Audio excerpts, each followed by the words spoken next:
Good evening, Stranded.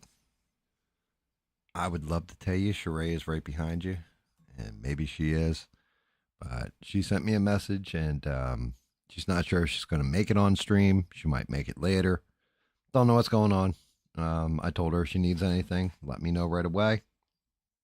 Um, but yeah, so no Sheree for right now. Maybe later tonight. Hello, Stranded, and yes, yeah, it's definitely you got the three rips right off the rip. Malcolm Jamal Warner, then Ozzy, and today Hulk Hogan.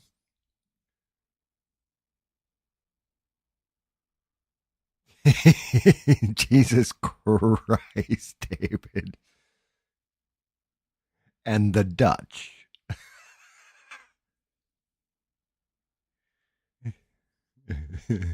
Dutch hater. Oh, God.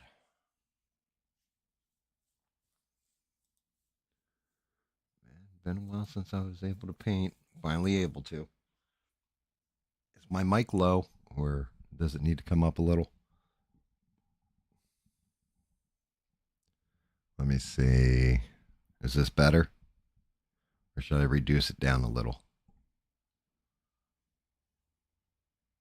Good evening. Stranded immediately came in and blasted out the three for the rips. Yeah, crazy. I can't believe Ric Flair is outlasted Hulk Hogan.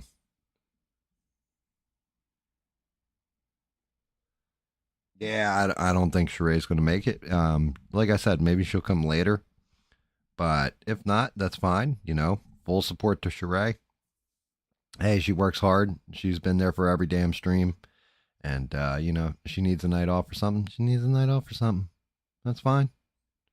We all have shit come up in life, and she's got it, whatever it is, and full on support and thanks to her and Rick James and everything for always being supportive and always having my back. So, only thing I can do when I get a message from her saying, "Hey, I'm not going to make it or I may not make it," 100% support to her and her family, and hopefully everything's good.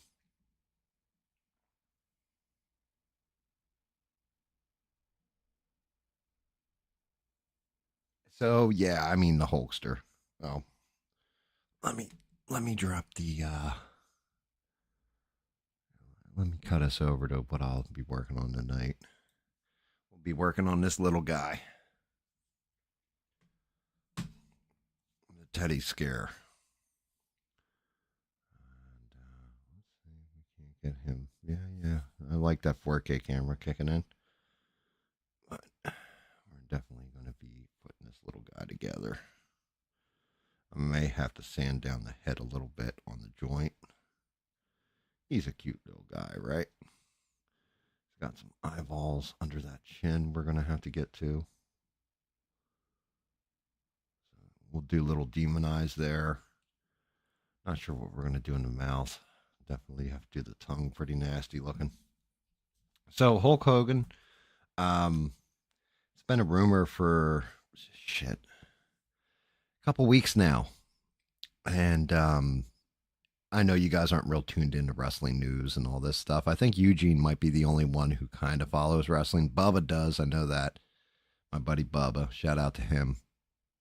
But there's been rumor mills going on that Hulk Hogan was in a coma, real poor health, and all this. And the dude Bubba the Love Sponge, him and Bubba the Love Sponge were so close that Hulk Hogan actually, the whole calling black people the N word tape that leaked was because he was having sex with Bubba the Love Sponge's wife, and they secretly recorded it. Tells you what kind of person Terry Bolleo is. Hulk Hogan's a different matter, though, right? Like, we're going to separate the two. And he had come out and said Hulk's not in good shape, all this other stuff. The wrestling dirt sheets and news sites kind of ran with it. But then Hulk Hogan's actual wife came out and said, no, no, no, he's fine. His heart's strong. He had surgery on his neck, corrective surgery or whatever. And then today, apparently, he went into cardiac arrest at home. And they said there's video of the EMTs or whatever showing up and working on him like crazy, trying to get him back to life. He was pronounced dead at the hospital, age 71.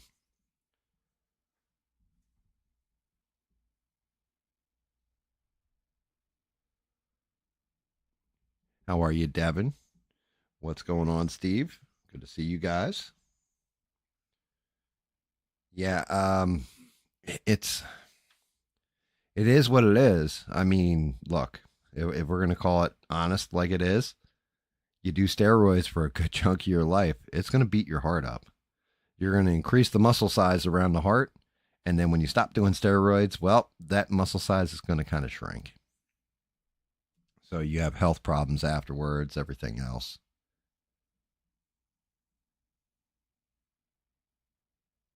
Yes, his last surgery was in May on his neck.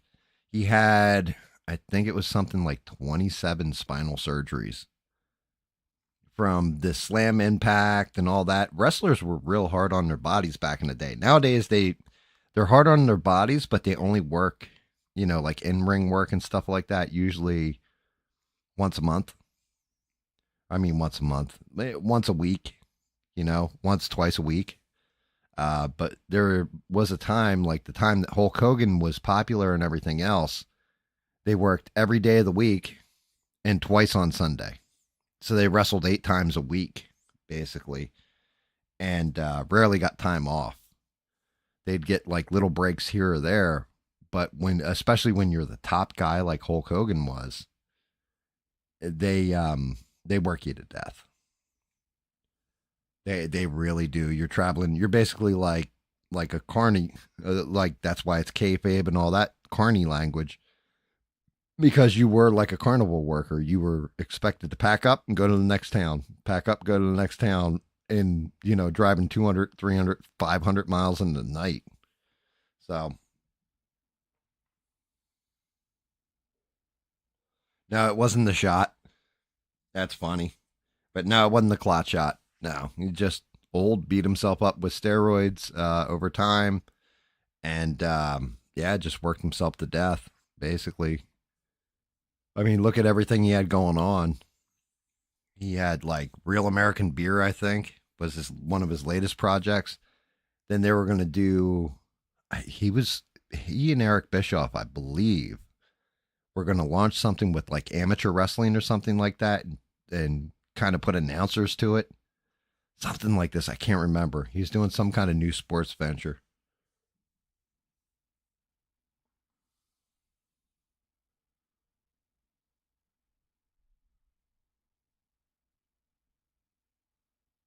I don't. Honestly, he probably did get the shot. Not gonna lie. Would not shock me.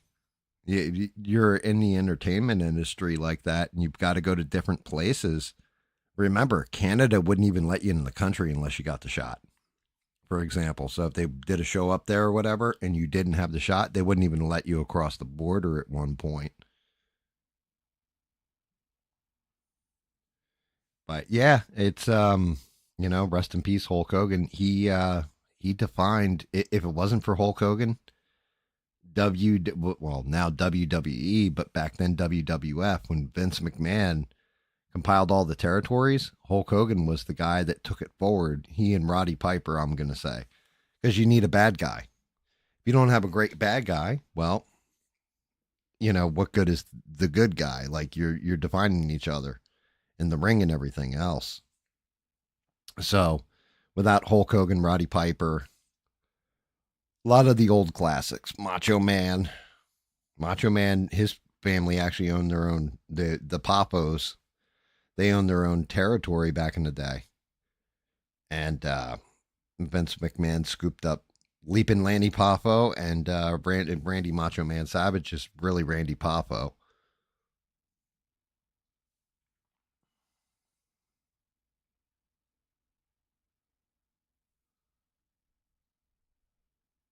Yeah, it's hilarious, Stranded. Jesus Christ.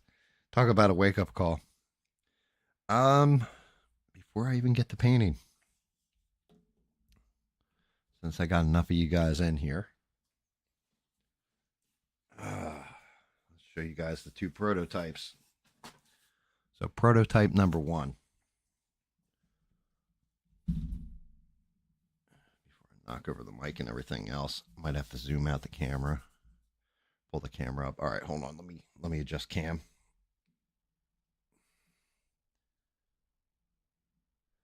So the first one, we got the D.T.S.F.A. prototype. This is on the back of the shirt. It's got D.T.S.F.A. And then on the front of the shirt, we got the GAM logo with the subscribe, all that stuff. So this was the first one. And I'm going to see if you guys like the same one I like. But this is the first prototype. So this is the front of the shirt. Got the GAM catches up, subscribe. Then the back of the shirt is the D.T.S.F.A.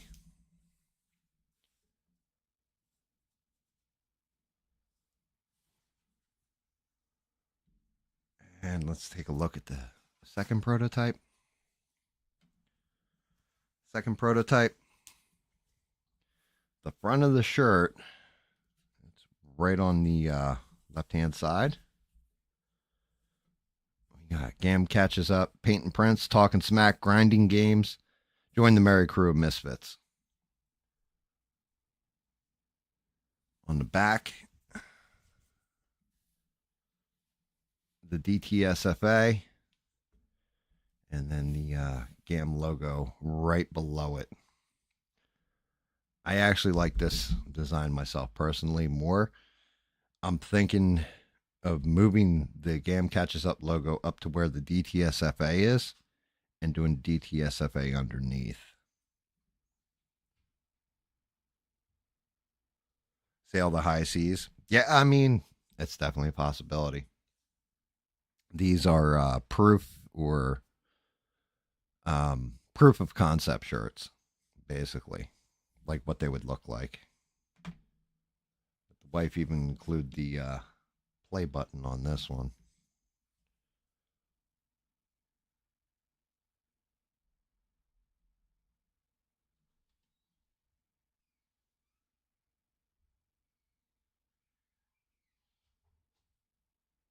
Good night, David. Thanks for dropping in, buddy.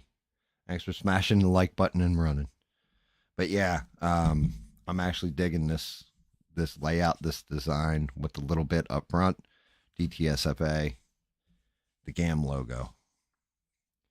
Now, I may also remove the background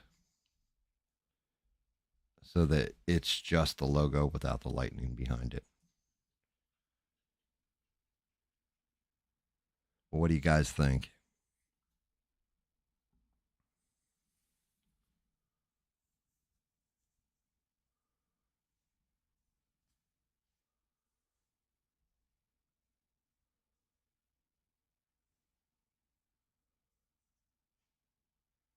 Dude, Steve, that's funny.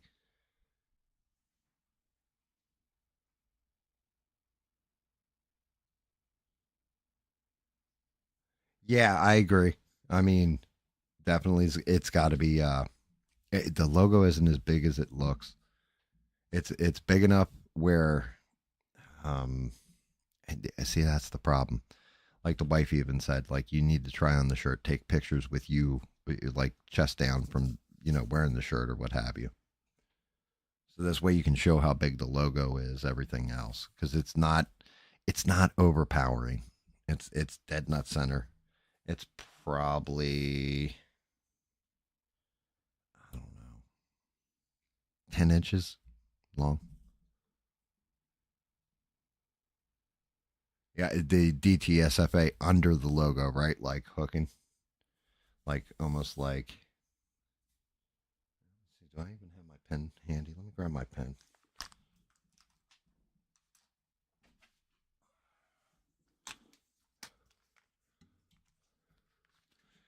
Kind of like.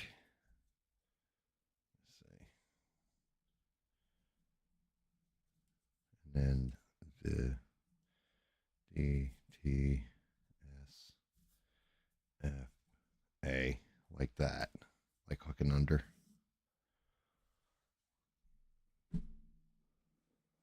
Yeah, like a smile. Exactly. I mean, the whole thing is, I figure people, if you get one, you're wearing one. But my wife even said, she's like, why do you call it the Merry Band of Misfits? And I'm like, yeah. She's like, Merry Crew of Misfits would make more sense if you keep saying sailing the high seas. And I'm like, yeah, you know what? You're kind of fucking right.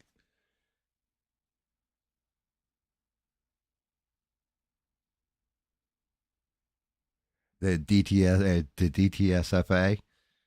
I actually like the font. I'm all right with it because it matches the GAM font. It's pretty fucking close. It's just hard to see. I mean, it's a Celtic kind of font.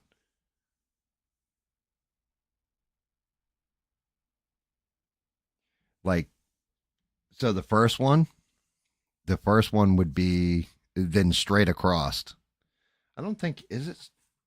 It is straight across in the first one. No, actually, you're right. It's curved. It is curved on the first one. So yes, I if I did the first version of the shirt, I would do it where it's straight across the shirt.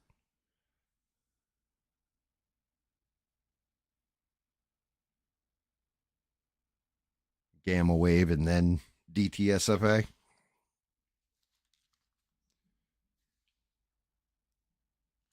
That's not bad. I did, like I said, I was like, God damn it. Because I told my wife about it a while ago. She did the proof of concepts. Like, yeah, I'm thinking doing this. But now, as soon as she did it, I was like, God damn it. Now I've got to fire up Photoshop. Now I've got to go in. Now I got to screw with it, like, and get it to where I think it should be dialed in and then do it that way. But as far as the proof of concepts, I like the second shirt where it's clean on the front with just that little bit of lettering right on the left pec. Yeah, the merry band is like Robin Hood. That's what I mean. Like a crew is sailing the high seas, like pirate crew. What's up, Paul? I mean, I can do multiple of them because it like the only thing is with the second version, one of the things, and she even said it, you could number people like crew member number one, crew member number two. You could get it altered or whatever to each crew member. Yeah, it's small to read, and that's good because they're going to stare directly if you're a girl right at your boob, and if you're a dude, makes you kind of like, wait, what is that?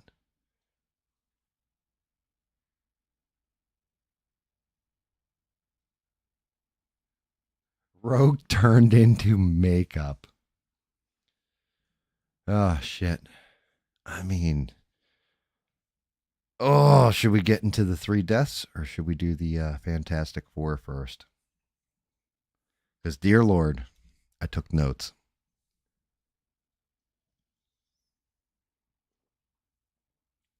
I didn't hate it completely.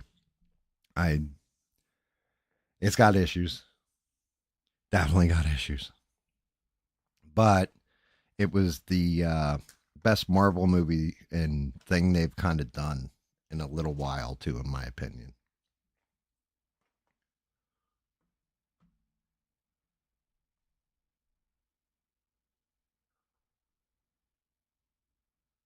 Yeah, there you go.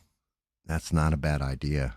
That's actually not a bad idea. Do the S in the center, like a peak.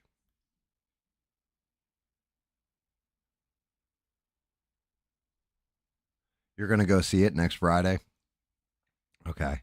I'll let you know when I start going into Fantastic Four and be like, look, I'm going into spoilers, and you can kind of tune out and come back or what have you, or just mute the sound, and then I'll type in spoil. You know what? That's what I'm going to do in the chat when I start talking about Fantastic Four and going into the spoilers because I am going to tell the whole goddamn plot and everything.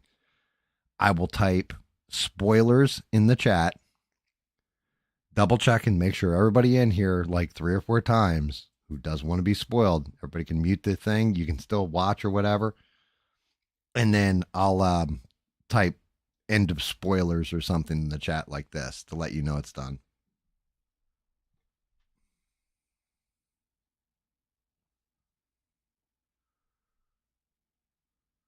Oh, Rouge.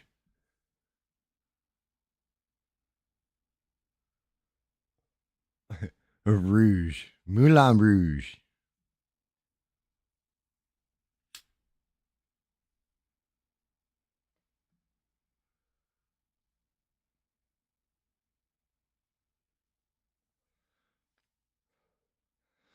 I did that last time. I mean, I could do give me 1 minute. I can pop that up. It'll be in the Discord. I will warn you, there is no after credit scene. Although I looked them up, so I knew what I was dealing with. Give me 1 minute.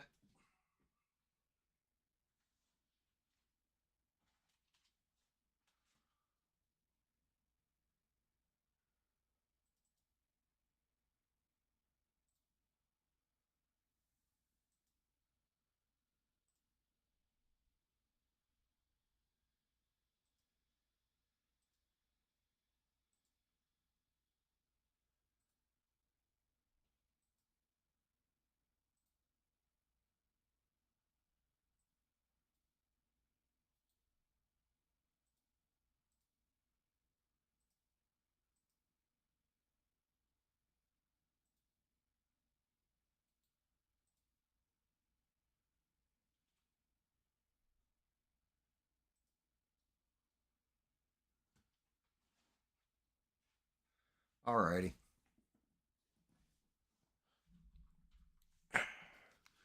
Links in the Discord. I'll leave it up there till the end of the show, and I'll pop it back up. What's up, Forever? So, I mean, I can give you mild highlights, spoiler free highlights, the feel of the movie, the setting of the movie was good. Like it felt like if you went back to the 60s and then retro futured everything. Like if you were back in the 60s, like the future's going to look like this. That's kind of the feeling you get from the movie, which was cool. Um, Galactus was the best part of the movie. Period. End of sentence. The fact that they did Galactus like Galactus was awesome.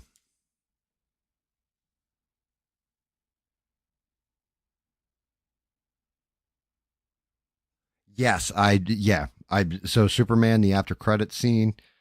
It's him and Mr. Terrific having a conversation about how Metropolis is basically crooked now, and he's like teasing him. I did see that, and then Crypto and Superman sitting on the moon, looking at Earth. I saw both those after credit scene. Um, Fantastic Four's after credit scene one was the Fantastic Four will return in Avengers Doomsday, and then the other one, um, yeah, I'll get into it.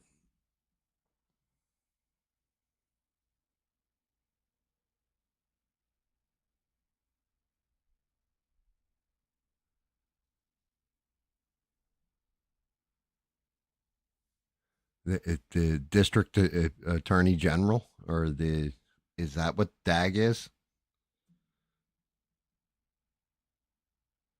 What's up, Eugene? Good to see you.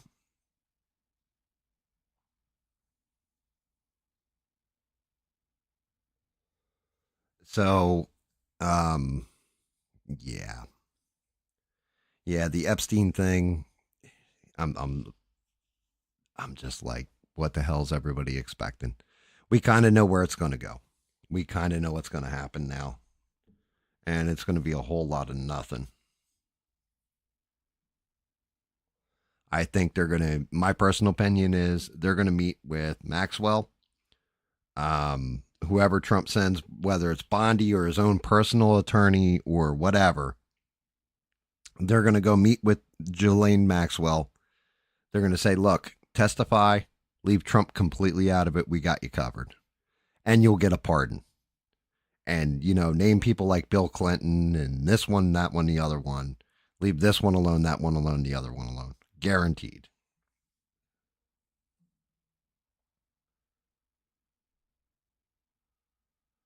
He's sending Deputy Dog.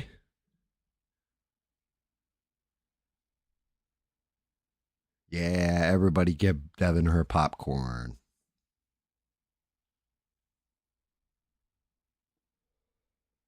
Um, man. So yeah, the retro back to Fantastic Four, the retro vibe, definitely dug it. Um, Pretty decent. Like I can't even fault the actors, except for Pedro Pascal, the chick who played Sue Storm. Even she wasn't a terrible Sue Storm. It was the way she was written. Like it was the writing in the movie.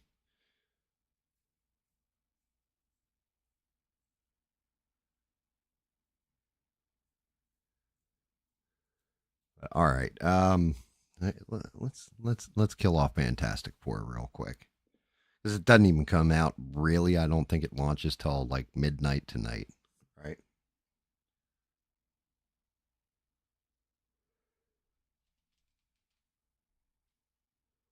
The link won't open for you. Wonder why. Hold on. I'll try sending it again.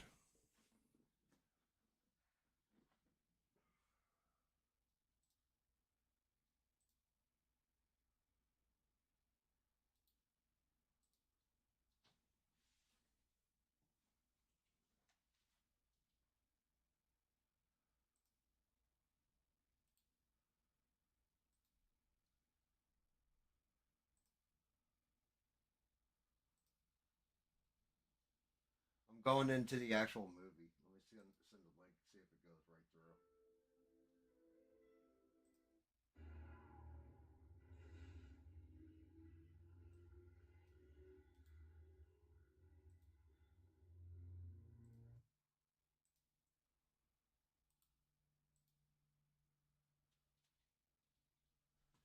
Yep. So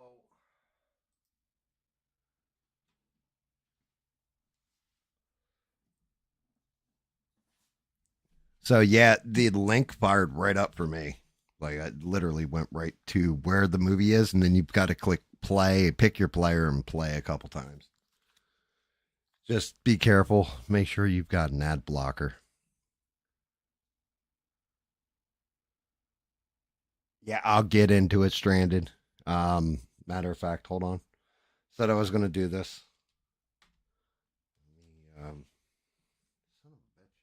There it is. Leave my mouse. Let me do this. So this is your last warning to hop off. Well, mute the stream or whatever. I put spoilers in the chat. I will put end spoilers in the chat when I'm done talking about it. So this way I don't ruin the movie for anybody, but this is your last chance.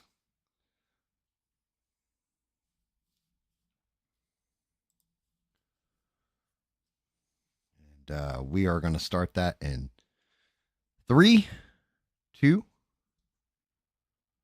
1. Okay. So I'm going to walk you guys through this damn movie. Like, legit, walk you through the entire goddamn movie. So it starts 4 years after the Fantastic Four have been the Fantastic Four, and they show clips basically like from their fights and everything else. And there's some cool stuff. There's some name drops and everything else. The first issue of Fantastic Four, they're fighting like this green monster that came out of the ground that was sent by the Mole Man. They actually show that fight for a second, which was kind of cool. That was actually really neat. They show how they get their powers, going into space, everything else. Okay. The actual opening to the movie, though, is that one of the Fantastic, they show a bedroom, Fantastic Four, like clothes on the floor or whatever. And then well, Sue Richards, I guess technically, comes in and hands Reed Richards a pregnancy test that says positive. She's pregnant, right? Um, they show like them rescuing people, like they show the thing jumping out of like the flying car or whatever and pulling a ship to shore. They show Johnny flying up in between these skyscrapers that are on fire, sucking all the fire up into them, putting the fire out and saving everybody. Stuff like this. Then the Human Torch, what you see in the trailers, like where it just looks like he's got fire all over him. They actually did make him like red with yellow eyes. So they finished up the VFX. The visual effects are much better in the actual movie than what you saw in the trailers. Um, but then they name drop like different people they fought. The first one's the Mole Man, but then they go into Mad Thinker and then Red Ghost and his Super Apes, right? Which are characters from the comic book, and that's who Malcolm McDowell. What the hell's his name? John Malkovich. His character was supposed to be Red Ghost. They never show him in the movie though. They show Mr. Fantastic fighting like a monkey or whatever during that part, like an orangutan. That's supposed to be a super ape. Let's see. Wait. Oh yeah. So then it goes into what Sue Storm has done. Sue Storm is the head of the Future Foundation. She basically made all the nations in the world come together and demilitarize under a peace agreement, like a UN. And the only seat that's empty during the whole thing, it says Latveria, and there's nobody there. And for those that don't know, Latveria is Doctor Doom's country in the comics. The whole thing takes place on Earth 828, so it's a different Earth than the MCU set in. And she's basically demilitarized everybody, like she's the bestest ever, right? Right off the rip. I was like, you got to be shitting me. And then they show the Mole Man does an interview. He's like, I don't trust surface dwellers at all, but I do trust Sue. And it was like, Jesus Christ, really, dude? Um, yeah, Doom doesn't show up for the meeting or whatever. One of the other things you notice right off the rip, Johnny Storm, like, and they addressed it in the Fox Fantastic Four. His clothes never burn off of him. So, like, he'll go into full Human Torch mode, and his clothes never burn. As a matter of fact, he saves like a little girl and he's on fire when he like grabs her by the wrist and stuff. It doesn't burn her hair, doesn't burn her, nothing. So it was like, it's an unfortunate thing going forward, but the movie was basically somebody not so smart wrote a movie about very smart people, and you have to turn your brain off for the movie. I think is the best way. If you don't think about it and it's just a popcorn flick, you're fine. But if you actually put logic to certain shit, it does not work. Um. Oh yeah. So then, because Sue's pregnant, Reed starts working on a device to check the baby so he can see if it's got like, it's going to have cosmic powers, if it's going to be different than other babies. A lot of the movie centers on the baby. All kinds of shit to do with the baby. But then Sue's like, if you want to check on the baby, and she makes her stomach it like basically invisible so you can see the baby inside of her. And like the baby looks like a 3-week-old. Doesn't look like a fetus or anything else. It looks like a fully formed ass baby.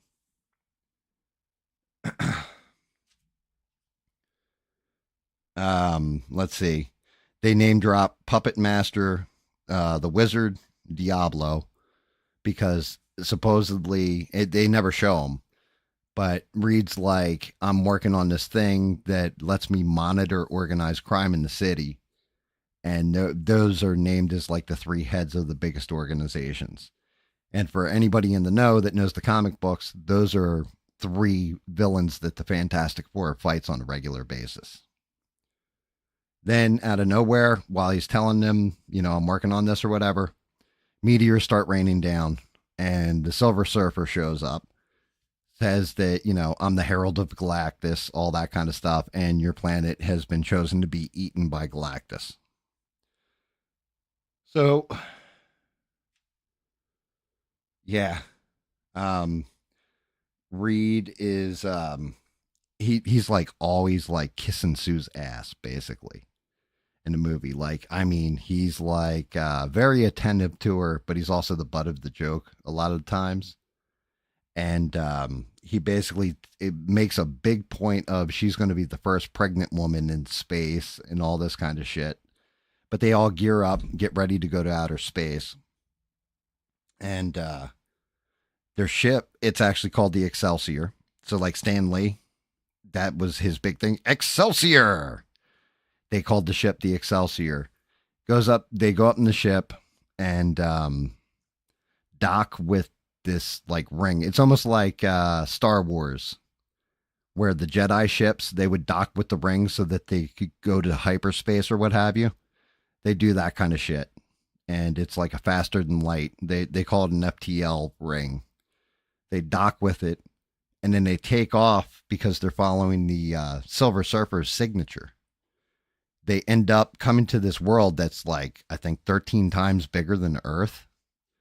And they're sitting there and they're like, her signature's coming from the center of the planet. And all of a sudden, like, there's this big explosion or what have you from the planet. And you just see, it's almost like a mining machine coming out of the planet, and it just annihilates the planet. And it's Galactus's ship. He like basically ate the planet. Let's see. Yeah, mining ship inside the planet. So they end up docking. The Silver Surfer actually comes and phases into their ship and tells them Galactus wants to meet with you because they get scanned or whatever. And then the scan stops on like Sue Storm's stomach, and Silver Surfer comes and merges into the ship. And it's just like, Galactus wants to speak with you. So they go in. It's the first time you see Galactus, and he is, like I said, they did a fantastic job, no pun intended, with Galactus. Like, Galactus was the best part of the movie. But Galactus says, you've come to beg for your planet's life, and I'll spare Earth. But you have to give me the baby. And they're like, what? What do you mean you got to? And he's like, it has the power cosmic in it. If I basically like, I'm going to have him become the new Galactus so I can retire as Galactus. I'm tired of this shit. He can take over for me because he's born of the of cosmic power, basically. So, of course, they're like, you can't have the kid or whatever. Well, Sue starts going into labor. Basically, Galactus induces labor in Sue. So now they're fighting. They get back to the ship. They take off. Silver Surfer's chasing them. They get out towards it, like they don't know what to do because the surfer's on their ass. They get to the FTL ring. They jump to a supernova star. Like, the star's going supernova, so it's basically a black hole that's forming. And they get like real in close or whatever. Then Sue, while she's in contractions, makes the ship go invisible for a second. Surfer loses them, but thinks they flew one way, and the Silver Surfer starts getting sucked into the black hole, so they're able to escape. And once they have to do a slingshot because they don't have enough fuel to get home, Sue gives birth on the ship. And like, I mean, the baby came out cleaner than everything. There was no gore flying around or any of this stuff. But Sue even makes a joke. They're like, look at the dilation of the ship or of the star or whatever. Because it's going supernova. So this giant black hole.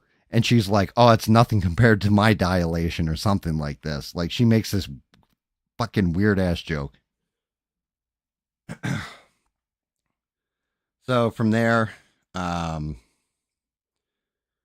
Surfer hops. She runs to the ship in labor. Yeah, that was the other thing. She's like supposed to be in labor and like Reed's like half carrying her, but for the most part, she's kind of running to the ship. And I've never heard of a woman running to the ship in labor. That is one tough woman, right? Um, whole so then they land back at Earth. Like they get back to Earth. They get out, and there's immediately a press conference when they get back.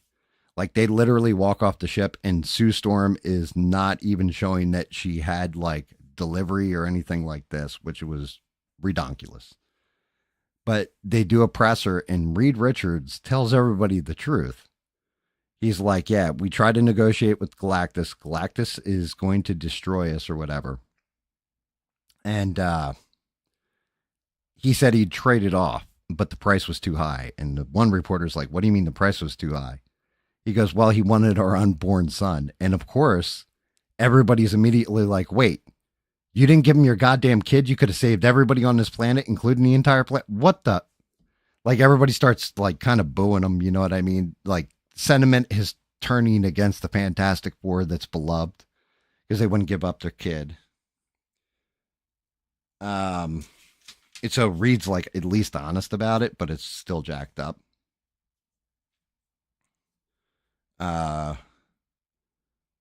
The Surfer goes before Galactus is like, I don't understand. You know, I lost him. I'm sorry. I failed you. He's like, that's okay. We're going to Earth. And she's just like, I don't understand. It's just a baby. So he gets pissed that it's, you know, like he like starts like choking her and he's like, you don't understand.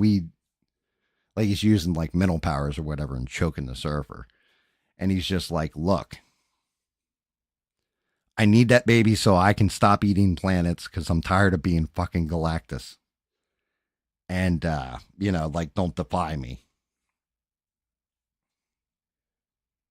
So, Reed starts debating if he should just give up the kid, like, to Galactus. Like, you know, like, I look at the scenario and everything else, and I'm not going to lie, he has this line he says, and, it was, I actually liked the line, but he says something to the extent of, because it's the way I think too sometimes. But he's like, look, I have to look at and think about the most horrible things at all times, the absolute worst, so that I can beat them before they happen. You know, um, it may not be something that I'm willing to do, giving up the baby, but I have to think about that at least. What can I do to get around it? But if I don't consider the worst case scenario, what can I do? So that part was actually like honest and cool. But then, yeah, Sue basically goes off on him about the baby. Like, we ain't giving up the kid. And just like, yes, dear. Like, basically puts him back in line. And then Sue takes the baby, goes out in front of the Baxter building where they are in New York.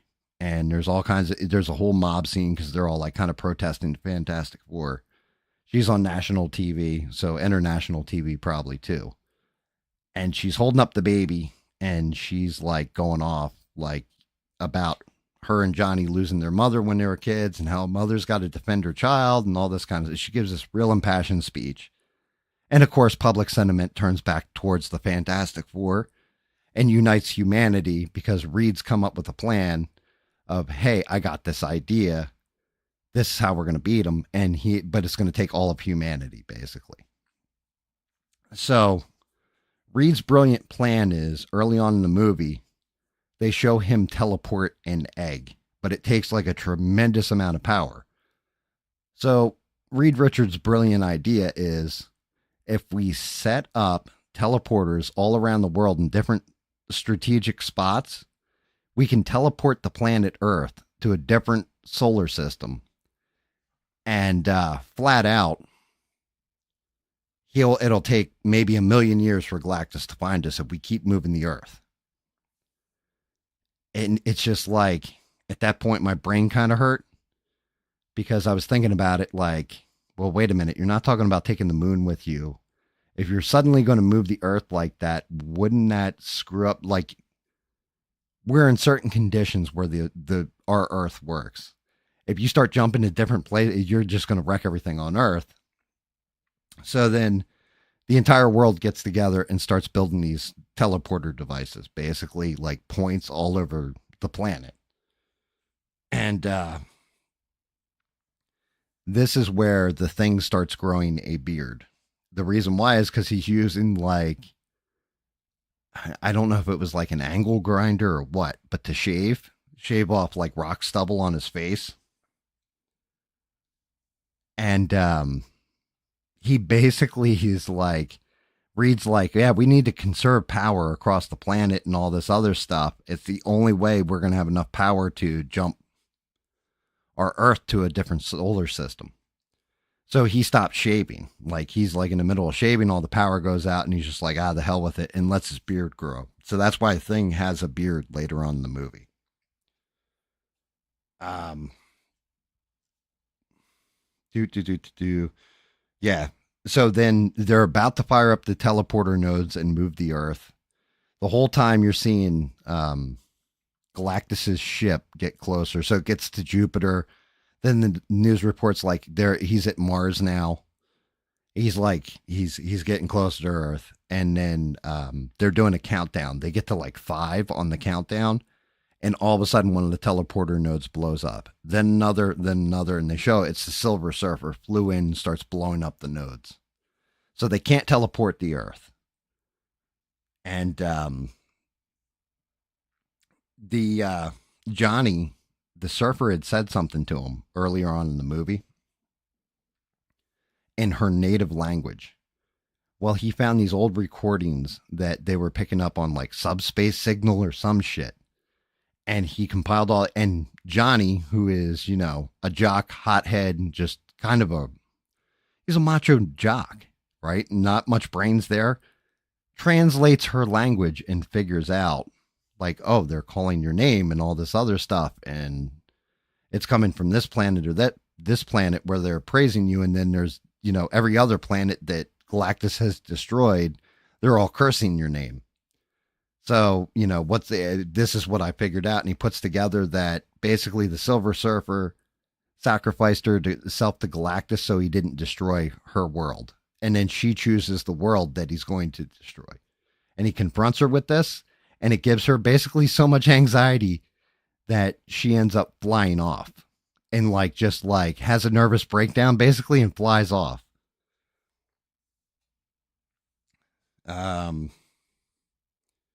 But Johnny also offers himself in place of the baby. He's like, look, I've got cosmic powers too.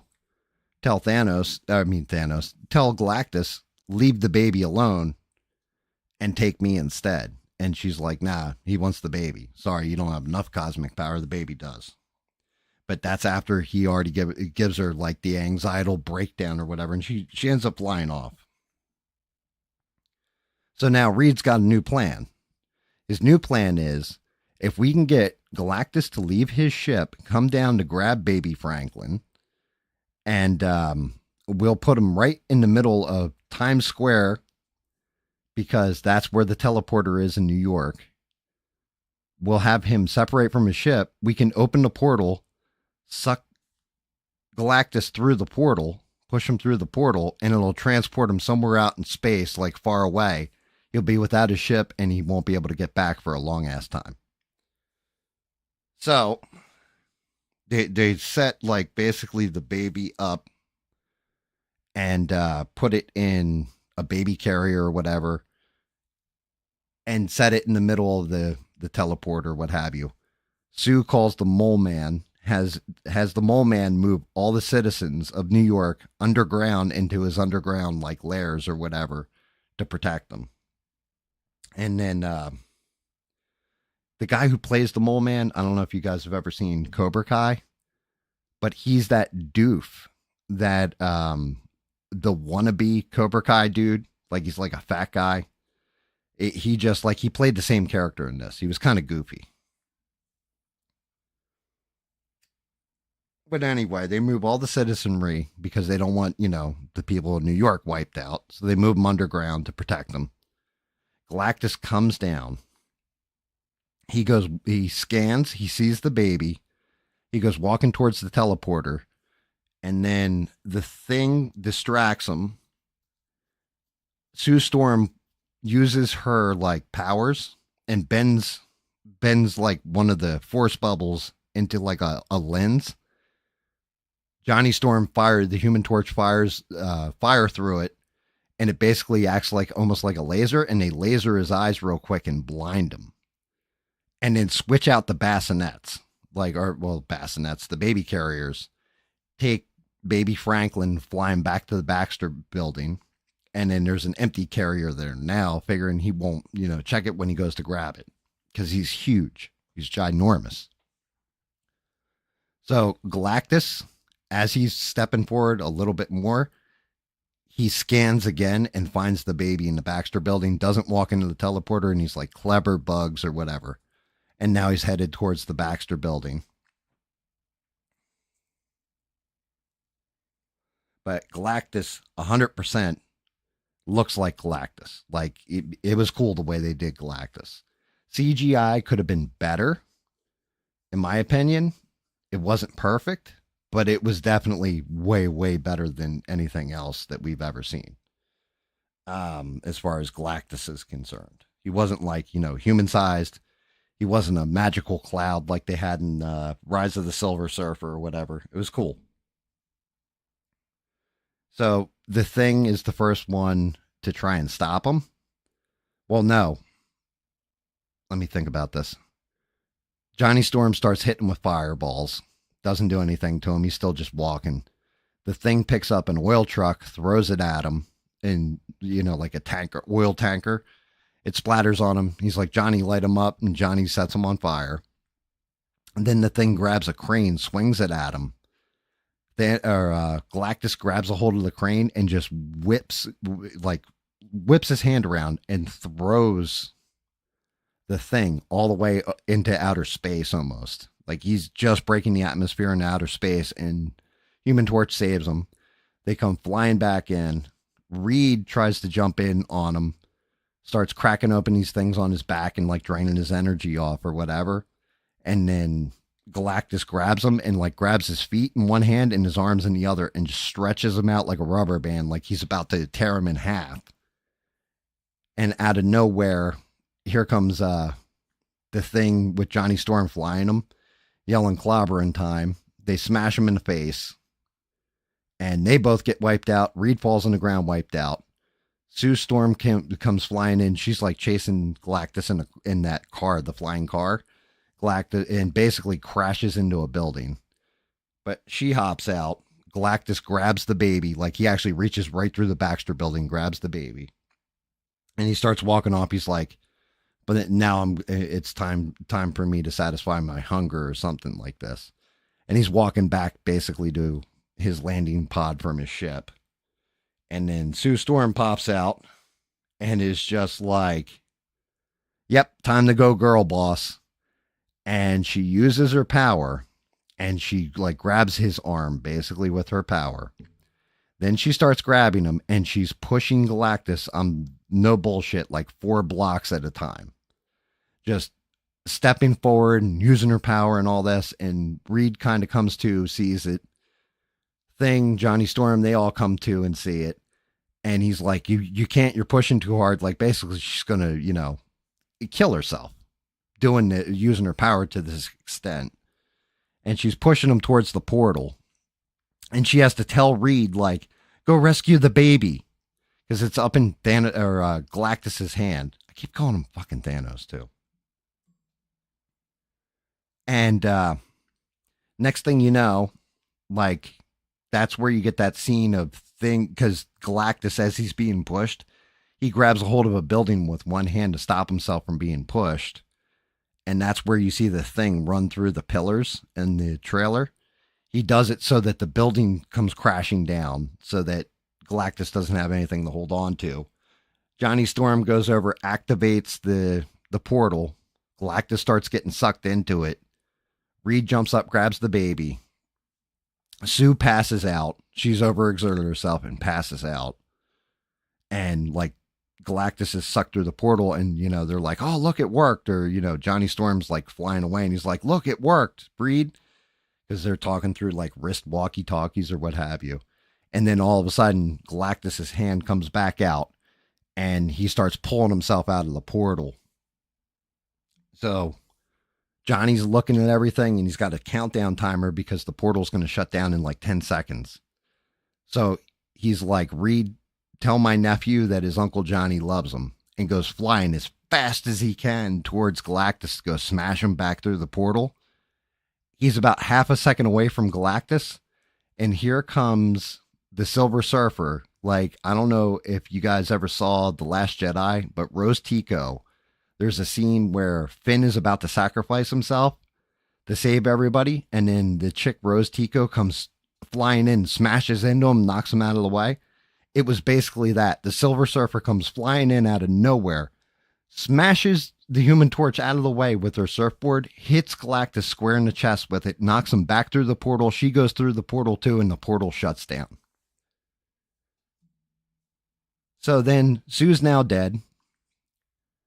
Reed tries to do CPR, can't get her back to life. He sets the baby on her chest, and the baby brings her back to life with the power cosmic. And it was like, what the? So then they fast forward, and it's now like 4 months later or 4 years later. I don't even goddamn know at this point. But yeah, it's for whatever later, and they're doing, like, "Oh, let's introduce you to the newest member of the Fantastic Four."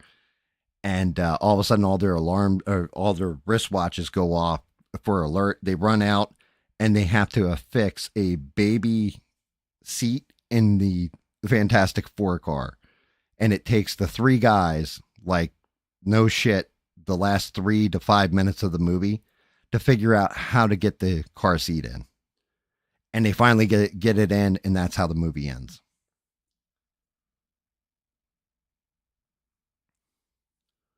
And yeah, then the after credits, one of them, the first one, was legitimately Doctor Doom.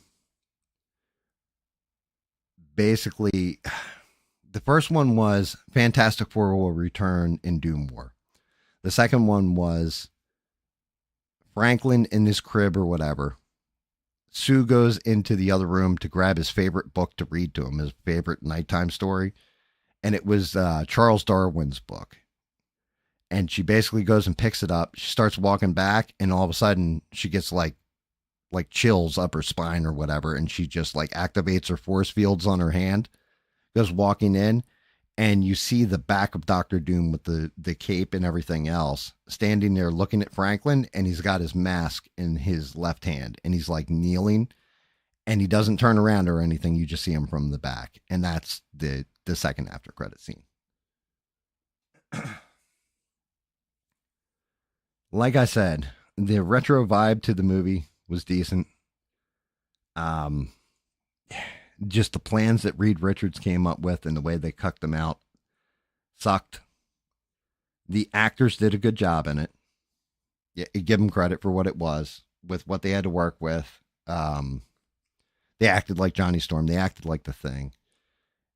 It just, I don't know. The movie was like mid. It was mid at best. It wasn't a great movie. It was like, okay, yeah, it's not great, but it wasn't total shit either, which is sad. I want to be able to say it was a great movie. It wasn't a great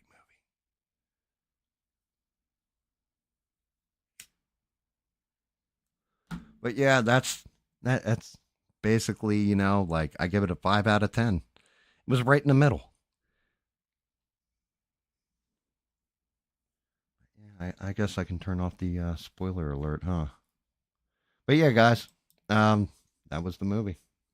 That was the entirety of the movie.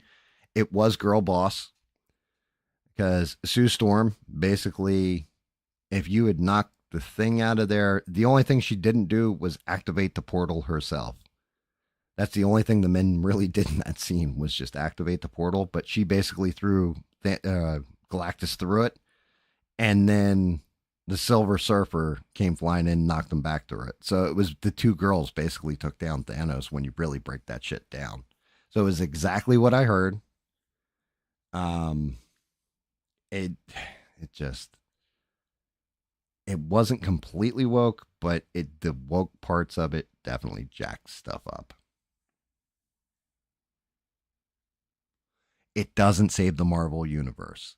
It saves that version of Earth, but that's the other thing, right?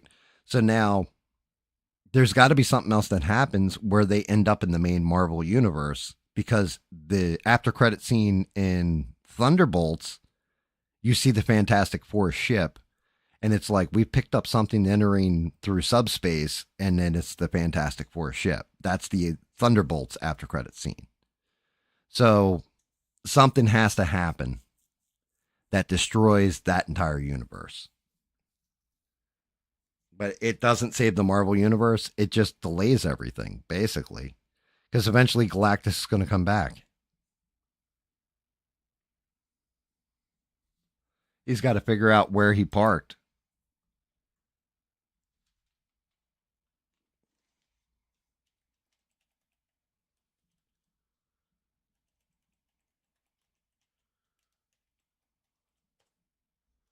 Type spoilers over.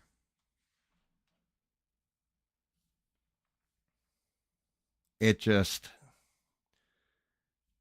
the costume design was cool. The feeling of the Earth and everything, like I said, that retro futuristic vibe was cool. Um, a matter of fact, one of the other cool things was they have the voice of the president of the U.S. They never show him, but it was basically Richard Nixon's voice. So it gave you that kind of feel. But it just wasn't great.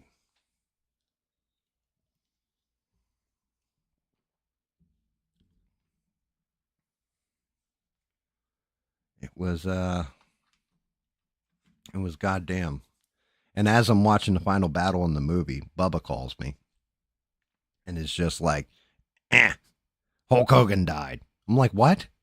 He's like, Hulk Hogan died. I'm like, I'm watching the final battle in Fantastic Four, and you're telling me about Hulk Hogan. Like, what do you mean Hulk Hogan died? And then sure as shit, Hulk Hogan's dead.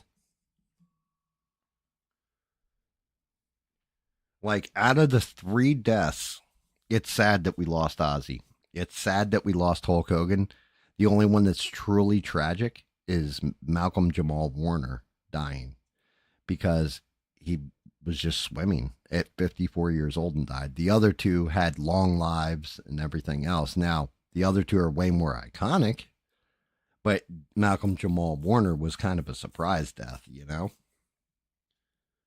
So I don't know. Let's start layering browns. We'll start with a base.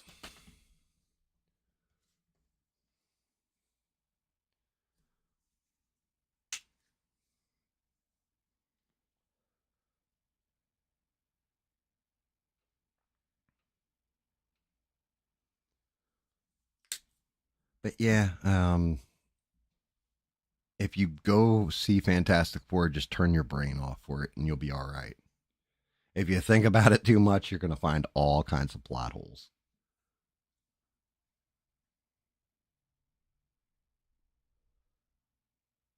Yeah, see, Ozzy though, the whole thing is, and I didn't even know he has Parkinson's.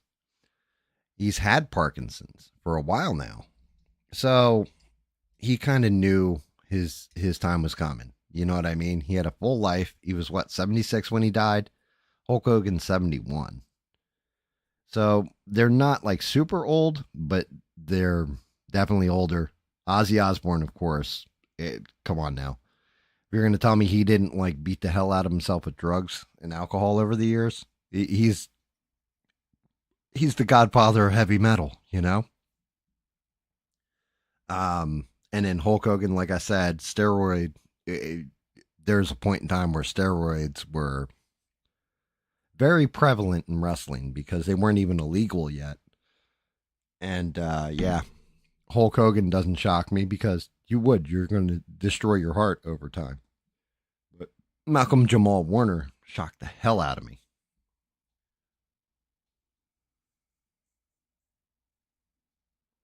And yeah, Ozzy left epically.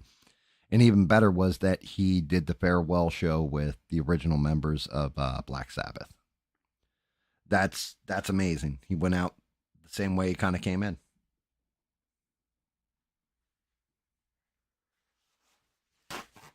I do think it's funny as hell though that Fox News picked up Hulk Hogan's death immediately for nothing other than Hulk Hogan was, did the Trump support during the RNC or whatever. So they're like, oh, we like Hulk Hogan. They definitely didn't cover it when Sabu died. I'll tell you that much.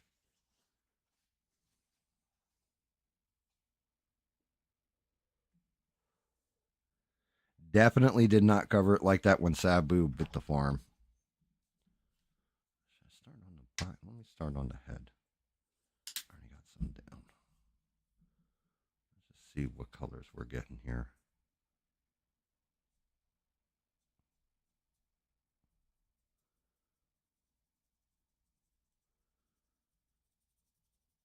Oh yeah, you're getting darker, buddy.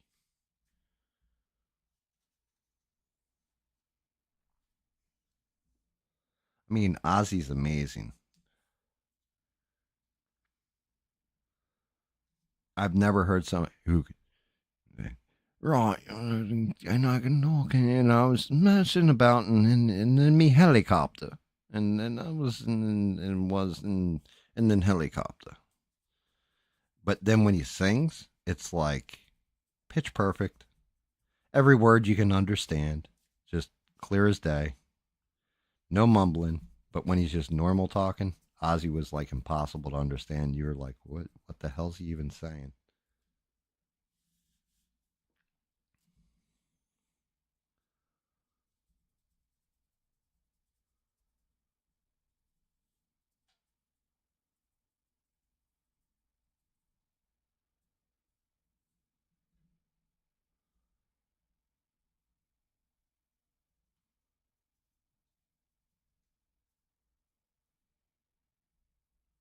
Craziness. Crazy, crazy, craziness.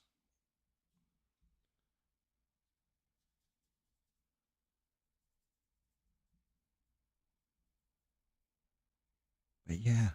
And then Steve started talking about the Epstein shit.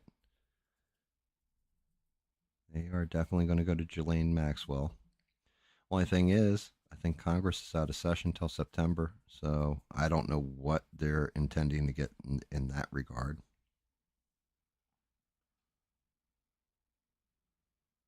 Yeah, it's definitely there are some nods in there to Stan Lee that were it was nice of him to do.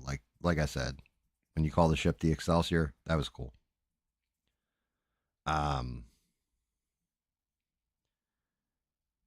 I don't know. There's a whole different way of going about it. Like the story arc that they took it from, the whole movie from, basically, it was only like a three comic arc, less than 100 pages, and that's Reed gets the idea for the ultimate nullifier from Watu the Watcher, which that scares Galactus basically off the planet.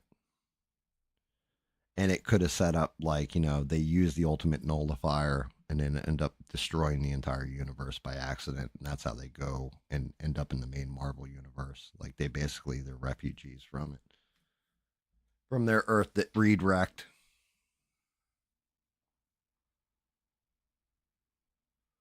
You're gonna rethink your setup. What's wrong with your setup? What are you using? Like your cell phone or something?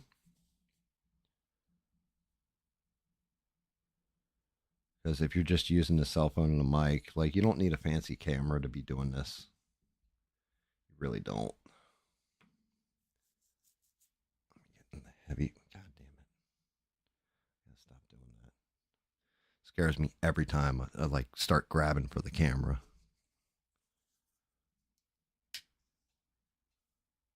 You were streaming in VR. How the hell do you even stream in VR? I wouldn't want to stream in VR. That'd be a little odd, to say the least.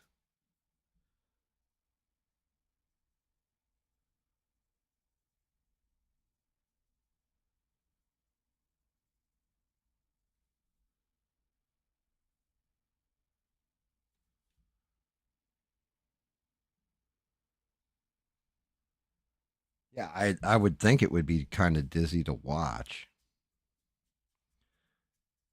Like I think it could be cool doing like, concert coverage or something like this in VR. I don't know that I would just want to watch a regular, you know, stream kind of thing in VR. I think it would be off-putting. I don't know, but what the hell do I know? Might be the coolest thing ever. So I'm not going to downplay it. It's definitely some. It would be something completely different than everybody else is doing, at least.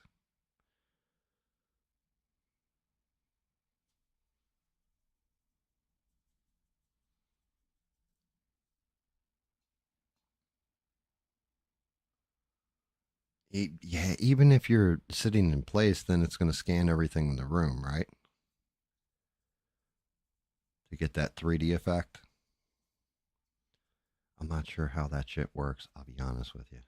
Like how the camera setup would work for that. It would just feel like somebody's in the room with you. It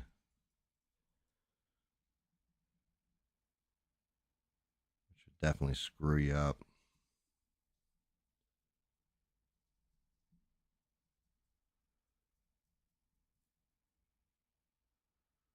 But yeah, I do think it's kind of fucking insane.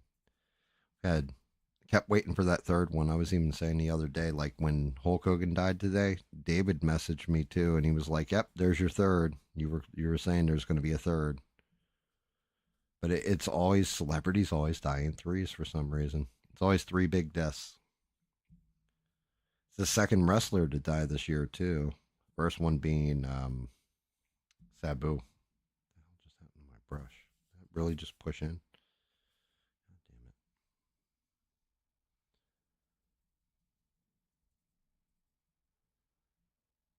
Just Hulk Hogan, man. That's people's childhood right there. I remember when I was a little kid watching. It was Hulk Hogan versus the Ultimate Warrior. Hulk Hogan versus Macho Man. The Mega Powers explode. Hulk Hogan slamming the Andre the Giant. I had one of the big ass Hulk Hogan foam fingers. Really sad. Same thing with Malcolm Jamal Warner, like Theo.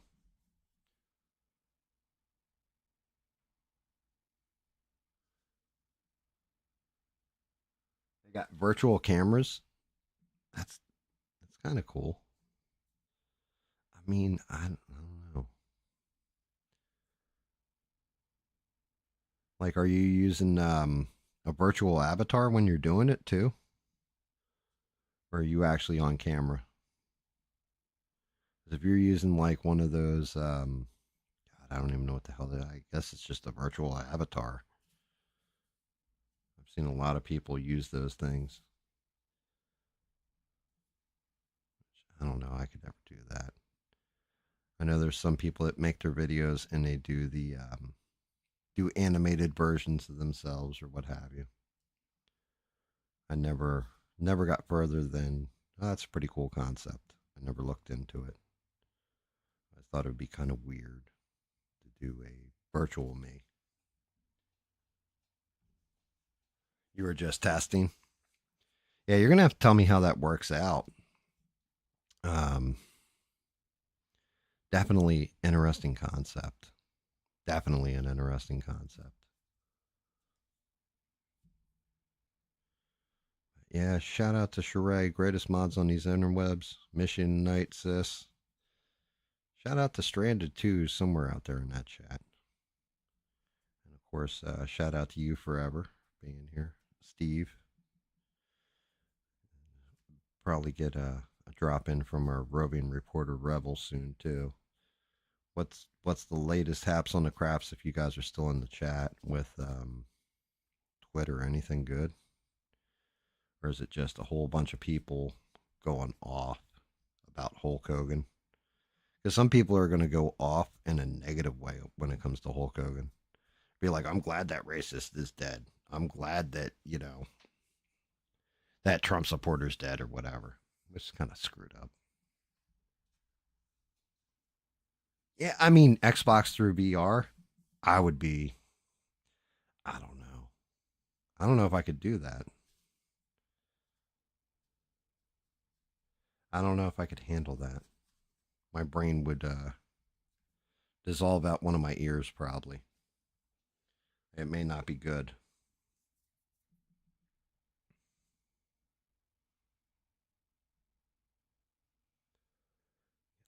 Layering in on this muzzle on these ears.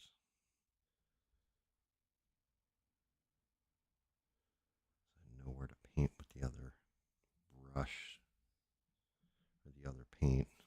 So I think I'm going to go up from this light brown to a tan.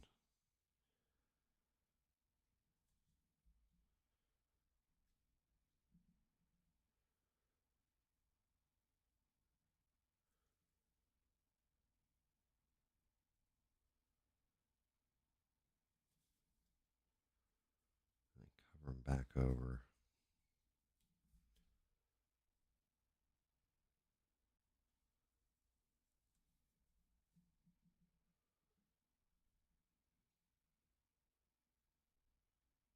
Oh God, that that's a little too big though, isn't it? That would screw me up too.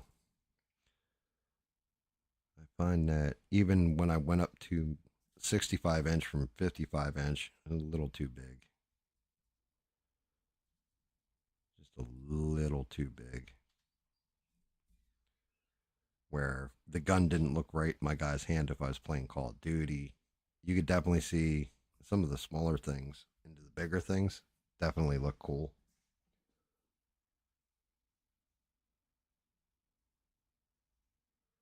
Yeah, there you go. That's one way of doing it. You throw off somebody's game completely with it that way.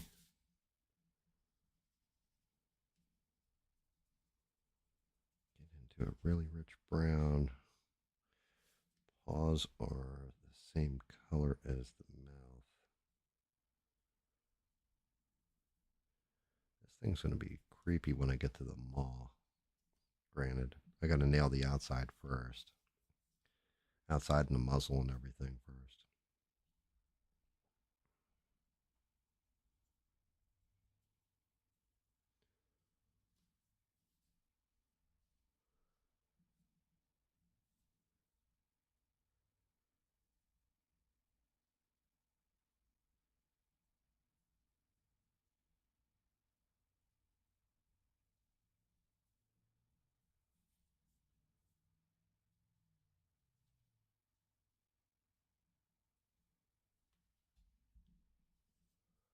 Oh, yeah, I kind of, you know, only other thing I saw that's kind of newsworthy is that the Prime Minister of Japan, he came over and cut a trade deal with Trump for the tariffs or whatever. So it's like 10% and 15%, I want to say. Certain goods went back to Japan and is apparently going to resign now. People are kind of pissed that the way he negotiated over there. And I don't know too much about what's going on in Japanese politics, but apparently his party is very liberal and they're slowly getting pushed out. And because of that, he's talking about the rumors are now that that the Prime Minister of Japan is going to resign because of the trade deal he cut with Trump. Like people are pissed at him over it. So that's going to be interesting. See what happens next over there. See how that translates. If whoever comes in and takes his place tears up the deal, throws it in the trash.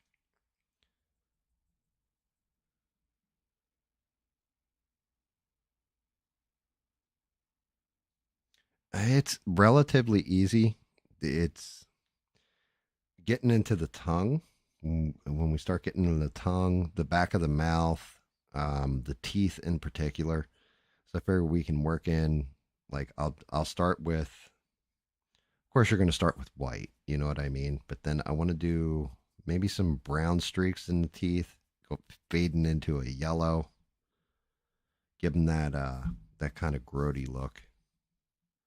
Can't believe I just said grody like I'm a 16-year-old girl from 1985. But, you know, go into that.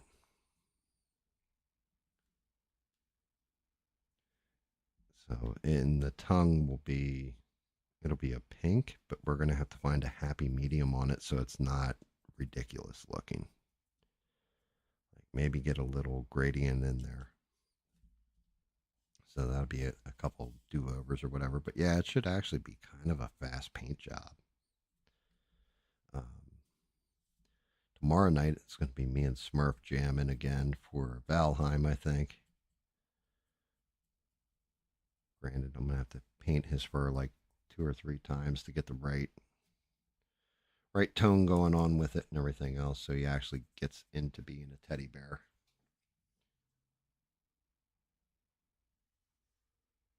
But yeah, this one's definitely easier than like Squirrel Girl or Wolverine or whatever. It won't be like a three stream paint job or something.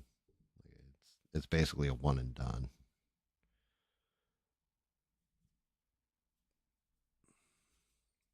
I can even kind of get into this a little sloppy before I tighten up, so that's not bad.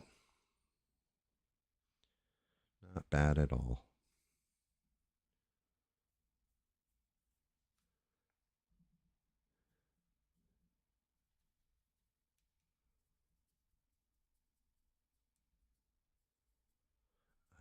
Don't know. I don't even know who's watching anymore. I don't know if any of the ABL crew is here. I wanted to know what happened last night. I said I'd save it for the night stream. Find out what happened because a lot of people were pissed. Like I wasn't expecting to see half the people I saw yesterday because I was like, everybody will be watching ABL. Next thing I know, everybody's kind of tuned into my shit, and I'm like, what's going on? Why is everybody mad? Like people were pissed off about something that happened in the stream, and I can't. I kind of caught some of it, but not all of it. I just know it was a hot take that was a steaming pile of hot take, apparently.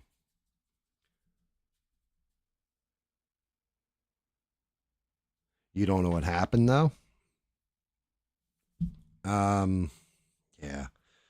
I know there was a police video shown, and people kind of felt one way about it. I don't know.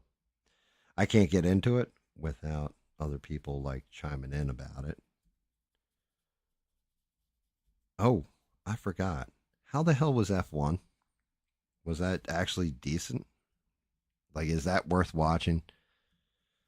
Because I watched a couple of other people after I, watched Fantastic Four. I'm like, I wonder what other people are saying about it.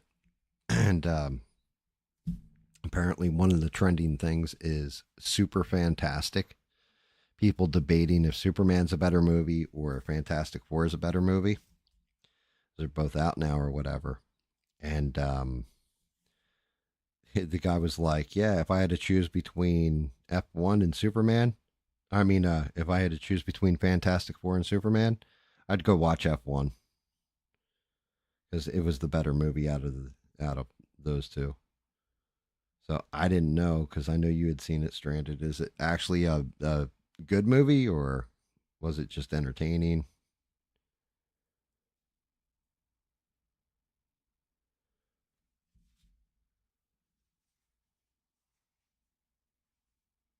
You don't watch ABL on Wednesdays because of the job? Yeah, it was weird. Um, because like anytime I stream same time as ABL, I expect to not have anybody watch. And I try not to stream opposite them because most of the people that are in my chat are in ABL's chat, for example. And it's just like, I don't know. I had quite a few hop in midstream and just start BSing. All right, I'm definitely gonna have to watch it. I don't even know what the movie's about. Is it like? Is it kind of like Days of Thunder, like that? NASCAR already exists, and this is what's going on, or was it like Ford versus Ferrari, where they're going through the history of the sport and all that stuff?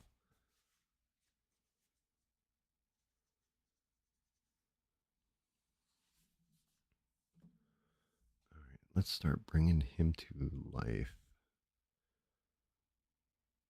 Where is that color at? That is not the same color. Shit. I gotta stop hitting this thing. What color is this? That is iced coffee. All right, I'm deep brown here. I need just plain ass brown, which would be, I guess, nutmeg will work. No, no, no. Fantastic Four is no F1. It's a racing movie with Brad Pitt where he's driving an F1 race car.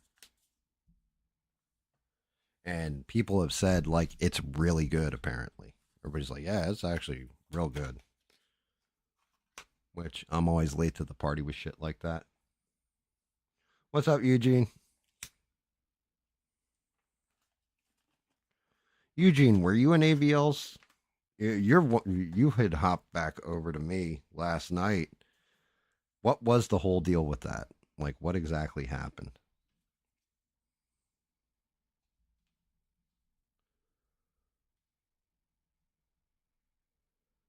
Like, what did you guys? Because some people were saying it was about a police stop. Other people were saying it was no, it was about the track star. I know it was a hot take that was like a dookie take. That's all I know about it.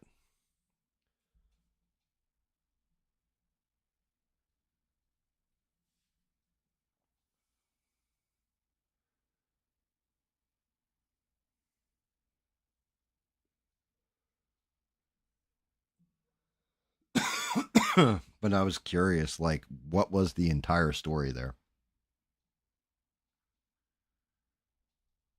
Okay. So, yeah, you're saying it was because he brought up Carmelo Anthony and that he is empirically right, which that's what I thought you had said. But then somebody else was like, "Oh, I think it was Bob who said, oh, he got hot right at the beginning because of the traffic stop or whatever." Which I still haven't seen the traffic stop. Didn't even make it on my radar, if I'm being honest. Like, just actually didn't give any shits about it because that stuff happens constantly. What's up, Reb? What's the latest and greatest from the roving reporter? Anything new on the tweets? Any kind of new crazy news? Anything you want to get into with different stuff going on? Already did my whole spoiler rant on Fantastic Four. Like, went through the whole goddamn movie.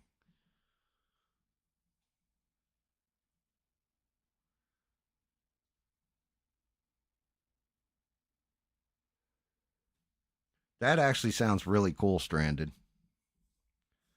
because Brad Pitt did kind of that role in Moneyball, where he was doing the stats and changed. Like, oh, we're gonna do this trade by stats, and everybody's like, ah, that shit ain't gonna work, and it worked. That was based on a true story, though. But yeah, I'm gonna have to check that one out. Does sound like a fun one.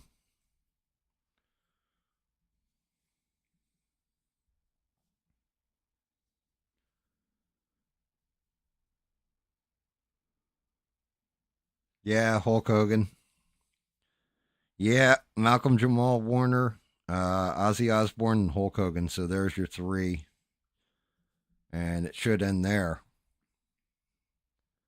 But to be honest with you, maybe it's a maybe it's a little misdirection with the Malcolm Jamal Warner dying. Maybe that's not it because Ozzy's iconic and Hulk Hogan's iconic. Malcolm Jamal Warner, while he's a celebrity, he wasn't iconic. You know what I mean? He didn't like build an entire industry around him. So maybe another industry leader will die or another great icon. Yeah, Bub, you were saying something about that on the phone that Phil Collins isn't doing well. He's like in hospice or something. Phil Collins is a big one. I wonder if you can feel it coming in the air tonight. Oh, Lord. Oh, Lord.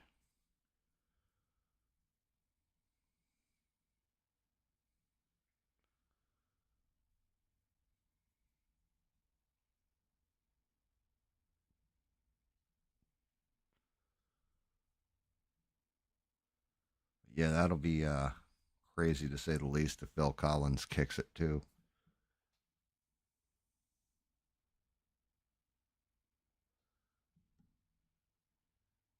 Stranded.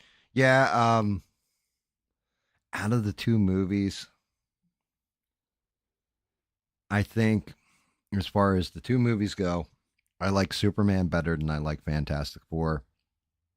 By a little bit, but I liked the feel of Fantastic Four, like the visuals in Fantastic Four better than I did in Superman, if that makes sense.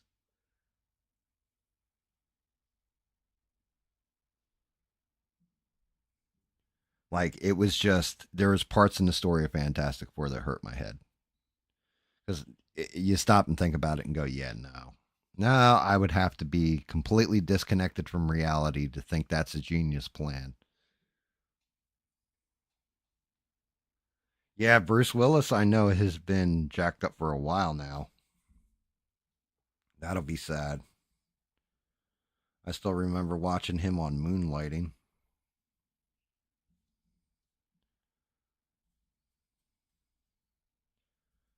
like back in the day, and then Hudson Hawk, and of course John McClane in Die Hard. That's the one that really brought him to the dance.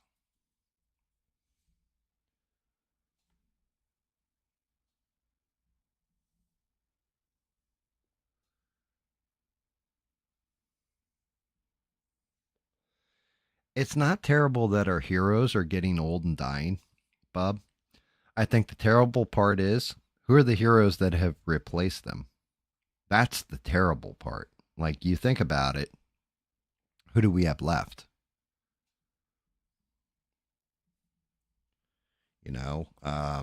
Younger guys. I mean, I guess you could say shit like Keanu Reeves and Brad Pitt and stuff like that, but even they're kind of getting old. They're getting long in the tooth. Another one I can't believe is still out there and like kicking around is Clint Eastwood. Clint Eastwood feels like he should be pretty damn close at this point too.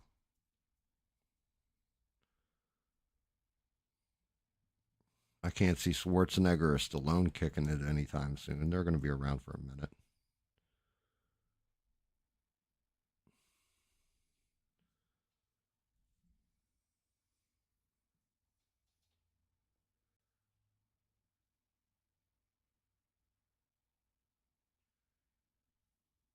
Yeah, that's kind of true.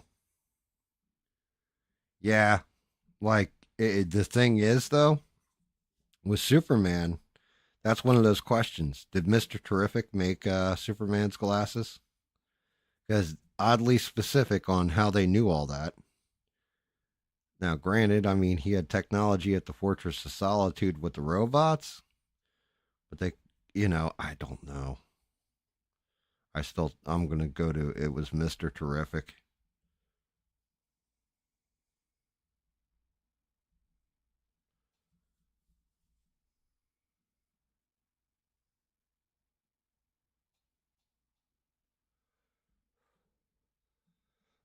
Yeah, Clint won't be a surprise when he goes, but between him being a director and of course, like good the Man with No Name trilogy, stuff like that, that's like one of the last great Western stars, in my opinion. You've had Westerns after that, But like Tombstone's one of my favorite movies.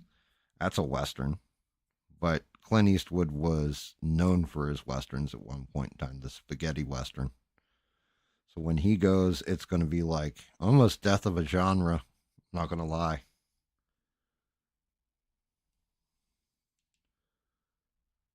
That's one of those. It's going to be brutal because you also had the Dirty Harry series. Like he's got a lot of big movies under his belt. Same thing for Al Pacino, Robert De Niro. They pass away. That's kind of going to be the end of the gangsters. You know what I mean? Like the mob flicks.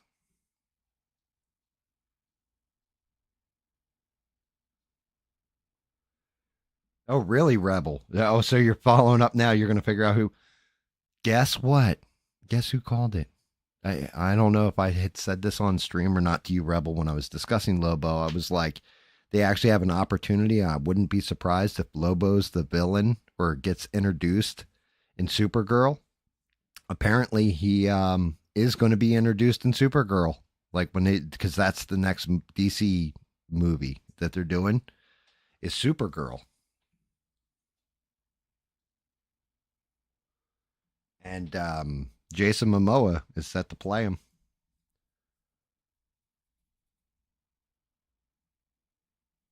I can't wait. I'm not gonna lie. I love Lobo.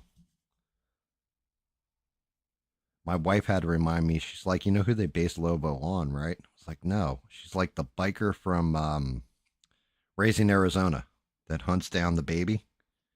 They based Lobo on him. I was like, that's right, they did. But yeah, what do you think reading Lobo? You like it or what, Rebel?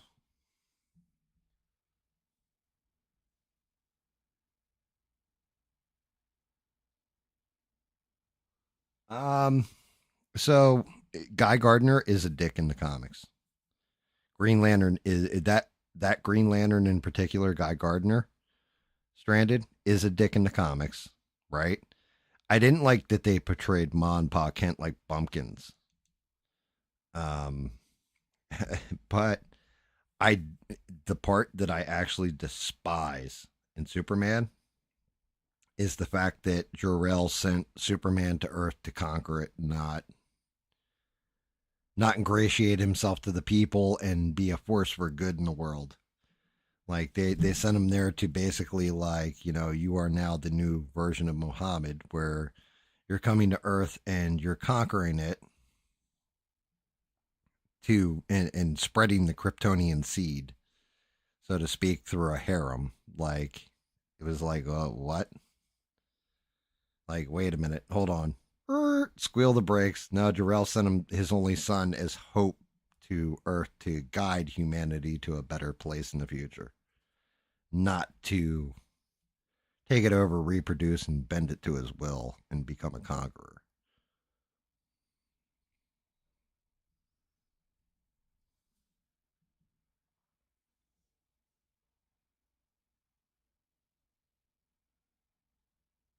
No, I honestly, the entire time I see Momoa, I don't even see him like Aquaman. Aquaman to me is a white guy with a blonde surfer cut. Like I didn't, I like Momoa's version of Aquaman in that iteration. Like I thought he played the role, but honestly, Lobo. Like when I think Jason Momoa, just look at like Khal Drago from Game of Thrones. He's like perfect cast for Lobo.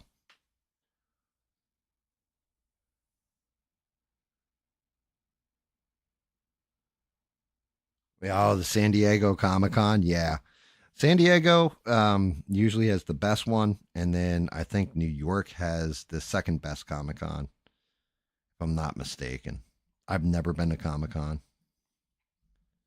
I was never big on going to the cons, to be honest with you. I've been to one sci-fi one, like a small one, and I was bored as shit at it.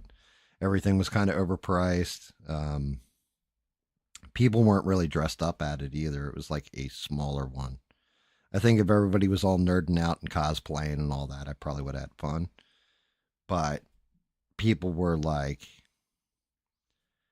everything was way overpriced. Like, meet the actor that played, the ensign that died in Star Trek Episode 10 from the original series. He was an actual crew member. See, he was an ensign. And that'll be $50 to meet him and get an autograph and picture with him. Like, I don't even remember who the fuck this guy is. Why would I want a picture with him? You weren't even important back when the show was like on TV. Why? What? Like, do I get to kill him for $50? Because it might be worth it then. But he is a red shirt, so technically he's expendable, unless we're in Next Generation land where Command wore the red shirt. But original Trek, it was the red shirt meant, well, you're pretty much going to die in this episode.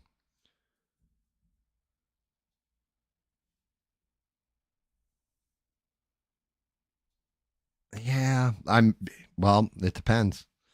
Depends on how they transform him to Stranded, But you're right. It could be the younger generation will only see him as Aquaman. Well, we'll have to see. But if they transform him and he's calling everybody a bastard, chewing on a cigar, beating people up with a chain while riding on a motorcycle and being hammered in a bar picking up girls, you know, it could be a whole different feel. He might just make people forget that he was Aquaman at that point.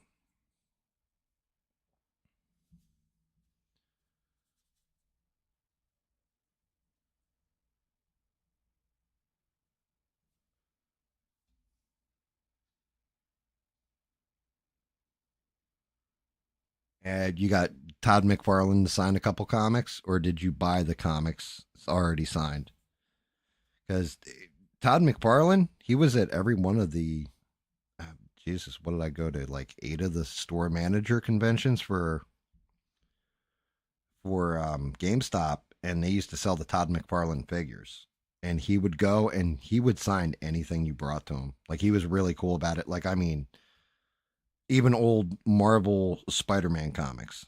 Like, I know people that brought stacks of Spawn comics and stuff like this, but I know one guy who was like, I brought my Spider-Man #1 and I wanted to get McFarlane to sign it, and he signed it.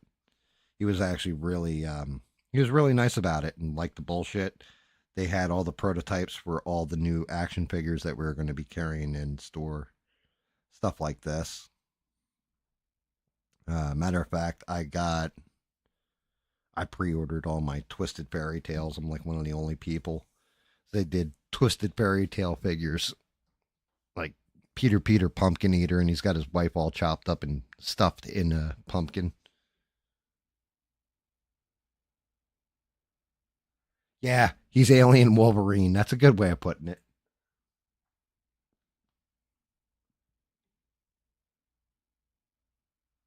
You bought them signed. Yeah, they're probably actual factual too, man. Like I said, McFarlane, anything you brought him, toys, whatever, toys, comics, as long as it was his, he would sign it. Even stuff that he had a famous falling out with Marvel over everything to do with Spider-Man and all that stuff.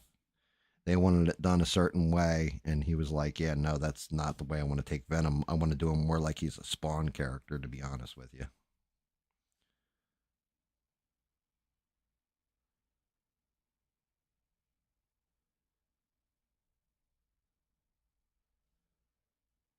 And then he broke away with who? Liefeld, Jim Lee, somebody else. I can't remember who the other comic book artist was, and then they formed Image. I think it was Image.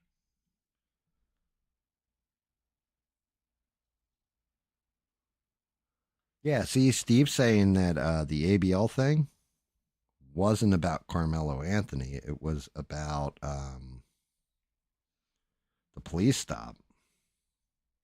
Because I think that's what I think Sheree was saying, that it was about a police stop or something. But I was just curious because, like I said, You guys started popping in like pissed off, like, yeah, I'm done with this hot takes. They're hot doo doo. Like, god damn. And I don't doubt you're probably spot on. He probably did say something like that too, Eugene. I just don't know if it was about the traffic stop and it bled into the Carmelo Anthony thing.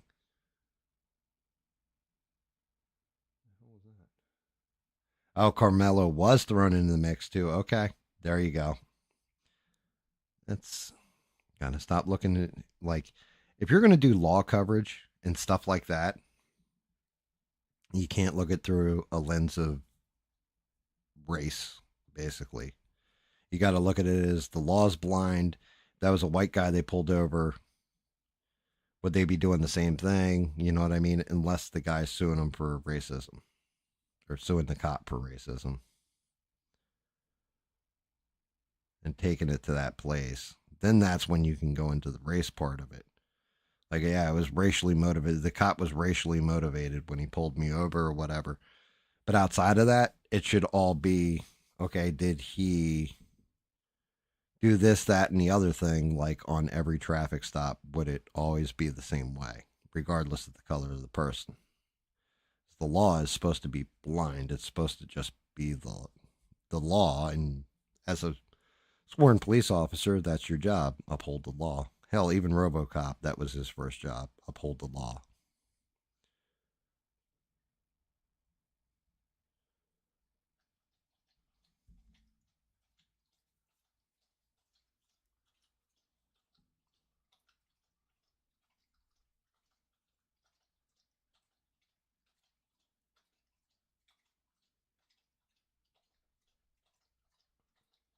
So wait, ABL was actually on the cop side saying the cop did the right thing, and somebody was like, "Of course he's on the criminal side." Like automatically assume that ABL was going to go into the criminal side, or did they just misunderstand what ABL was saying?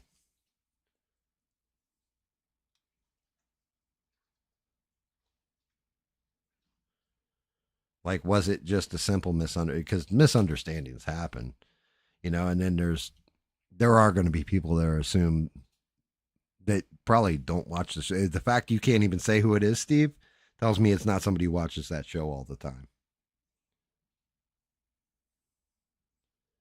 Usually, people who watch a show constantly, you're just like, oh, yeah, it was so and so.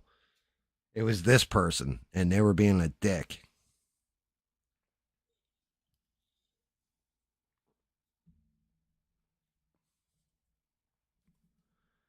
And I mean, yeah, there's going to be people that even if the cop did everything 100% on the up and up, are going to take the criminal side because they might have been treated some way by a cop or view everything that they're being racially profiled, whatever.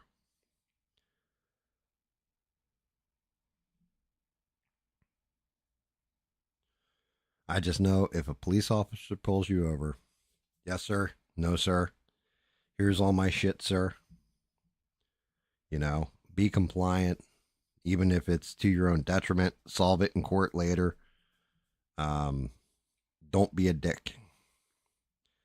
Because I'm not going to lie, if you're not a dick, sometimes you'll go to court, talk to the cop, and be like, yeah, I was having a bad day. I didn't realize I was speeding and everything else. And a lot of times, if you're cool to the cop will be like, yeah, it's okay. Don't worry about it. And tear up the ticket. They can tell the judge, yeah, I wrote him for reckless driving, but to be honest with you, we're just going to nail him for speeding. You can you can have those conversations and plead down your tickets. But if you're a dick to the cop and you're standing on, you're basically screwing yourself because the cop's just going to be like, no, I ain't going to cut you a favor. Why should I? You're an asshole to me. So you can't blame them.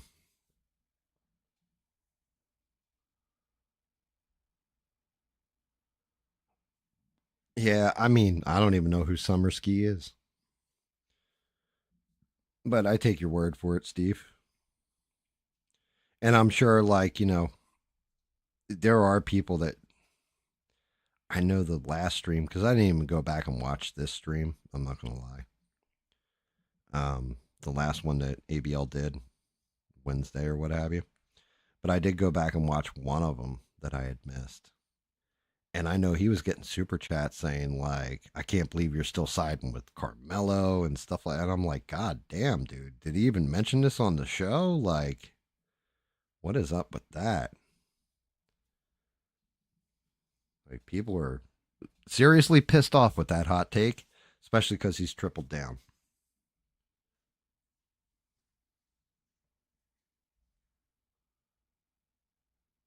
Yes, it was Saturday. Stranded, you're right. It was on Saturday, last Saturday's show, because I did see that super chat or when he read that.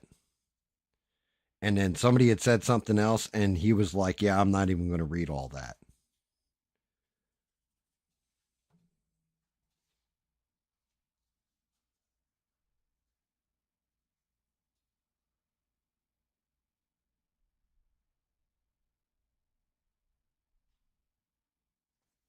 That's pretty cool, Eugene. Yeah, like cops are just normal people in a lot of cases. The only ones you got to watch out for are the really short ones, because I think they became cops to kind of get even for people beating the shit out of them when they were young.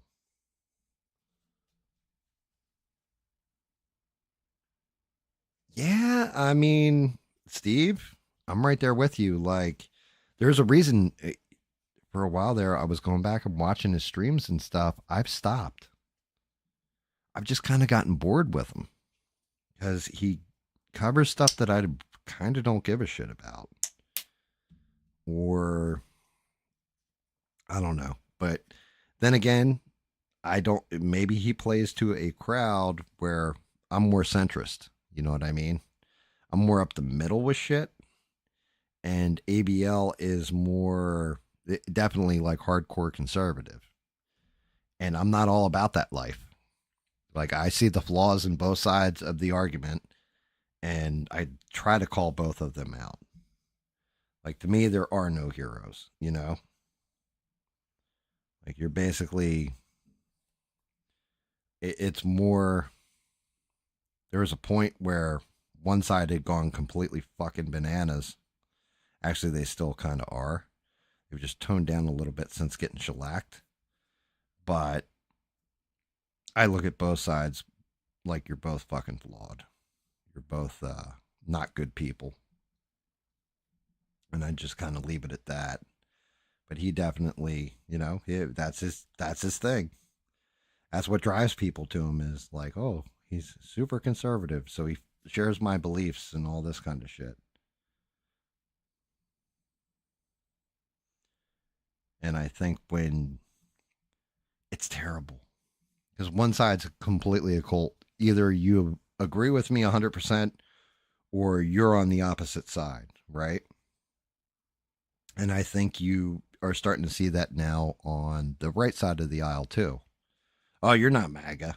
You're not America First. If you don't like lick Trump's ass every time he talks, what? No, that should have nothing to do with it, man.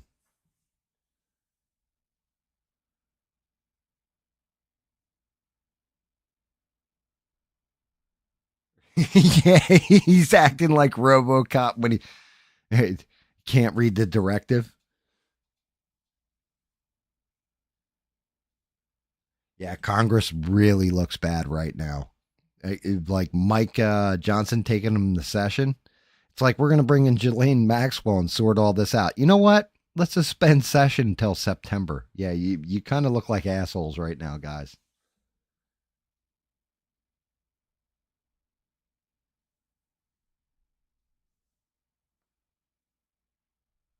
They punched him in the face, then drug him out of the car and beat his ass. I'd have to actually watch the video.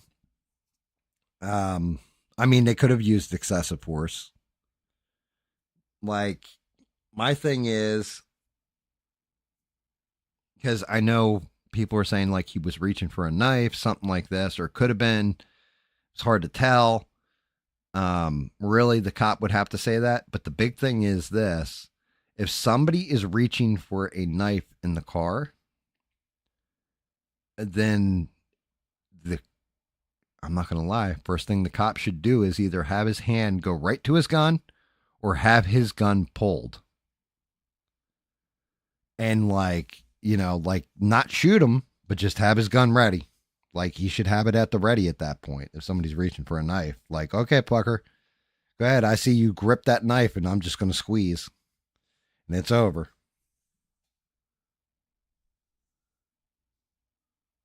I don't think he chooses I don't think that either, Steve. I don't think ABL chooses the black person side all the time either.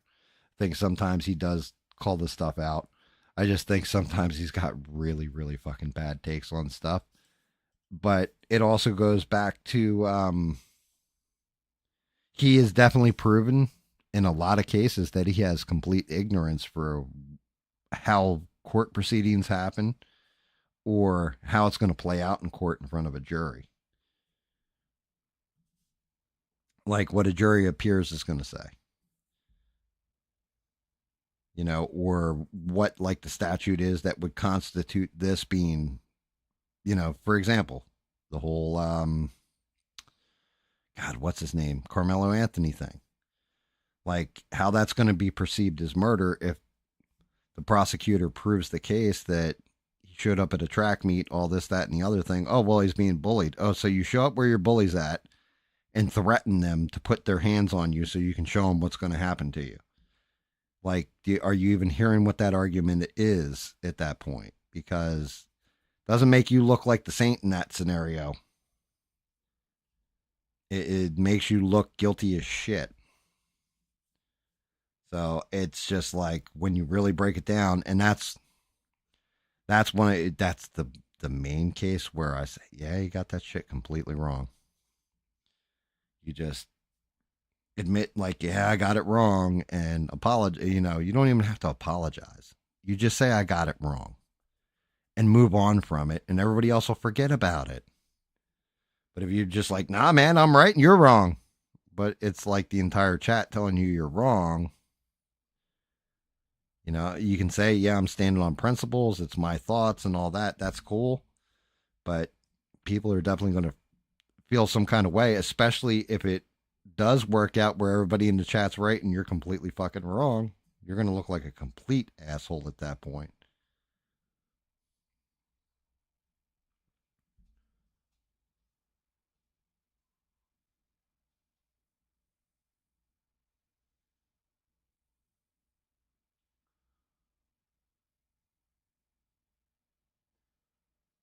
Uh,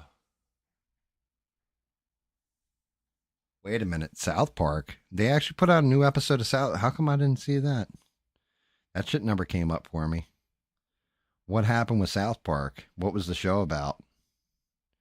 Like Tim Pool's like pissed off about it. It must have been a really good show. Was it about guys wearing beanies that have sex with their producers?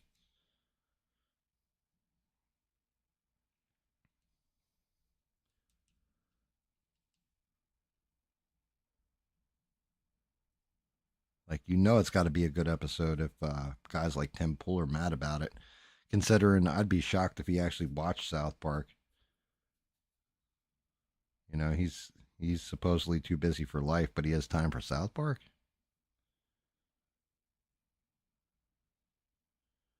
Or did he just read about it on X Twitter and go off about it because it's topical?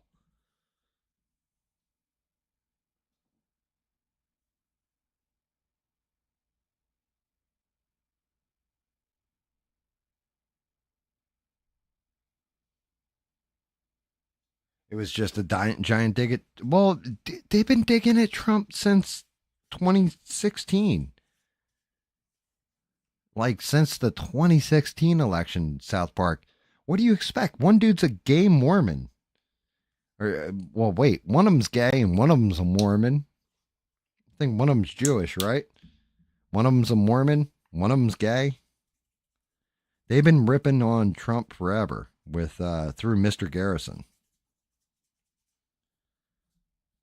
But I mean, that's just it. They kind of have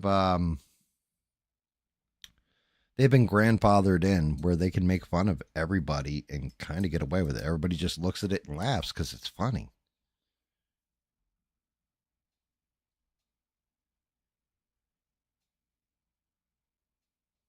So they should have dude with a micro penis. Like, man, lighten up. It's called jokes. We all make them. Some of them are good, some of them are bad. You know, um, it's nothing to get that upset about. Where it's like, yeah, so you're not gonna believe this. I'm so outraged and all that. I think Tim Pool was probably mad because he thought they found pictures of him and they were showing off him full frontal with the micro penis.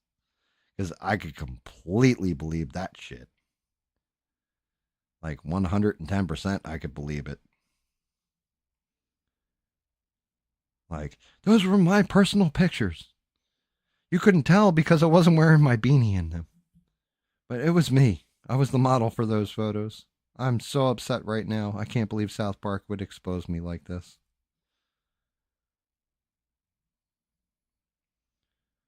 Like, come on now. It's jokes, man. Lighten up.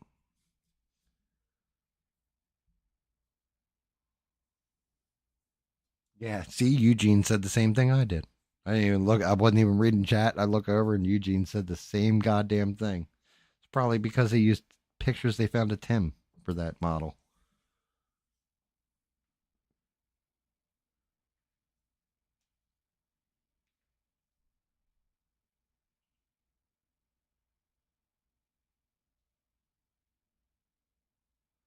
Oh, Jesus Christ. I mean, they did the same thing with Saddam Hussein back in the day.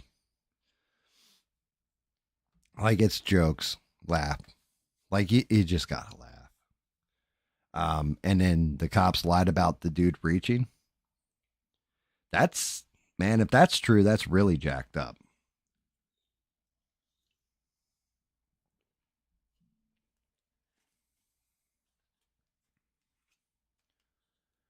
Like, that's super screwed up. I mean, now they may have beat the crap out of the guy, but they didn't shoot him. Like, it could have been a lot worse. They could have been like, "Hey, he was reaching, so I shot him." That would have been a lot worse.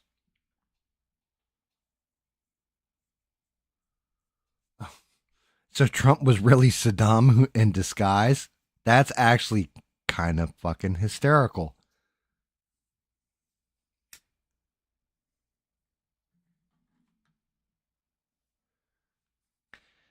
Like, hey guys, hey guy, come here, guy.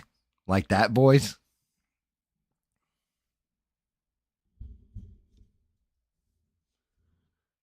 Yeah, like it's a shame. I really wish CLB, good old gigs, could still do the voice and do it in my Discord. You guys would laugh your ass off. Like, he used to be able to nail Cartman's voice perfect.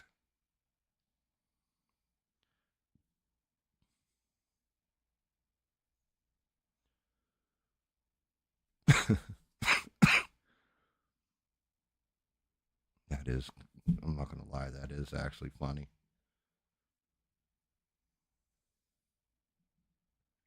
He's actually Saddam Hussein in disguise.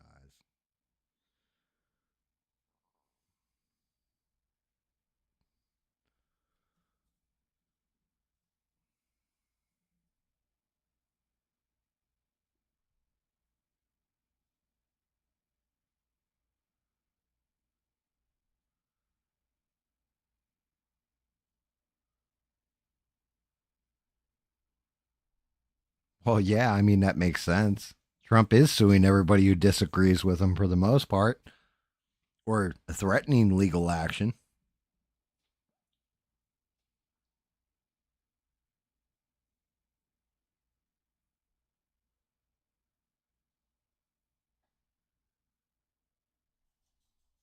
Yeah, that's excessive force. Like, if dude was swinging on the cops or trying to hurt them in some kind of way, then that's considered excessive force. That officer should be either placed on leave until an investigation happens or immediately terminated. You can't do that. That's you can't use excessive force like that, especially not in this day and age. Not with body cameras, everything else. Like there was a time where, somebody might have tripped on their way into the building, but nowadays that shit's all on camera.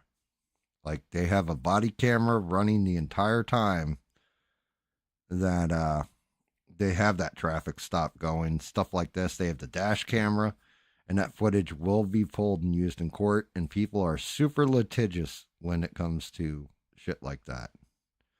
So the last thing the police department wants is some kind of moral outrage to happen.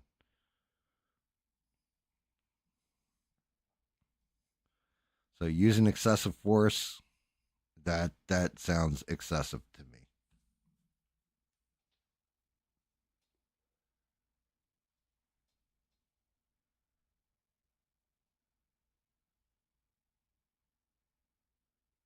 He's in bed with Satan. Oh my god. Dude, that's fantastic. Yeah, some random bitch left a. Well, that's just it. Mr. Garrison was Trump basically in his first term. That's what's weird to me.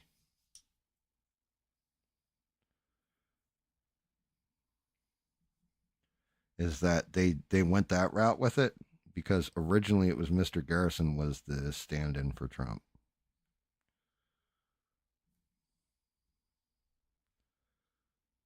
which was hysterical. Especially the part where they did the debate and Mr. Garrison actually won the election. He's like, "Holy shit, I didn't think I was actually going to win." Like whatever she says, that's the right thing. And then Hillary Clinton was told to disagree with him when she went on stage.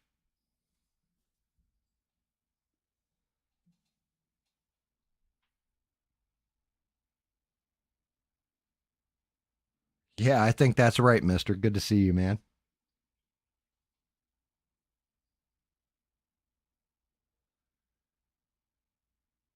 Yeah, and that's just it. That's what I'm saying is with South Park, they're like, what's so great about South Park is they hit everybody pretty damn even. Like if they see it as bullshit, they basically call it out. And it's kind of always been that way.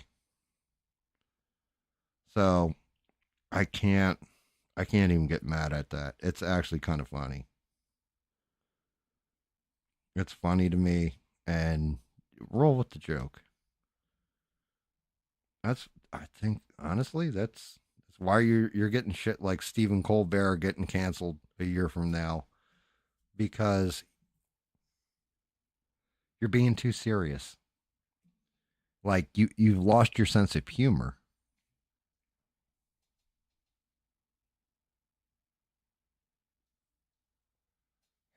Yeah, PC principal and strong woman or strong woman.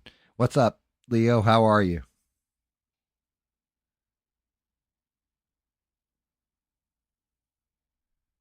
I love, dude. I love the episode where strong woman signs herself up and they're going through like a decathlon and they bring in the dude like her ex-boyfriend signs up and says he's a woman and he looks like Randy Macho Man Savage and he's just beating all the women up.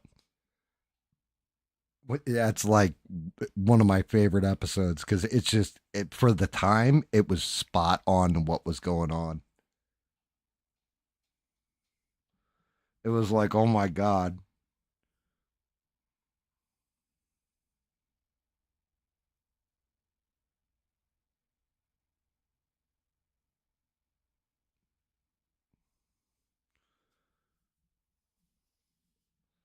I also like the Kathleen Kennedy takes over everything. Put a chick in it, make her lame and gay.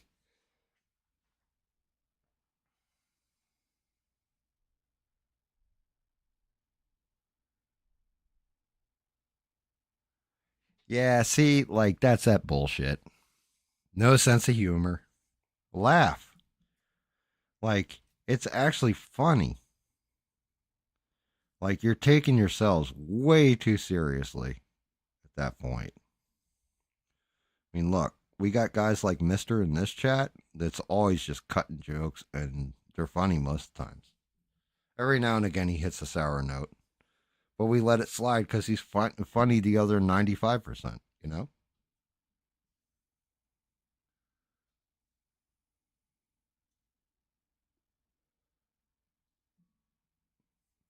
Oh, Leo, Bubba's just saying hi to you.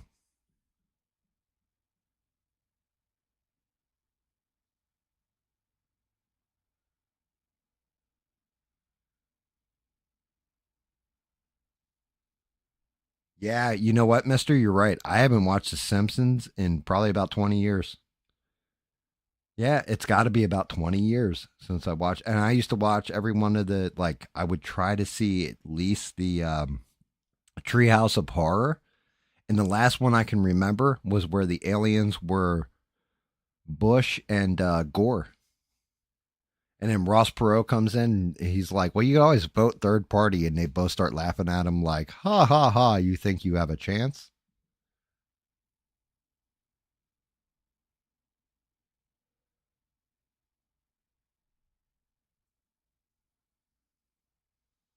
Yeah, that was a funny one, Stranded.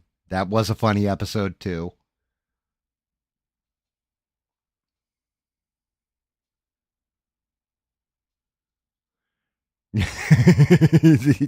Steve, that's that's a good possibility, bud.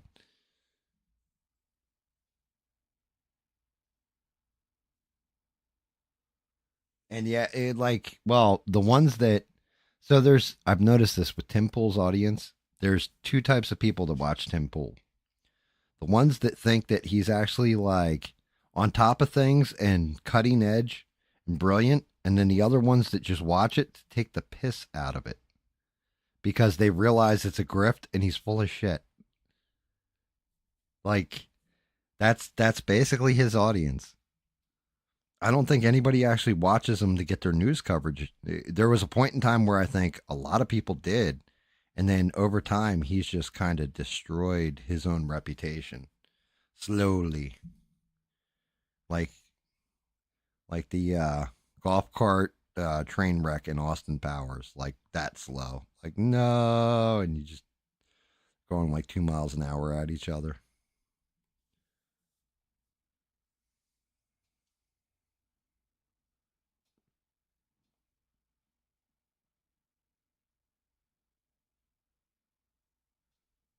Yeah, I don't even know. I stopped watching like Simpsons was must see TV for the most part, and then it I don't know what it was. It just the storylines stopped being funny. Family Guy's kind of like that too. I'm not gonna lie.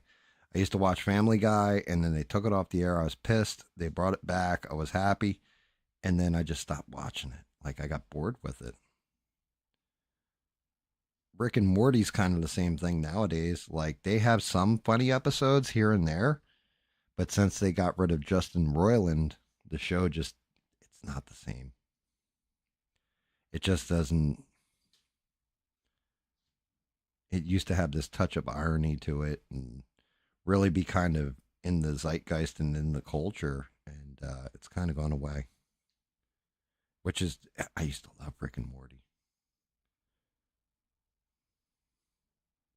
like really, really love that damn show, and it's definitely it's lost a step.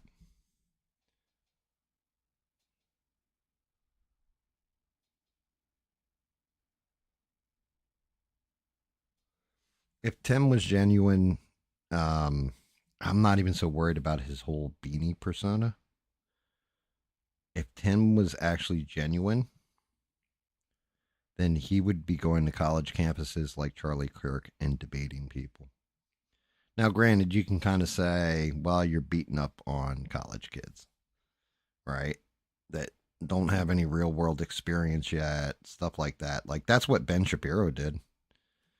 Like, you watch a lot of his debates, his old debates, because his newer debates, Ben Shapiro gets his ass kicked a lot.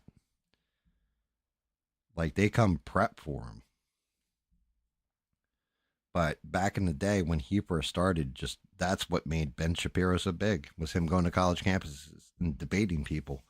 Charlie Kirk's kind of the new big boss for that. But yeah, even Steven Crowder used to do it, right? Like change my mind that whole segment.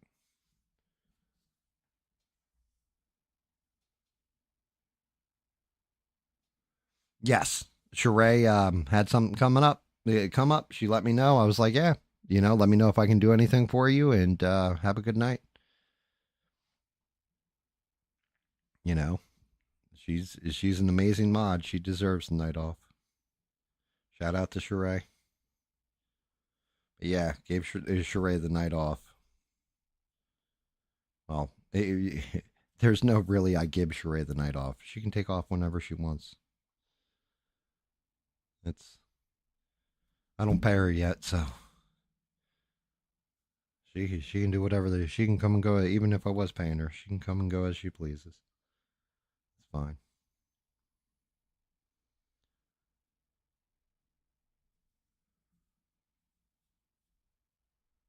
Yeah, Crowder was good until he started basically smelling his own farts.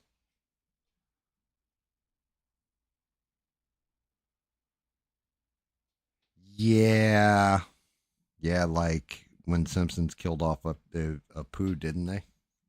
Didn't they get rid of a poo because of that stuff, or change his character arc or whatever?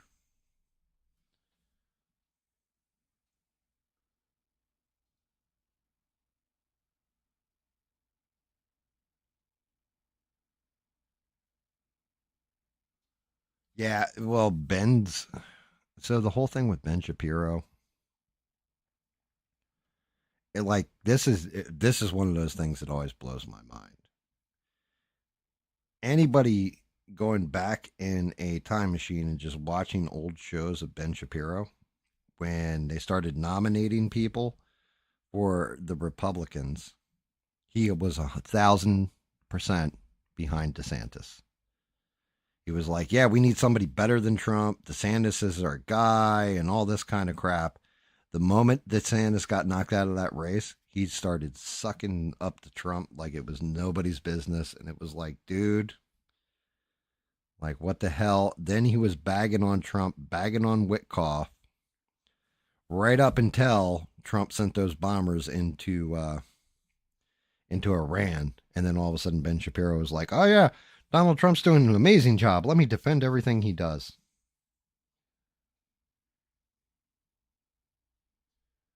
The little hat mafia. Jesus.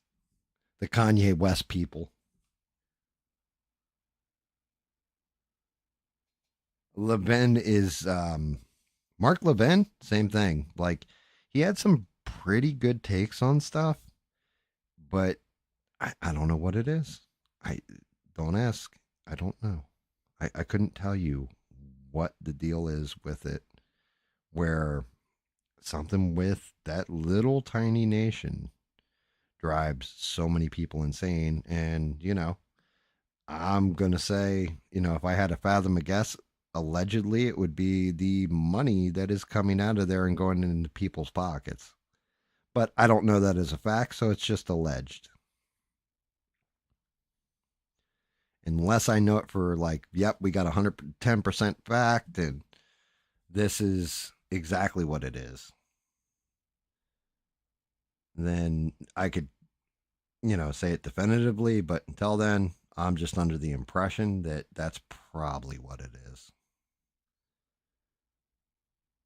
I don't have Sheree to get me out of trouble if I run my mouth too much. So I got to be careful tonight. Yeah, Levin. Well, the whole thing is, this is something that pisses me off too. People who get like that, hell, even if I have this weird feeling, somebody broke into Ben Shapiro's house and he didn't have like personal security guards around him, he'd be the guy with the sock in his mouth and his cheeks spread on there. He'd be that guy. Please don't take my wife. Just please don't hurt me. He's that guy. Mark Levin, same thing.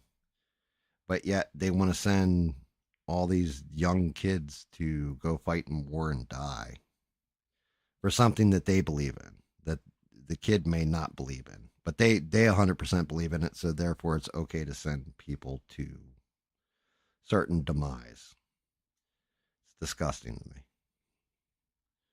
Something about that disgusts me. Like, if you're willing to go over there and be a badass and fight, and or you've done military service, shout out to our military people, you have every right to talk whatever shit you want in that regard, because you're willing to you're willing to back it up.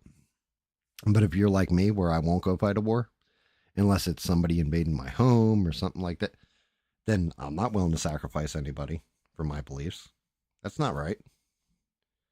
If you're so invested in it, then go over there.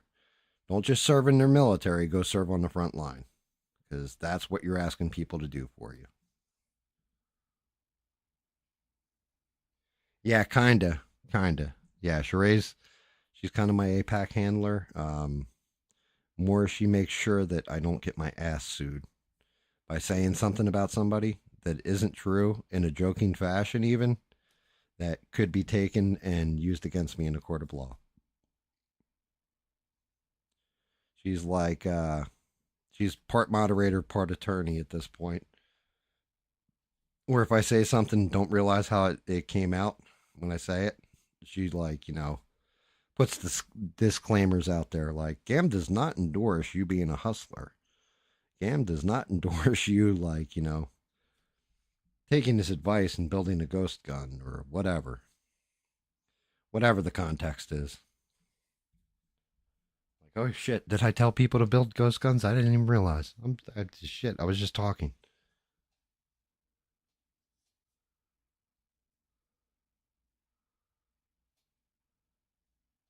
And you're right, Bub. And 99% of everything always comes down to money. You follow a crime, and it's going to take you to one place and it's going to end. You follow the money, man, it takes you to places that they don't want you to go.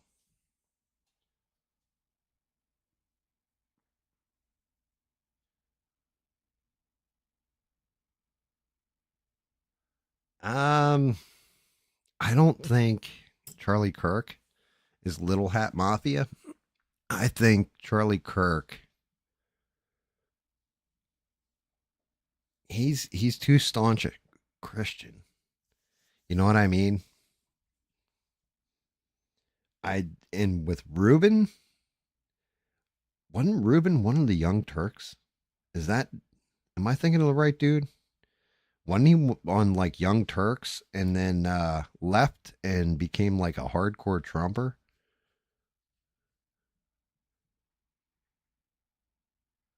Or is Ruben the dude who owns the like sports bars and all that? And like the guy held up the sign and he wanted to send him one of his employees or whatever, and he wanted to send him to Israel for like, I'm going to send you to the Holocaust sites and shit like this.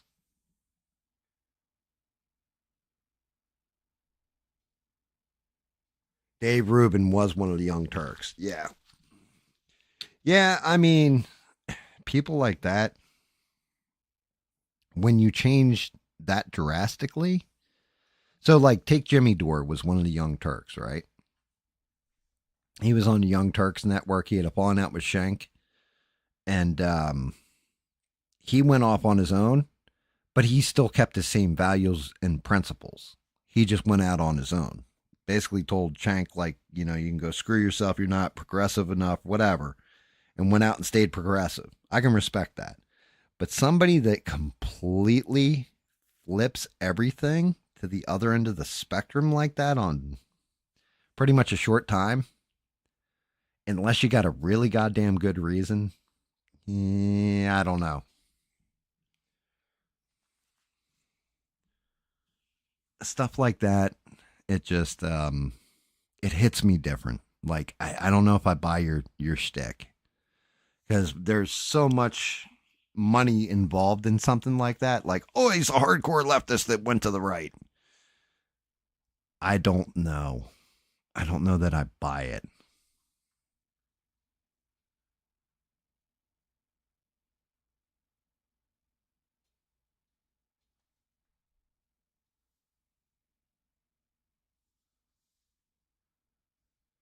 Um, wait. Oh God. And yeah, as far as Kirk goes, I didn't know he took that much money, but I could believe it. I just know at the last turning point, part of the big discussion was is Epstein Mossad. So if he's taking that much money, he's taking the money, but he's not doing too much with it, like as far as propaganda. And then there was one girl that called Cenk a bitch, like you're a little bitch or something like that, and they fired her. Her name was like Francesca, I want to say. That was recently. I mean, one of the ones that I completely believe part of their 180 is Anna Kasparian, because a crime happened to her and she was so distraught about it. She's like, "What the hell are we doing?" And like it woke her up to reality. So that one I can kind of believe. Plus, she hasn't completely flipped over to the other side. She just it changed her view on certain things, like specifically no cash bail, stuff like that. Like, yo, there's actual criminals, and I got sexually harassed or assaulted or whatever the hell it was. And she's like, yeah, this shit ain't working for me.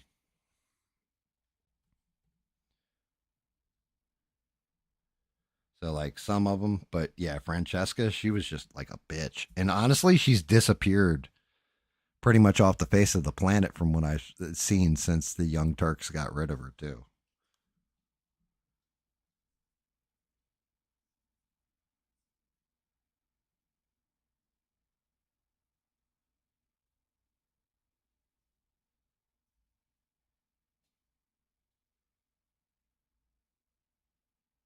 Yeah, and Mister's right. Bill Clinton would the whole thing with Bill Clinton was everything was backfiring on him, and then he moved more moderate. But yes, you are correct. By today's standards, if we took it back to the Bill Clinton era, like a politics, Donald Trump would be a hardcore Democrat. Yeah, so Mister is actually like 100% correct on that. The Overton window has just moved so drastically towards the left that people that would have been considered Democrat, like this staunch Democrat and all this, or staunch liberal, are Republicans now. Like it's a bulk of the Republican Party.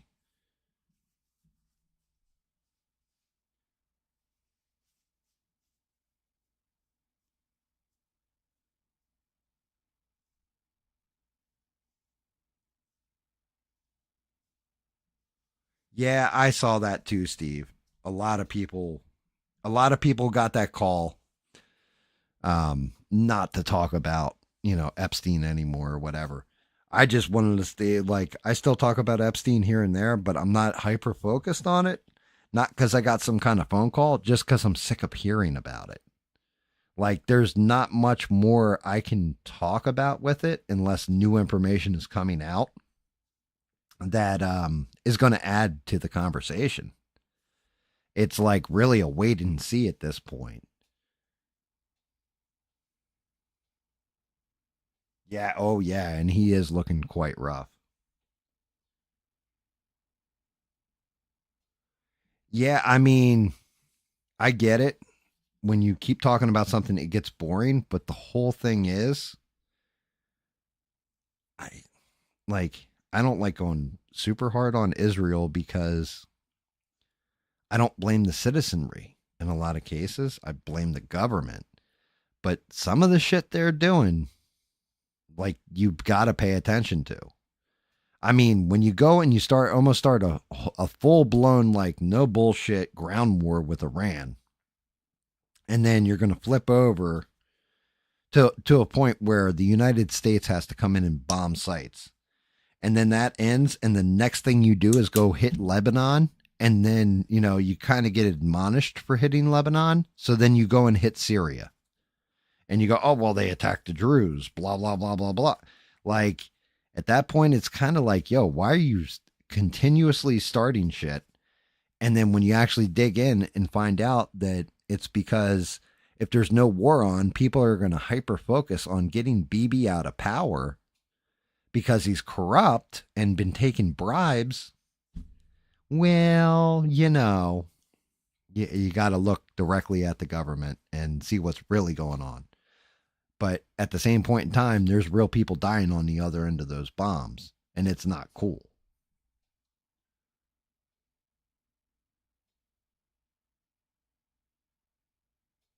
Yeah, and well, you need a variety of topics. You're not wrong.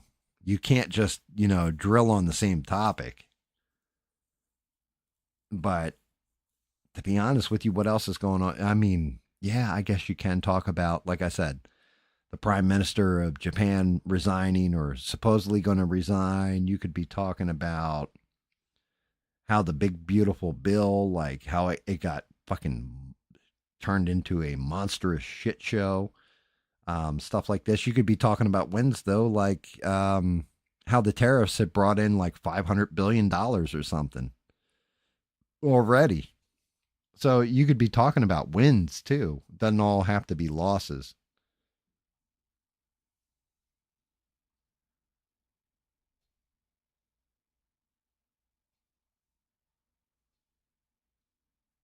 Yeah, like I wasn't real big. I'm gonna be square up honest. I wasn't hyper focused on what Israel does. I just figured that's some shit over the Middle East. I don't really care about it until they did the whole Gaza thing. Like all that happened, and I was kind of me myself personally. I was like, oh yeah, go get those bastards. Like they came in and just attacked you for no reason. And then seeing the shit that they're doing, though, like, hey, we're going to starve out a population. Wait till they go running to get the food and then shoot them. Like, what? Wait, what are you fucking doing? Like, it reminds me of the beginning of Rambo 4 when they throw the mines out in the field and take the farmers out in the rice field and they throw a bunch of mines out there. And then they make the farmers line up and go running through them. And, people are blowing up left and right. You're like, God damn, you cruel sons of bitches. What are you doing? You're supposed to be the civilized good people over there. What are you doing?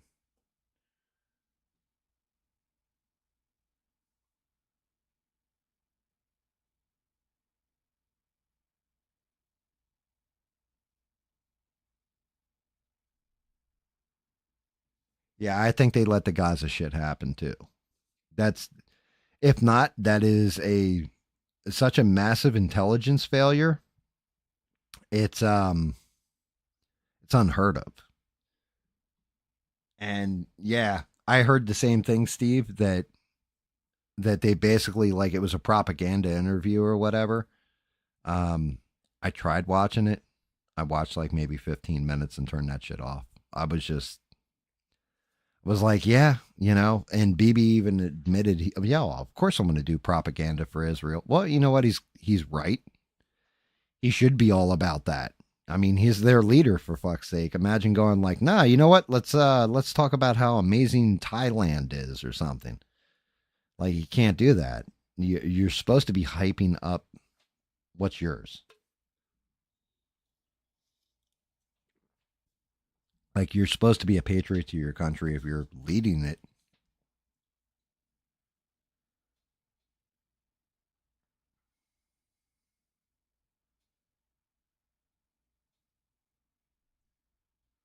Yeah. Oh yeah. Exactly, rebel. I don't think you're wrong at all. They have they have one of the best intelligence agencies in the world in Mossad, without it, a doubt, hands down, one of the best intelligence agencies in the entire world. And for them to fail that spectacularly, just something doesn't add up. When things don't add up, you dig a little deeper, you're definitely going to be disappointed with the results. Um, and Patrick Bet David, yeah, PBD podcast. I can. There's times where I'll watch it and it's really good. There's times where I'll watch it and I'll be like, yeah, I don't know about this. But for the most part, I find it to be pretty good. They usually have pretty good takes. Honestly, my favorite on there is probably the one dude Tom. I think he is by far my favorite because he's kind of quiet, but when he talks about shit, he brings those numbers with him. It shows why he feels a certain way and makes it all make sense.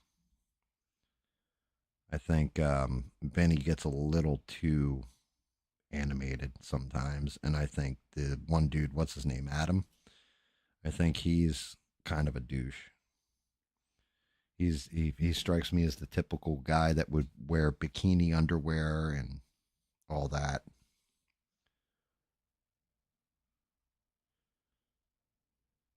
Like I don't know, just something douchey about him.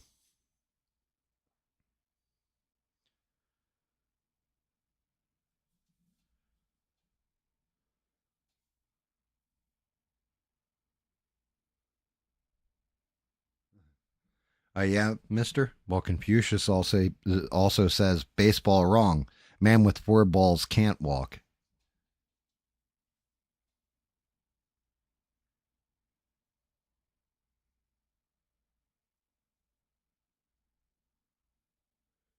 Thailand blew up Cambodia. I could believe it. Maybe they stole one of their lady boys. They didn't tip out the lady boy at the end of the night. I mean, that's just it. Somebody's always attacking somebody else. And yeah, bub, you're not wrong either. Both sides are always yeah, that shit's never gonna. That shit's been going since before, way before I was born. It's gonna be going after I'm down in the earth.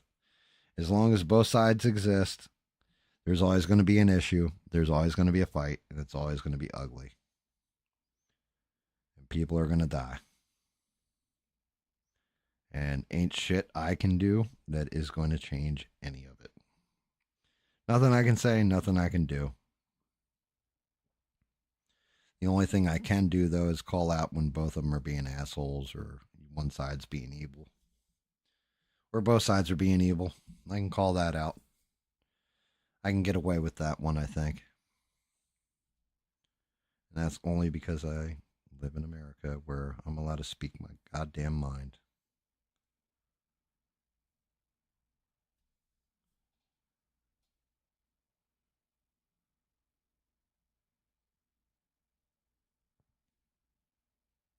Pol Pot calling the kettle black. That's friggin' hysterical.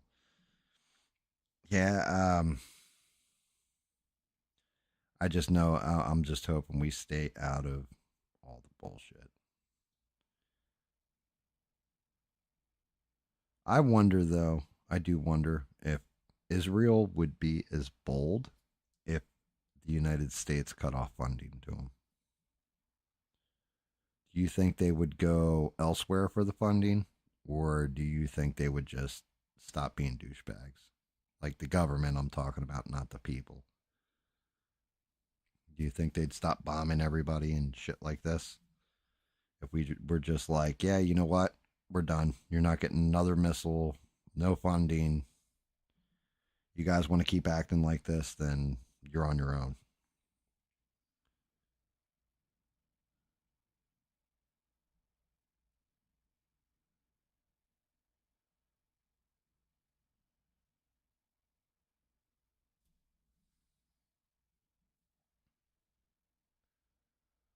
The way that paint's layering on that ear just doesn't look right.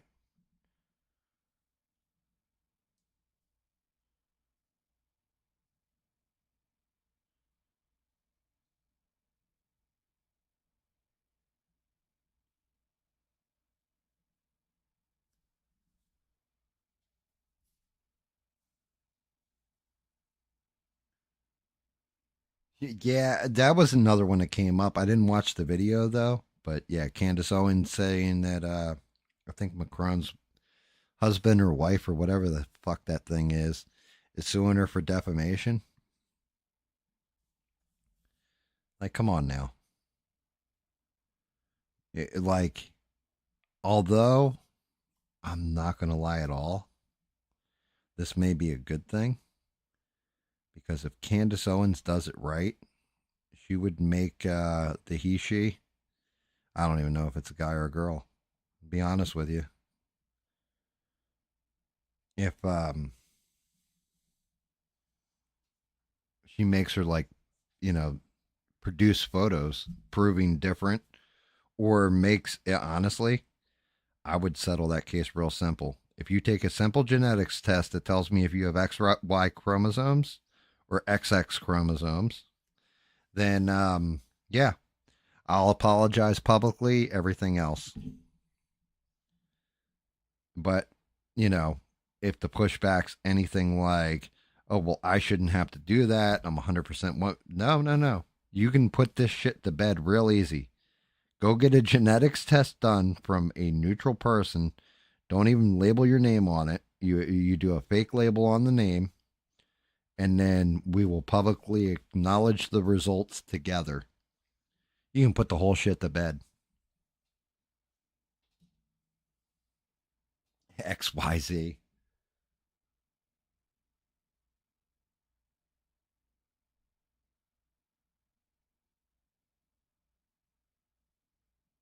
Yeah, Candace's series make a good case, but you give me enough time and enough research in one way or another, I'll make a good case why aliens have visited Earth.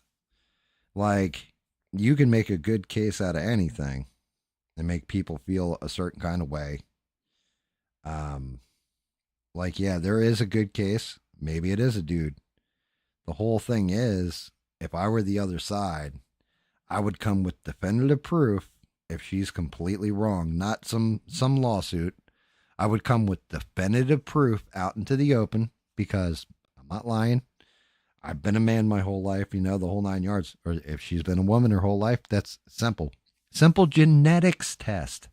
Takes 2 seconds. They just swab the inside of the he, she's cheek.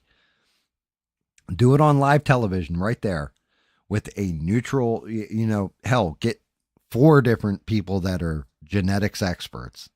Do the test, or DNA experts. Do the test right in front of them.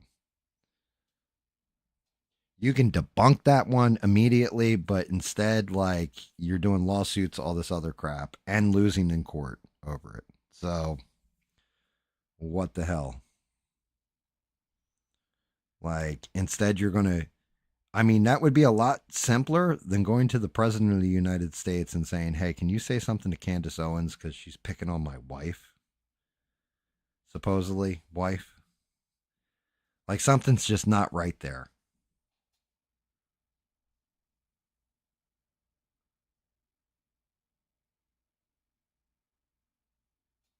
I don't know what the deal is with Delaware outside of they don't have sales tax.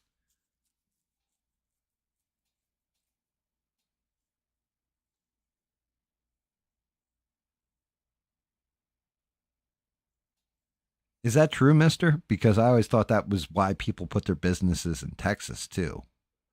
Because they have certain laws like at will and stuff like this.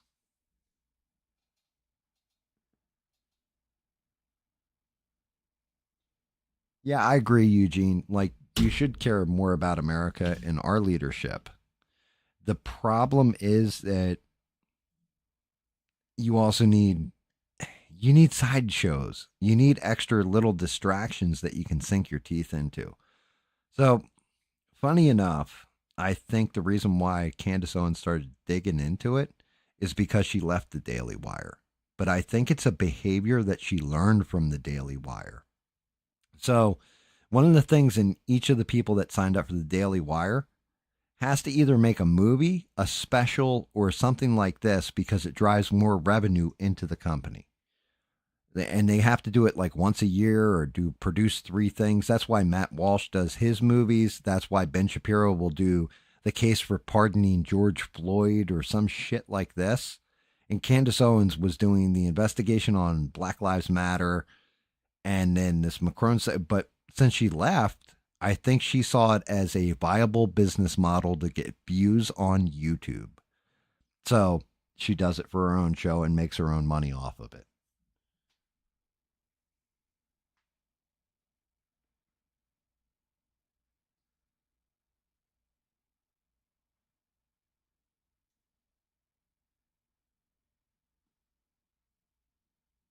Yeah, and I'm sure Mister's right on that. That makes a lot of sense. Like I said, I know they have no sales tax. So living in Jersey, if you wanted to buy a car cheaper, you would go to Delaware and buy it because no sales tax, and it's right there.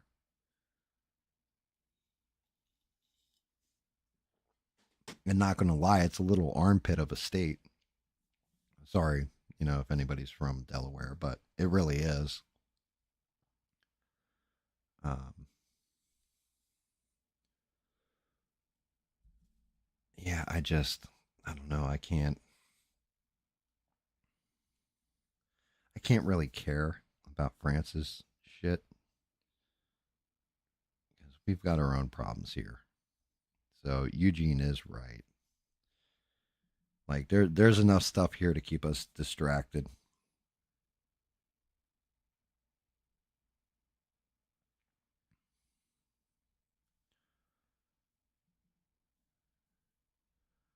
There's definitely more than enough to keep us going. Like, well, that's kind of important, but not really what I give a shit about.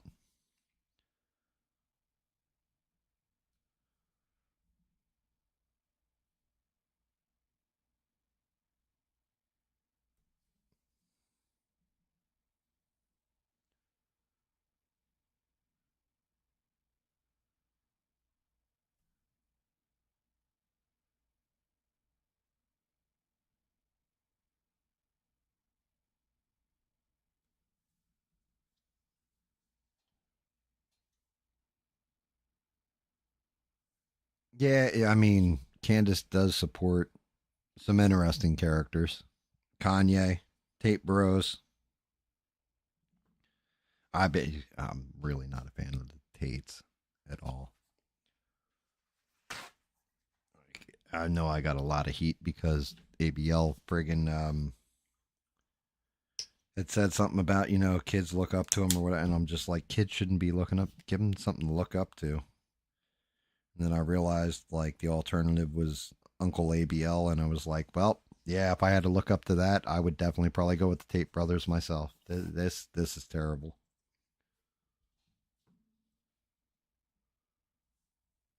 Stranded's right. Are you not entertained? That's correct.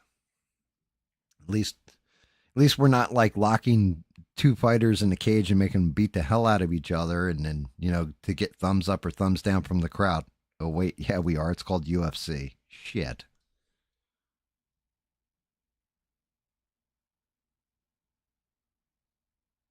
Uh, the Weinstein. Oh, yeah, that's right. She did back Weinstein. Although I'm not gonna lie, like unless he actually sexually assaulted someone, the casting couch thing. That's been something that's been in Hollywood forever. Like they used to make jokes about shit like that on Gilligan's Island, for fuck's sake. So it's kind of the same thing with like everybody's all pissed off about P Diddy getting off, and I'm just like, if you're a grown ass adult, I'm a grown ass adult.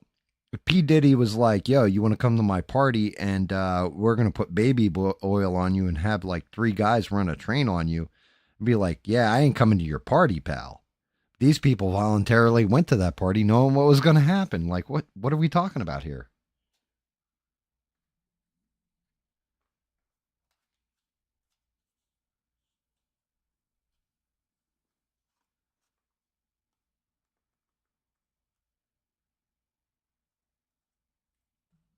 They, them. Yeah, I mean, legitimately, like, it's funny, but I do look at famous people kind of in that light in a way.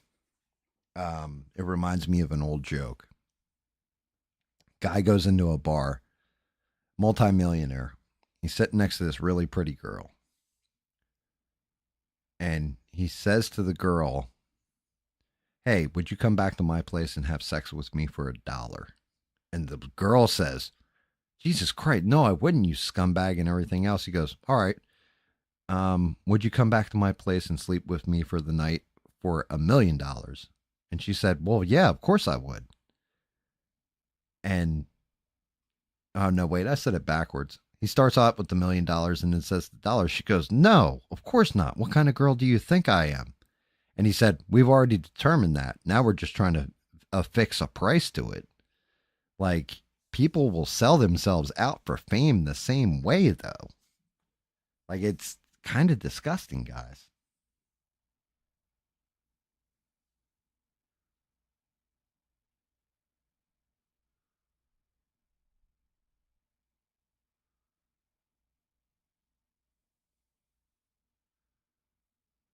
Yeah, and well, the crazy train thing's good, mister. Um, but yeah, Rebel, that's my point. Oh, he did this, that to me, and the other thing to me in a hotel because he said we had a private meeting. So, then he scheduled a private meeting 3 times a week, and I went to every one of those too. Like, what? Yep, everybody's got a price.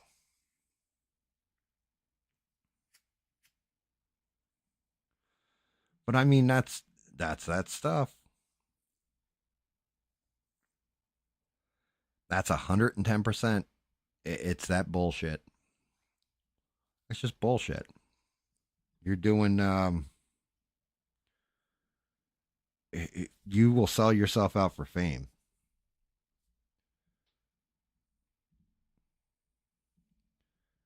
and you're willing to, and people have proved that they're willing to. And then people get upset when it comes out that this dude did this to this person. And all. Well, yeah, but they're a grown ass person. They weren't tricked into it, and if they were, then they would have pressed charges immediately and not been in any of his films. But they didn't do that.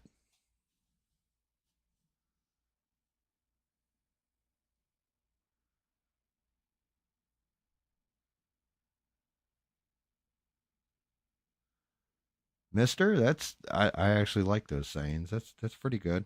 It's pretty damn spot on too.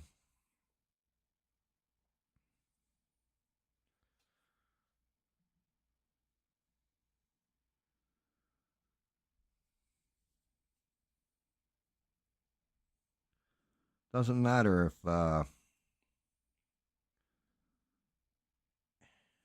it's like, yeah, that's like Bill Gates. Do you think Bill Gates got all that money so that he could not get hot girls? Like, no. He was like, yeah, I got a micro penis. Nobody likes me. I'm a nerd. Everybody makes fun of me. I know. I'll become the richest man in the world, and then I can have whatever woman I want. And goddamn, if he wasn't wrong. There's a reason he went to Epstein's island so much. Was so close with Epstein. Had nothing to do with anything other than the girls that Epstein was going after. That's nerd's revenge right there.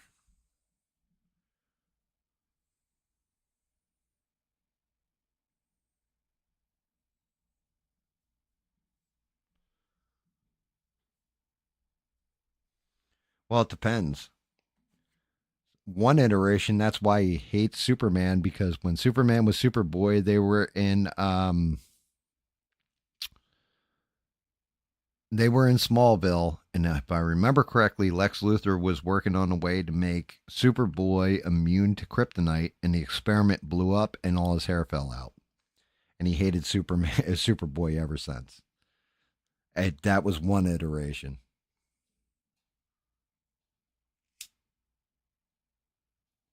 Oh, everything's a hoax. The Epstein client list doesn't exist.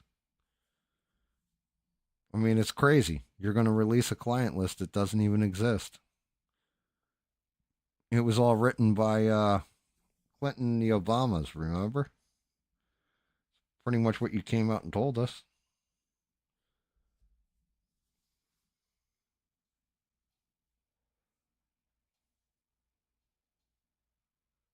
Yes, and the women who go along with it are just as evil. You're not wrong. Well, you said just as bad, but I'm adding evil in there because that is an evil. If I was doing something horrible, especially if it came to women and children, my wife would kill me. I don't mean that. I mean that in a physical sense. She would put the bullet in me herself. Wouldn't take no Johnny Law to come get me. My wife would end my life, and I'm all right with that because at that point I would have become full on evil.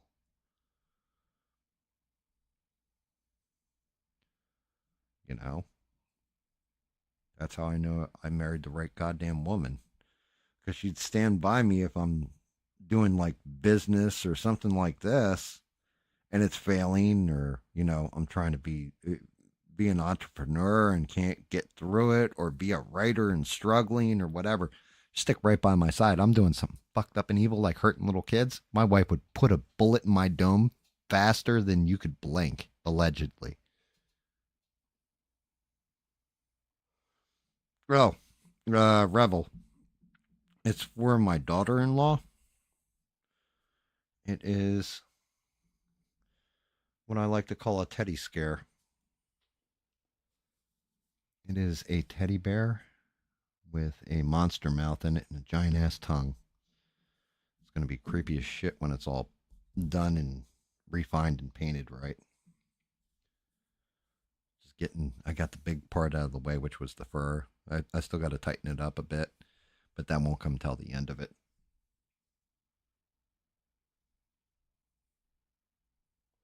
But yeah, teddy scare. That's what I like to call them. In Dungeons and Dragons, you have something that's known as a mimic, and they look like treasure chests, and they have giant mouths in them like this, and they eat the adventurer when they go to open the treasure chest. And it's basically that for a teddy bear.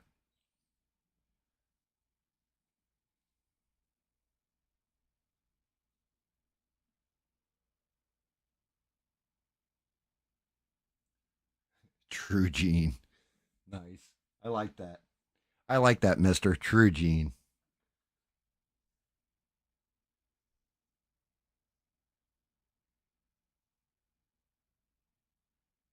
Yes. Yeah, Stranded. I think that's one of the versions. There was another one where he shaved it. I can't remember. Smallville, it was from the kryptonite strikes, knocked his helicopter out of the air, and when his dad found him, he was bald. There's all kinds of different versions of it.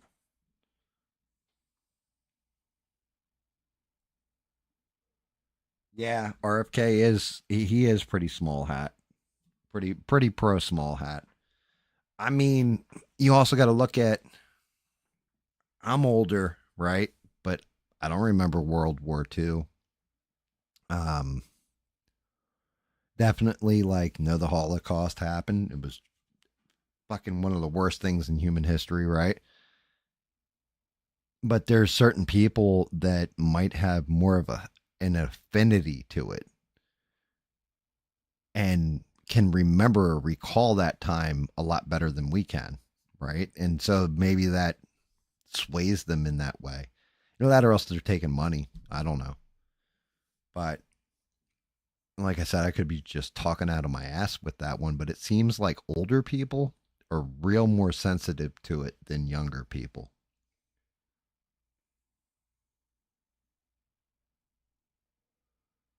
Yeah, Mister's not wrong either. Yeah, but he said he talked to that Palestinian activist, and I can't remember the dude's name. And he basically said, yeah, I didn't do it. And RFK said he believed him when he told him that. Like, I believed him when he told me he didn't do it.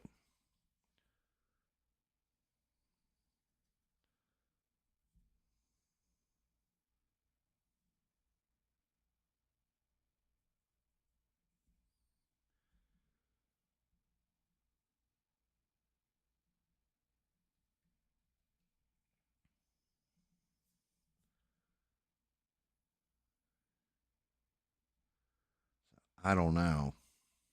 I can't remember the goddamn guy's name either. It's the whole thing. The Kennedy family are definitely in some jacked up shit. Any which way you slice it. Too much mob involvement, back when the mob actually meant something. Too much. Too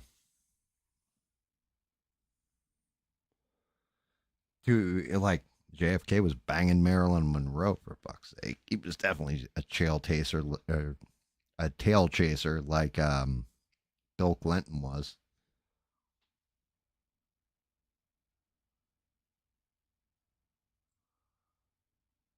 Um, See, like the whole thing is though with Epstein, um, there was definitely some legitimate deals that happened.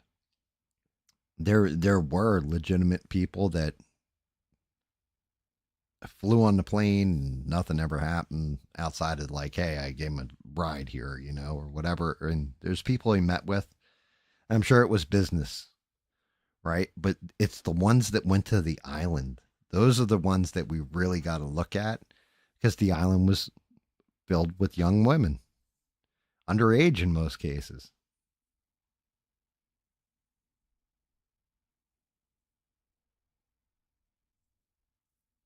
And Mister's right because rich people do hang out with rich people. They don't hang out with the poors. It's looked down upon. It's a whole different society, especially people that are inherently wealthy or have inherited their wealth. Like down here, we call it old Southern money.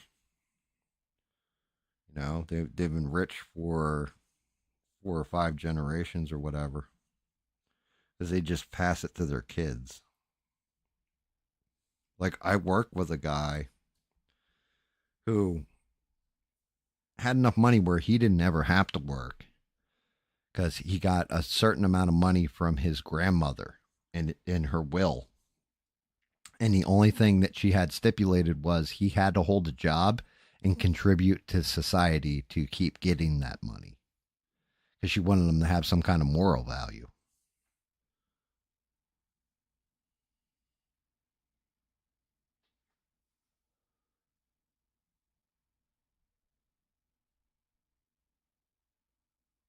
His gam gam.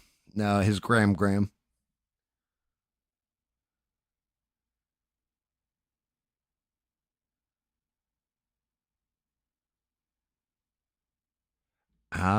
Steve, I could believe that.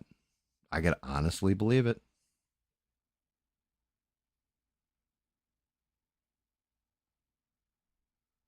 Yeah, and that is a smart grandma because that dude, like, he lost his job and had a job 2 days later or something because he was not going to lose that 10 grand a month check or whatever the fuck it was.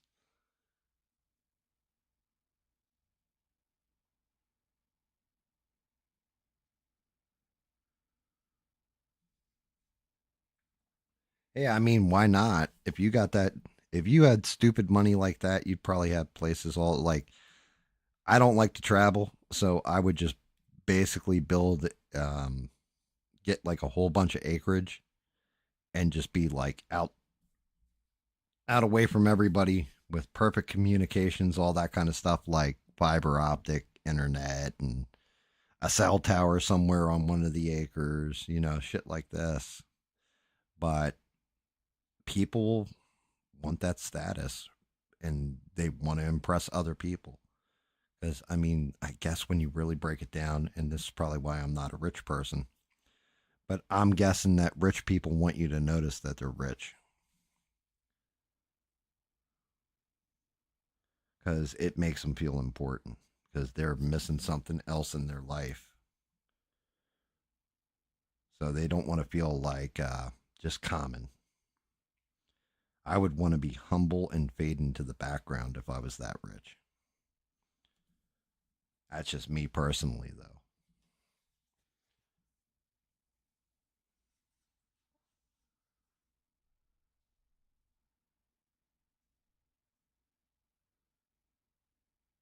Were you wearing a bikini on that plane, Eugene?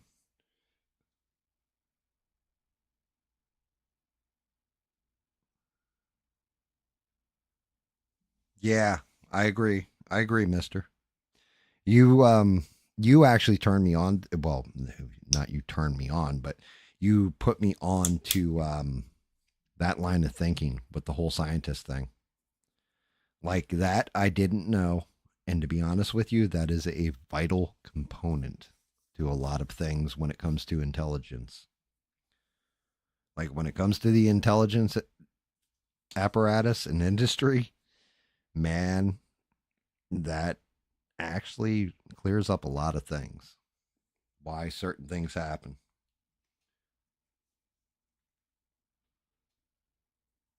Yeah, and he also and Ghislaine Maxwell's father also worked for Mossad too.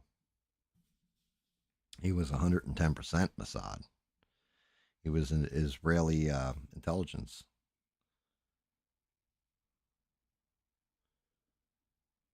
Now, her brother was on Piers Morgan not long ago, and I'm not gonna lie, that guy had like zero credibility. Like he didn't even want to believe his sister did anything wrong. I was like, really? Like, it was a weird ass interview.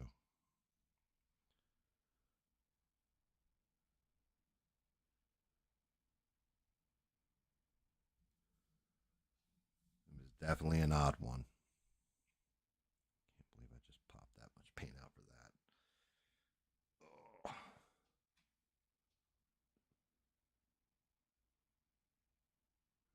Sup, Beans? Did you watch Fantastic Four?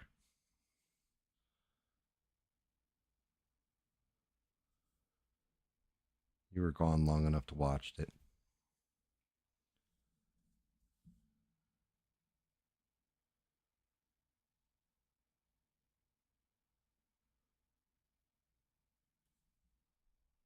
Son of a bitch.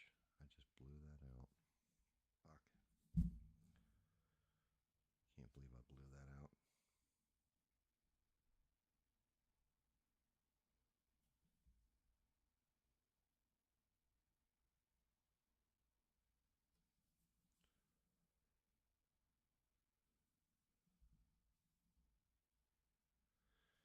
A ramen house. It was made out of ramen? That's kind of crazy. What happens when it rains? Does it get all soggy in there?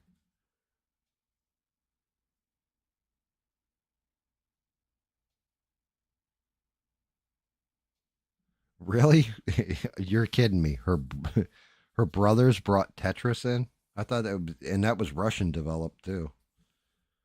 That was a Russian creator that created Tetris. That's craziness.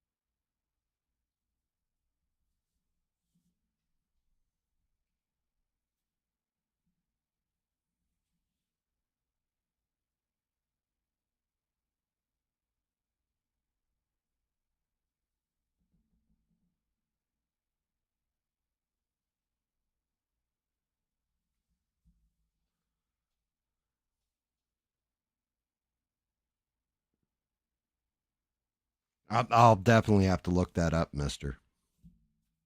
I remember when Tetris first hit because it was one of those games that actually ran on a 386 with not even a VGA. It was an EGA monitor.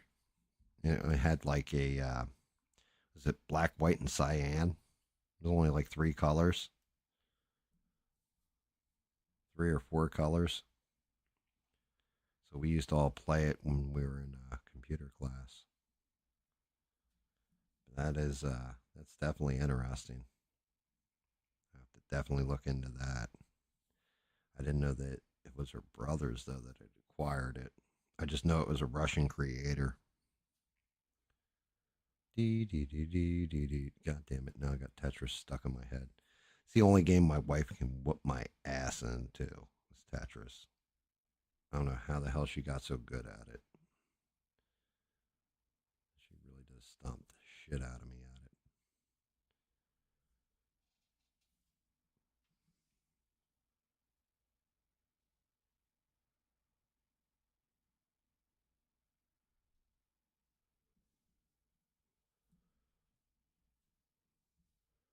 Oh my lord. So what else is up? What else have I missed news wise? Anything like new and exciting, stupid, or extra funny? Especially the funny. You know, can't fun news stories happen?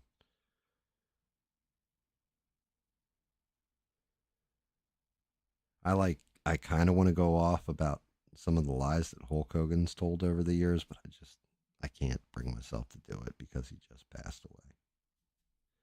He's come up with some real whoppers.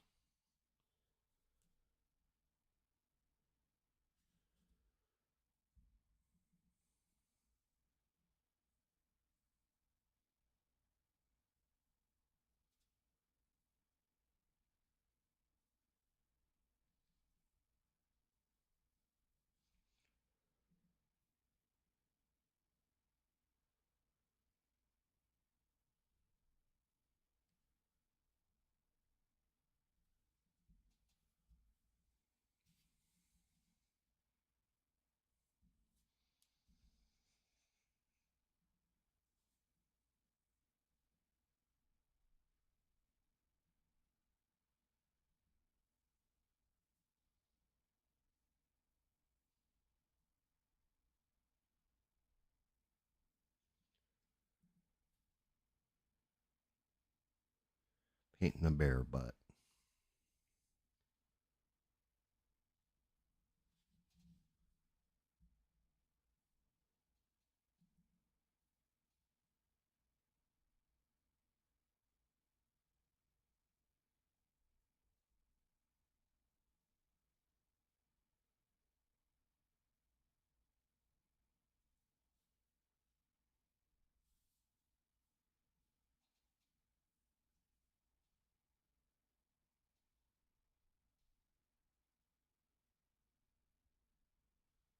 Tetris or Dr. Mario? Tetris, actually. Dr. Mario, I thought was fun, but Tetris, I don't know. There's just something about it when you get up to the higher levels, start hitting a Tetris, and the little Russian dude comes out of the building and starts dancing.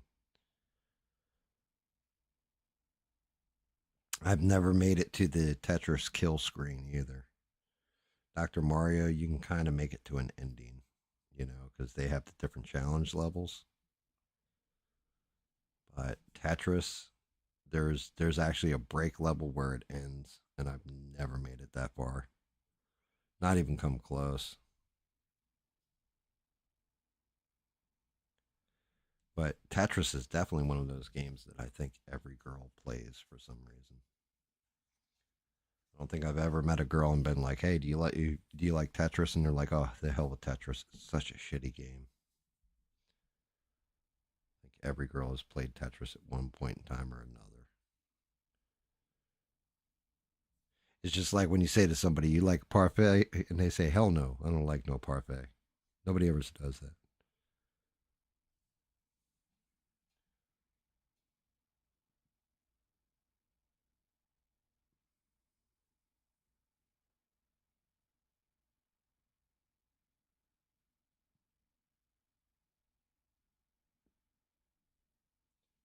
Yeah, I mean, are we talking about Mario Brothers or Super Mario Brothers? Because that's one of those things that screws people up. You're like, oh yeah, the original Mario Brothers game, and they're like, oh yeah, I had that back on Nintendo, and you're like, wait, are you talking about the one where you beat Bowser and your princess is unfortunately always held in another castle? Yeah, that game. Like, no, the original Mario Brothers was them in the sewers kicking turtles around. And then, of course, Teenage Mutant Ninja Turtles came not too long after, and the Mario Brothers had to move on because they would have gotten their asses kicked. It's the same way. I always get a kick out of. They're called the Mario Brothers. One brother's name is Mario Mario. The other one's Luigi Mario.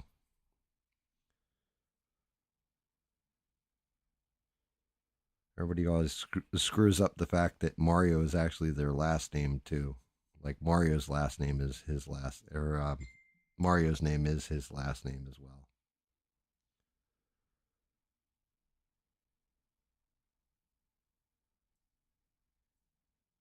I either got a message or my toast is done. But I definitely heard a ding.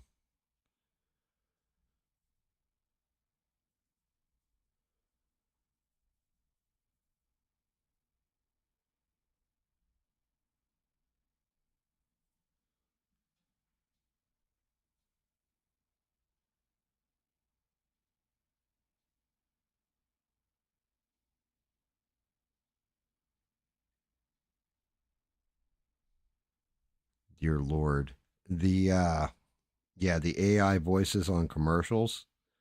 What's even worse is, have you guys seen the YouTube commercials where they use not just the voice but the actual actor? So like, there's one for Oprah, and it's some kind of like Japanese salt solution or some shit. I don't know. It's for weight loss, but they use Oprah. I've heard Judge Judy's voice used. That shit's off-putting. Like, wait, Whoopi Goldberg's endorsing this shit? Wait, that's not Whoopi Goldberg. That's 100% AI. What the fuck am I looking at? How is Whoopi Goldberg not suing the shit out of somebody for using her likeness? Or watching somebody's video and all of a sudden Morgan Freeman's narrating it. You're like, what? What the fuck? Like, how is this a thing where you're not the actors themselves aren't suing? Like, I didn't endorse no Japanese salt treatment for weight loss.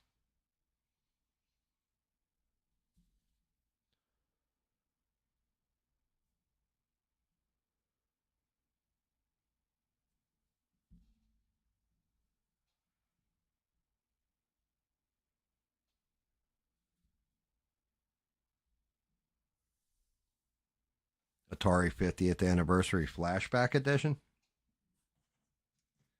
On Xbox, they actually sell, I think it's like $50, and it's the 50th anniversary editions 1 and 2.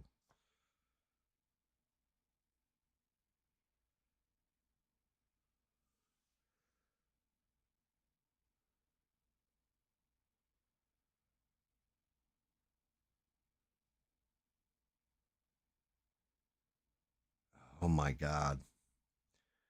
Chuck Mangione died. You guys didn't tell me about this one.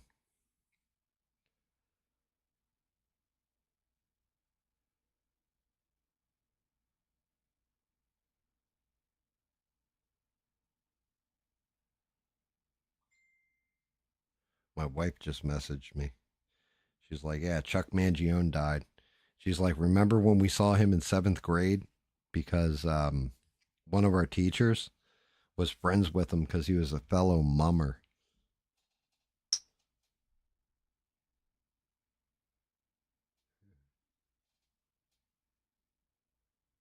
Oh, no shit. Yeah, I didn't even see the post.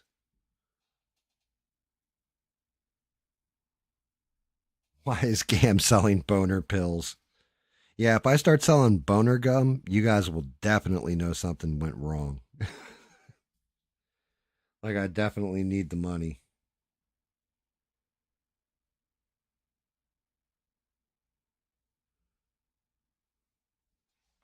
Jesus Christ.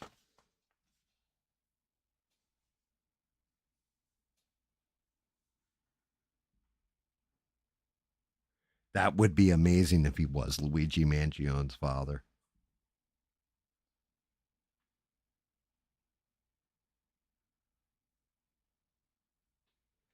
Inviting people over for a hot dog. Dear Lord.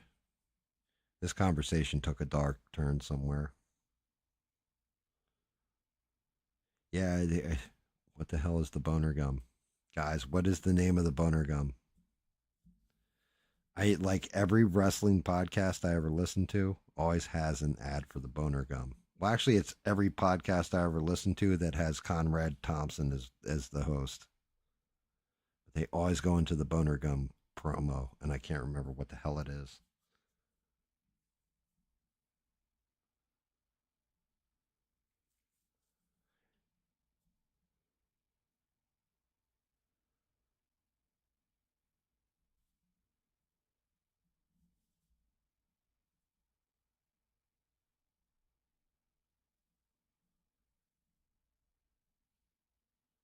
I mean, that's like Raid Shadow Legends. You guys will know I got monetized if all of a sudden you hear me say, and yeah, if you type in,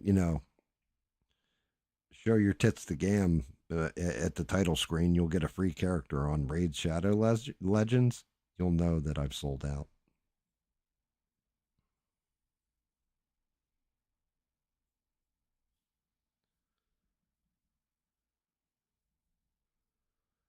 And they must pay really good money or something because every podcast, I swear, has an ad for Raid Shadow Legends.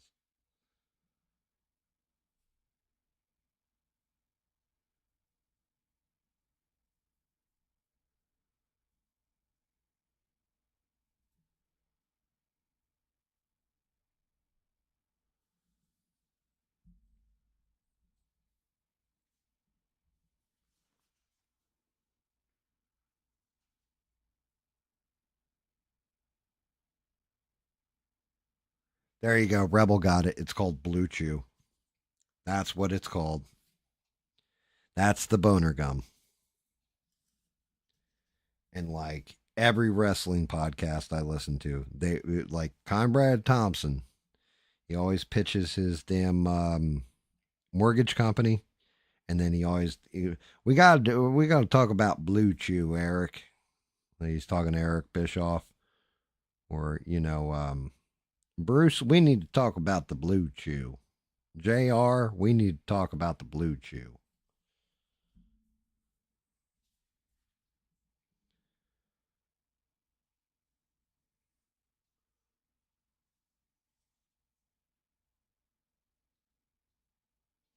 Yeah, the only reason why I know who he is, again, because we had he would be in Mummers Day parades, and one of our teachers was a mummer. We were that like right there near Philadelphia, and in seventh grade, he came in and played a whole show for us because he was friends with one of the teachers, like one of those assemblies.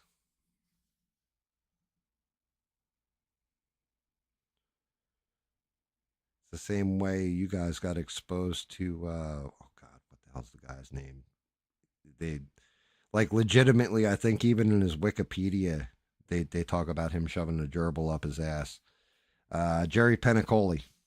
He started in Philly on like the news, from what I remember, and that was like a whole running thing with us when we were kids. That Jerry Penacoli, had a gerbil stuck in his ass to a point where people's parents would say it.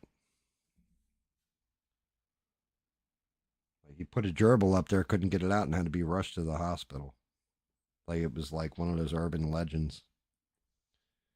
Hell, nowadays it might be a true legend. I don't know. Never followed up on it. But he went on to like I don't know if it was TMZ, like one of those like Entertainment Tonight or one of those kind of shows.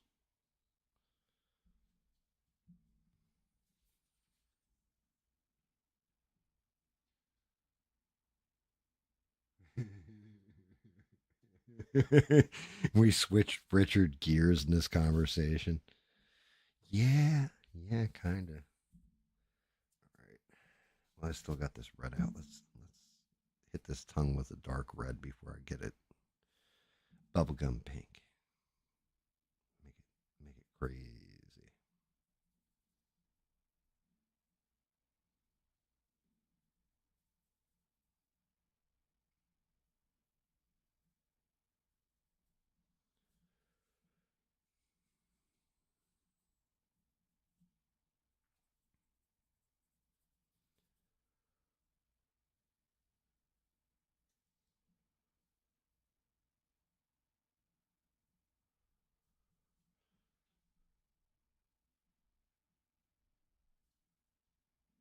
Lemmy winks.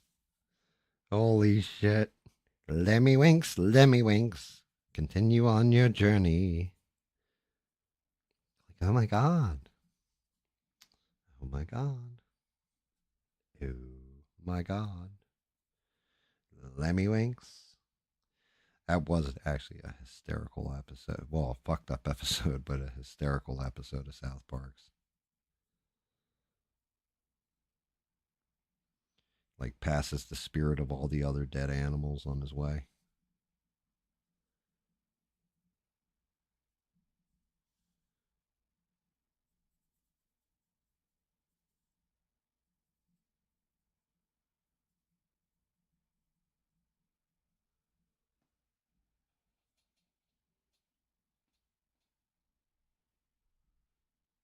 Yeah, I mean, you're not wrong, Eugene. I don't have anything. I have nothing against Kanye West people either. I just, I don't want my, like, they should give you options when you pay taxes. What do you want your tax dollars going to? I want them going to roads and infrastructure. I want them going to soup kitchens and feeding the homeless or whatever. I want mine to go to roads infrastructure. I want mine going into wildlife sanctuaries. I want mine going to the Kanye West people. Like, you should be allowed to check those boxes off. Like, actually deciding where your money goes. It'd be a lot of shit defunded that way, though. I'll tell you what. Like, yeah, blowing up kids and starving to death in Gaza. I don't think I want to send my money there. I think I won't pay attention, or I think I'll be paying it better attention now. And it would also, in a way, I think that would help with people investing in elections too, or doing campaign donations, because it's like, well, the people are actually controlling where their taxes go. So no matter what Congress does, you know, can't send their tax money away to this place or that place, the thing they don't support.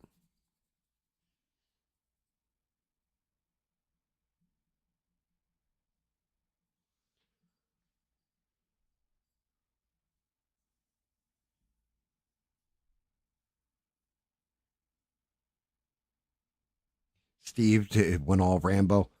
Yeah, but you like, I pictured Marcellus Wallace in Pulp Fiction when he gets rescued. Like, yeah, Mister about to be living the rest of his motherfucking life in pain, excruciating pain over there. I'm gonna call up some hard pipe hitting mother truckers and have them go to work on him. Beans is just going off on the goddamn watermelon like that. Like, yeah, you about to suffer.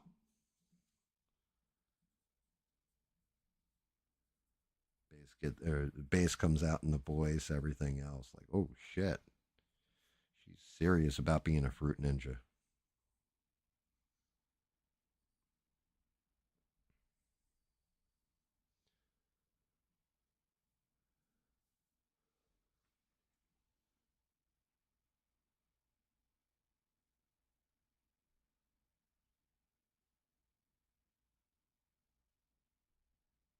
Yeah, I mean, part of the problem is that the money's flowing into the big corporations instead of mom and pop, the little guys, like the smaller entrepreneurs.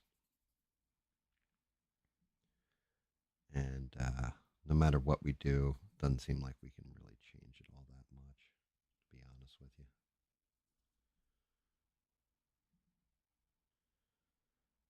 Like I said, it's fine we got Congress or whatever and no taxation without representation. That's why we have them, everything.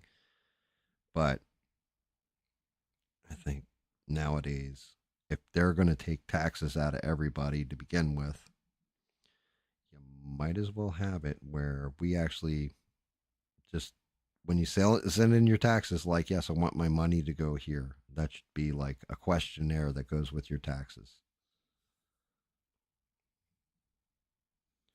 I want my money going to homeless veterans, like Stranded said.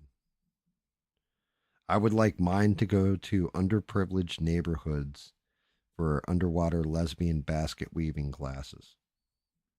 Like if you check that box, hey, at least you know your money's going there.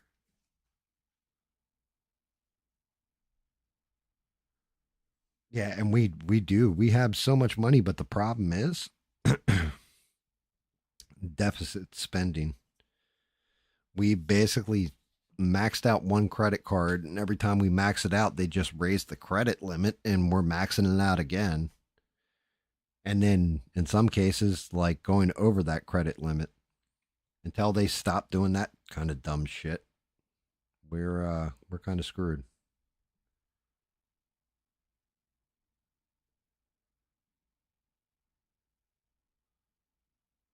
Ah, we have something to taco about. Taco about.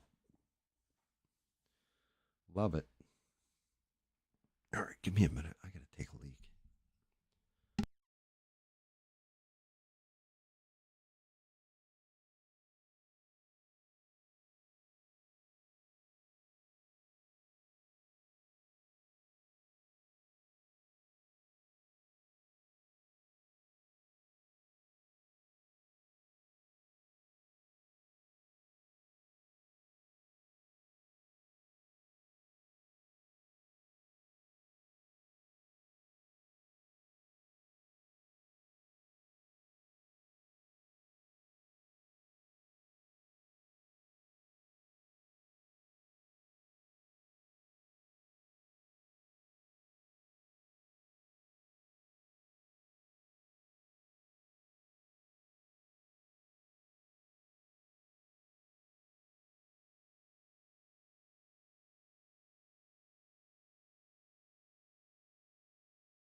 God damn.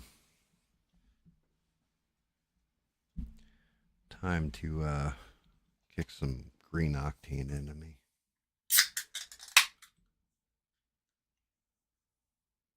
Yeah, 90% of all money is just somebody typed a number in the computer and just added it into our Federal Reserve.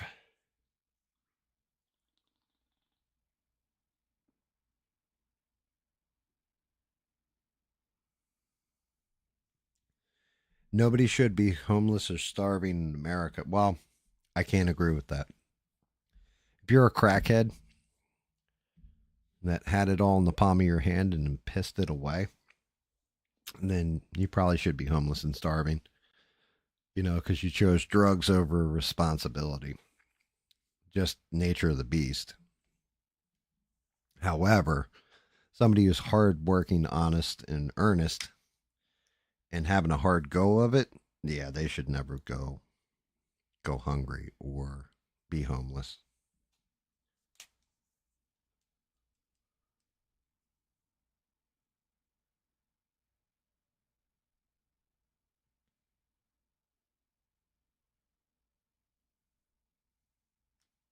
Yeah, and you're right, mister.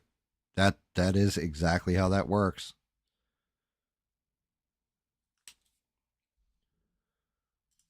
That is the no lies detected in your statement, sir. That's one of them damn things.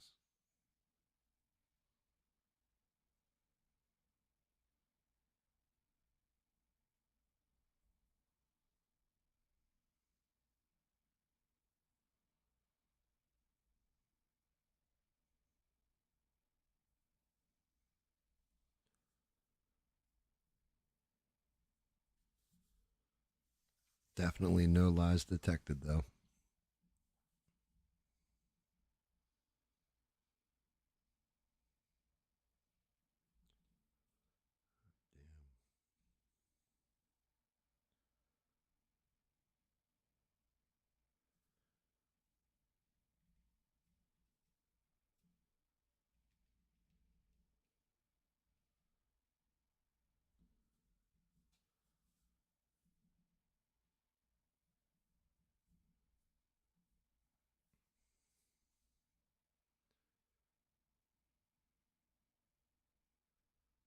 Shit looks so bright when it first goes on and then just fades into the dark.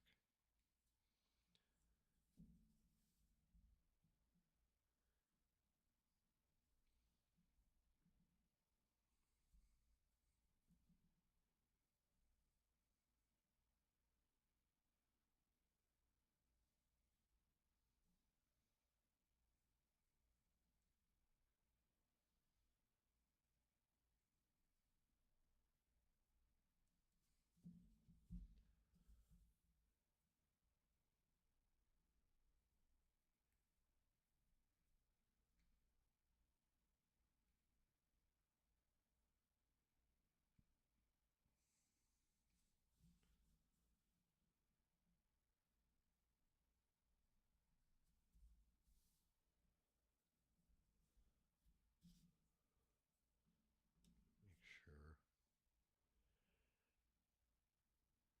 How are we looking on this?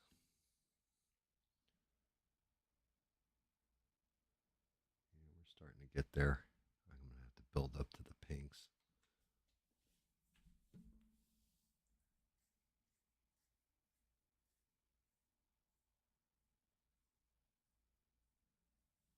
Now, there's plenty of people that choose to be on the streets. There's a reason why people are, if your biggest population is in California, for example. They may not choose drugs, but they don't want to deal with rent, a mortgage. They want to live a free life. Now, back in the day, and I'm sure there's still some that exist, but not like way back when, you had people that were hobos that would just travel around the country in the back of train cars. Do odd things at whatever stop. Do like an odd job, get some money to get food and maybe some booze and smokes or whatever, and jump back on the next train, go to the next town.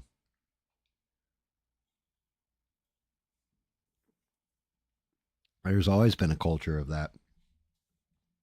That's never changed. I don't think that ever will change either.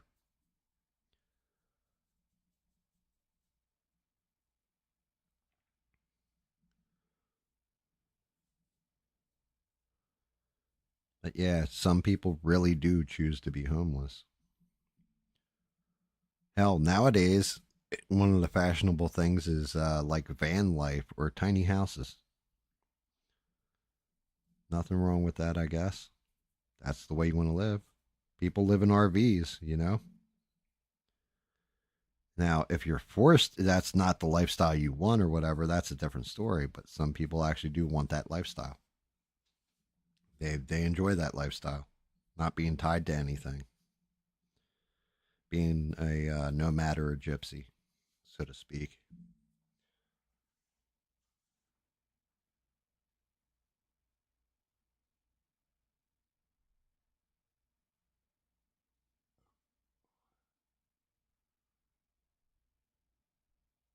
Freedom is just another word for nothing left to lose. Jesus Christ.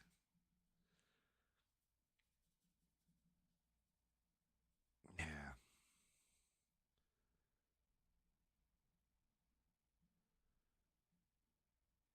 I think freedom is definitely an interesting word.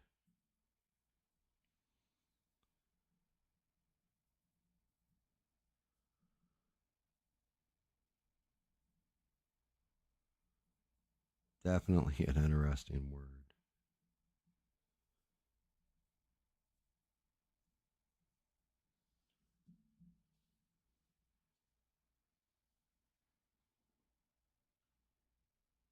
Yeah, yeah, and you're not wrong there, Eugene.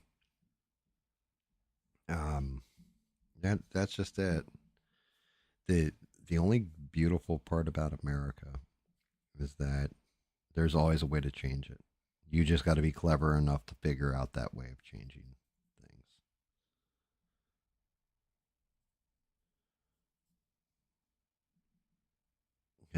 It's really, you can be smart. Some people have to be shitty to change things, do nefarious things, but there's always some way of changing everything going on with you. Granted, most of it all comes down to money, but there are ways to get by.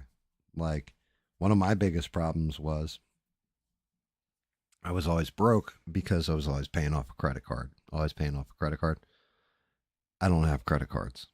Like, I got rid of all of them. I think I have just enough where I have open lines of credit so that I don't get dinged for not having credit.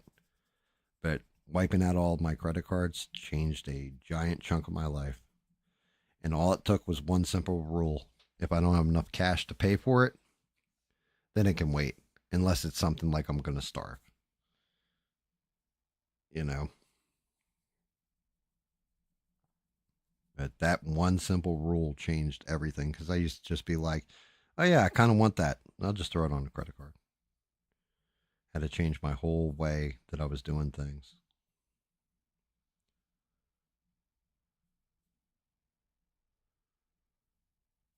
like the way I thought about everything.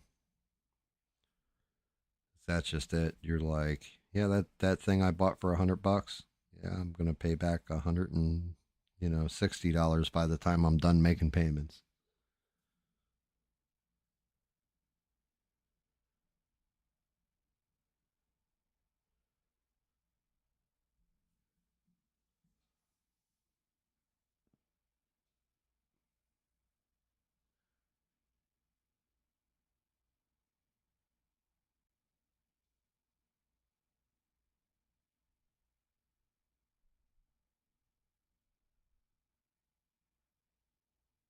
Yeah, and Steve, there is that too.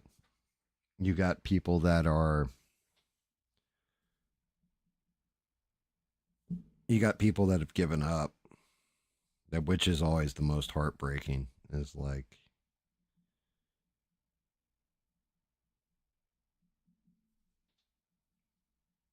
you got beat down by life so hard.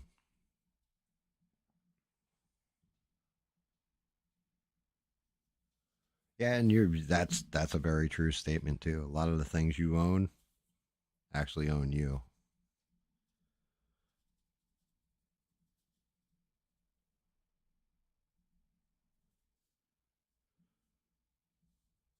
I mean, I'm not going to lie. I'm definitely an advocate for, I think education should be free to an extent, but not the education you would think of. So, not like, oh, well, your college courses should all be free. No, if you want to become a plumber, then I think you should have some kind of free trade school. You want to become an electrician, free trade school, something like this, because those are jobs that you can do. You want to become an accountant. Everybody always needs a fucking accountant, especially a good one. It's the oh, I want to be an archaeologist. Well, fuck you. You pay for it then. But you want to do something with your hands or a trade or something. I think that should be covered. I think that's an education that we should kind of give away for free. Like, oh, I want to become a carpenter, or I have an interest in carpentry. Okay, cool. You can become a master carpenter, and maybe you have to pay for the rest of the education on your own dime and put in the time. But those kind of skills are kind of lost on a younger generation a lot of the time. Every now and again, you'll get somebody who's like, "Oh, I want to be a HVAC guy." Well, you're going to make a killing down here. Up north, you're not going to make so much of a killing, but down south, you're going to make a ton of money. And good idea.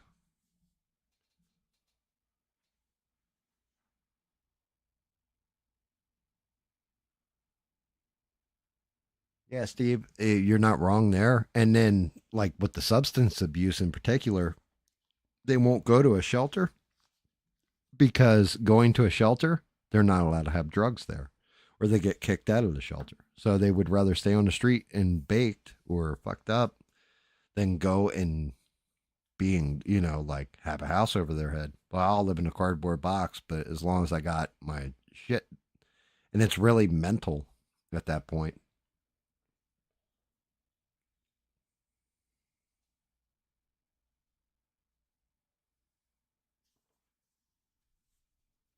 Hmm. What's going on, you rock? Snuck in probably while I was taking a leak, right? How's the uh how's the little trip with the family going? Good?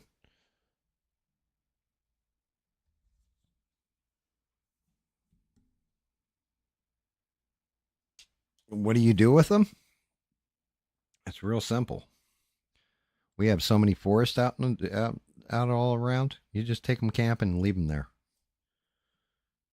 Give them a stick that's real sharp and pointy, and just leave them out in the forest. And either like in bear country and wolf country. I'm kidding.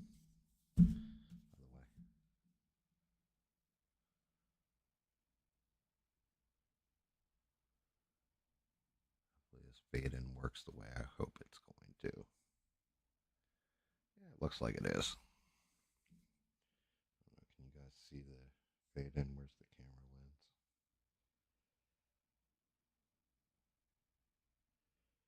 It's going through the reds down to a actually this crazy ass color pink.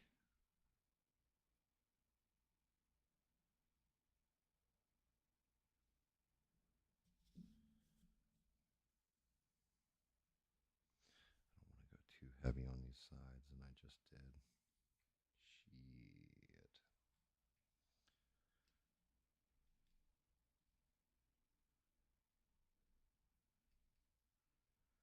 Actually, I want heavy on the low too. Thin that out. Hit it with another red on top.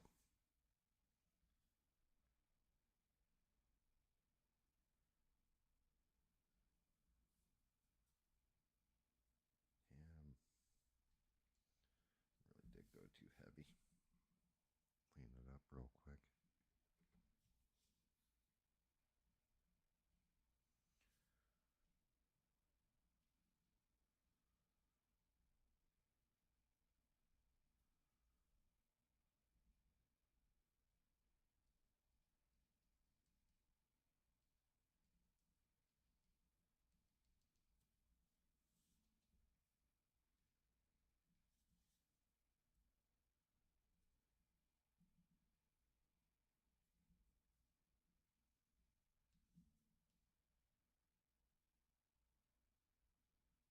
There we go.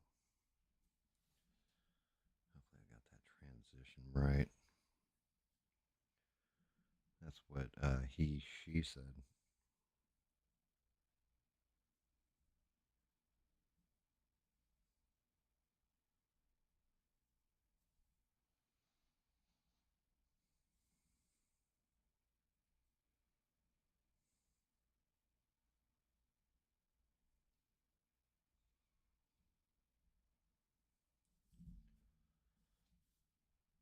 Shit.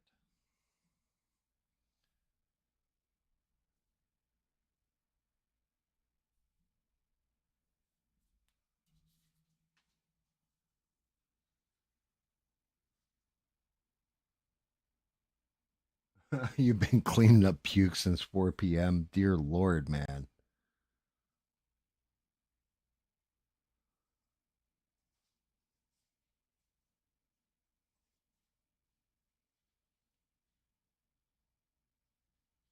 God damn, 117. Where in the hell did you went to hell?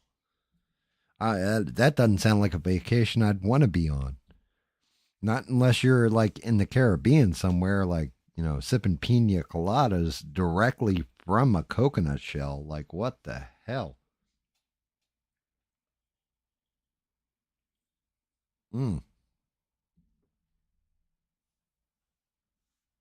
Went to Arkansas. Are you stopping by the Clinton Museum where they display the blue dress?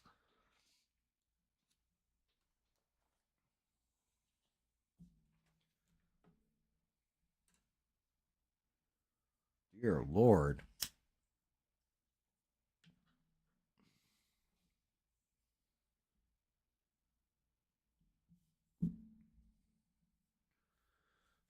Blowout's going to drive me nuts, too.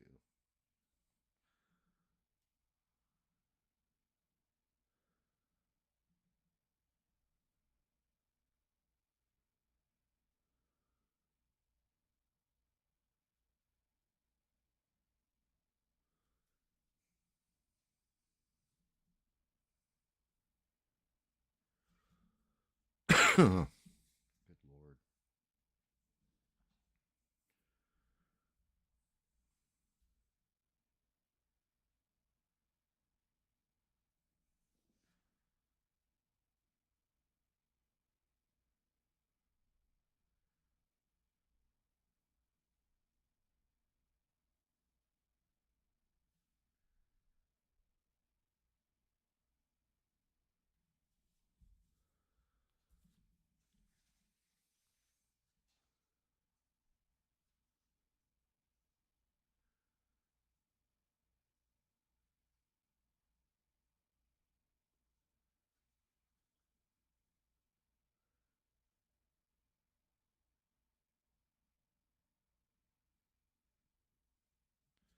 Yeah, I mean, that's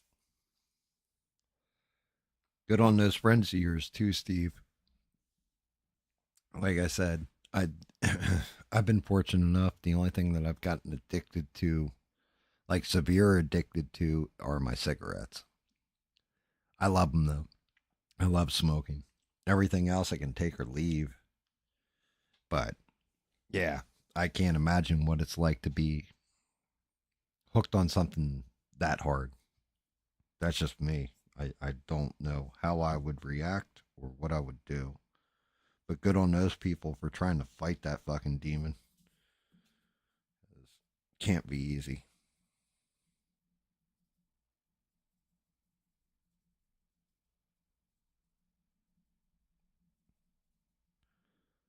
And like I said, good on them because they're actually trying to fight it. They're not just giving in. Gotta give them mad respect.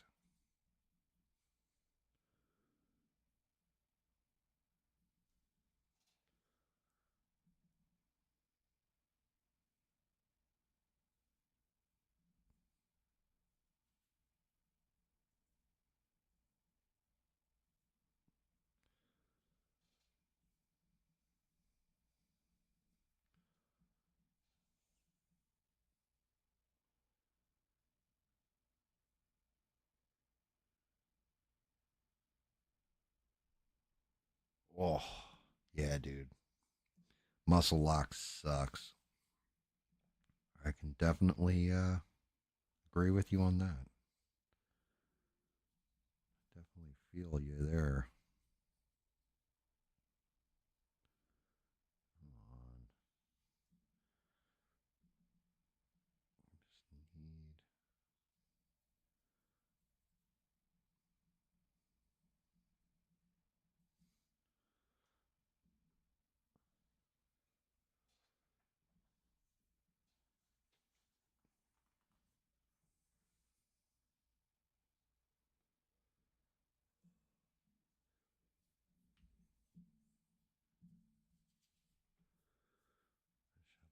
I should have this pink undercoat, or yeah, overcoat and undercoat, and I can go over it again in red.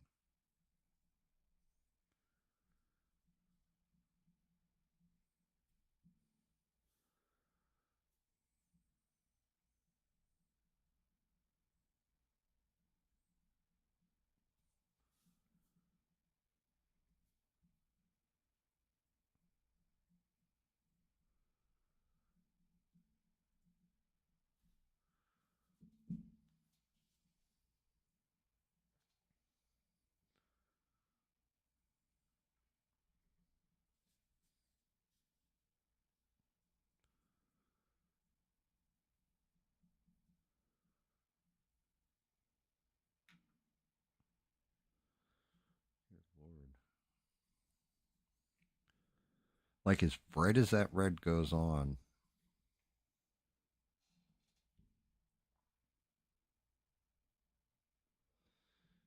Bob, good to see you. You just found out Hulk Hogan died? My God, man. We were talking about that like beginning of the stream, sir. Yeah. Yeah, he was number three. Malcolm Jamal Warner, then Ozzy Osbourne, and then Hulk Hogan. Which I'm gonna say that I think there's gonna be one more. This is my guess. Malcolm Jamal Warner was a red herring because he wasn't like iconic and like a legend. Ozzy Osbourne, Godfather of heavy metal, Hulk Hogan. Without him, wrestling wouldn't have gotten as huge as it did in the '80s to continue on to now. So I'm thinking that it's going to be somebody else that is an icon in their industry. Somebody that's like, oh shit, I can't believe, Elon Musk died or some shit. Because he was an icon in the electric vehicle, industry or something like this.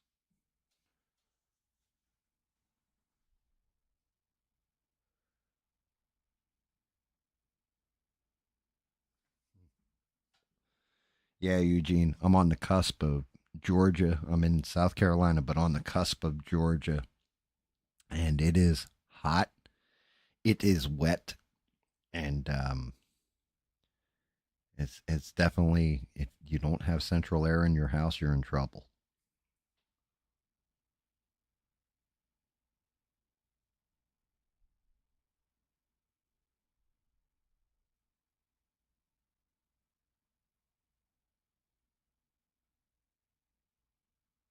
Malcolm Jamal Warner Brothers Network. Nice. I like that linking.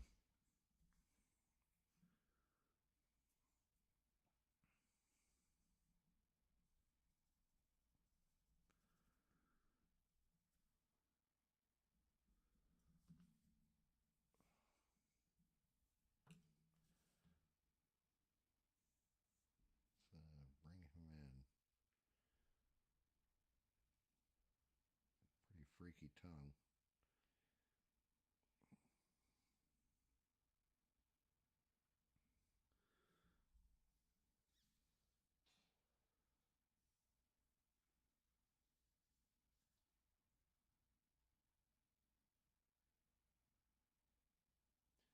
Yeah, I mean, I'm not going to lie. When I was a kid, 96 degrees with nothing but a fan, no AC in New Jersey didn't bother me. Um, South of the Mason Dixon line, yeah, that and 50 years old definitely changes a lot of shit. And I love my heat, but man, the hell with all that. I need my AC.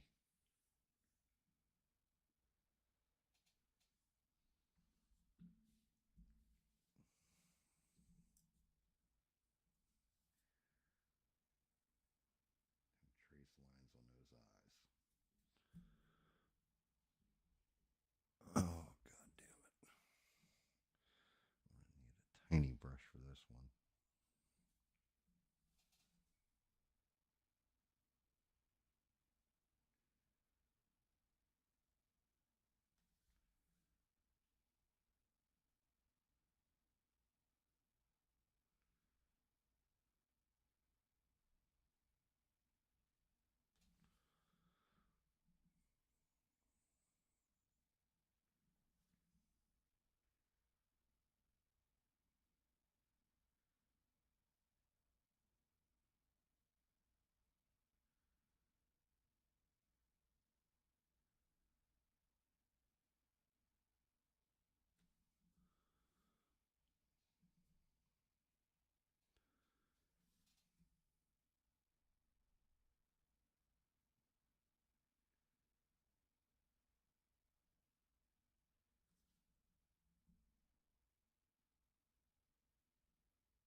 Have a good night, Eugene. Try and stay cool, brother.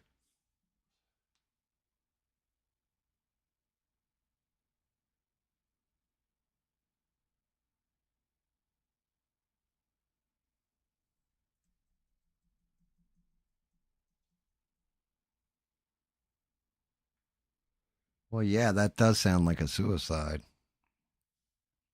You mix that much toxic crap, you're definitely trying to kill yourself.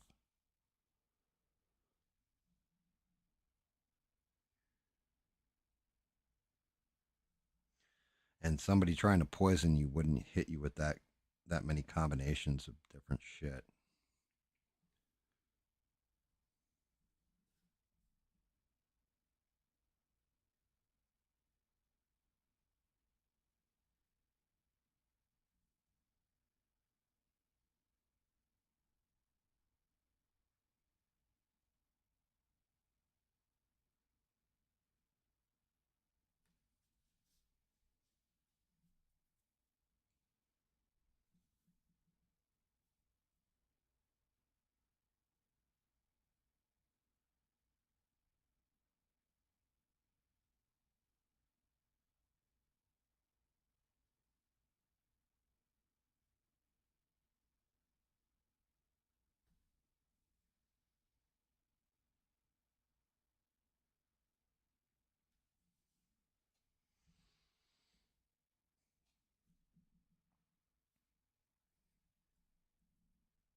Lord, what a pain in the ass.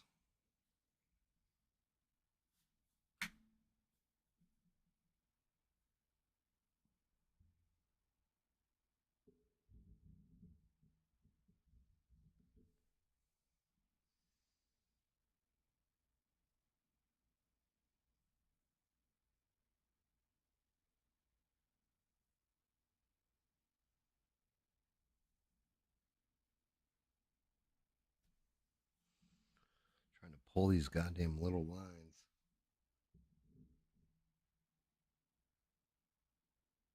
And that one was almost a blowout.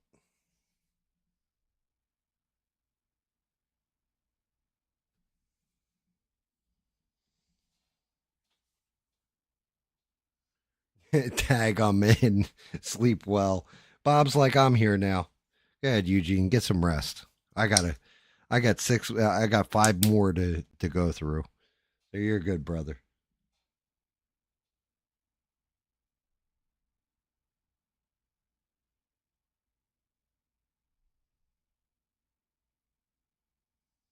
Yeah, a lot of people take a whole crap ton of pills and don't even think about it, and then wash them down with alcohol. And they've done it so many times in the past, they may have gone over the edge. It's just they kept rolling those dice till they crapped out.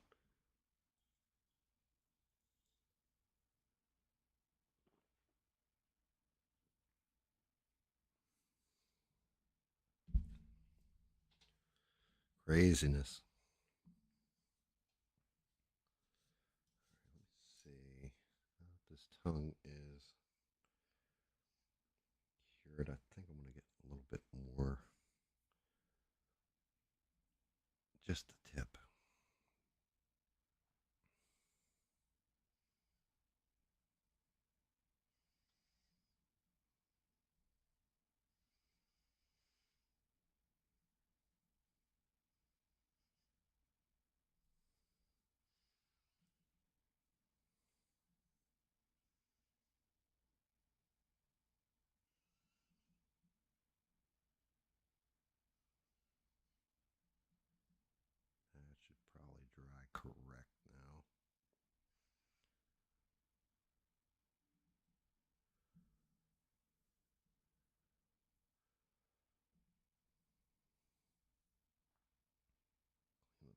side.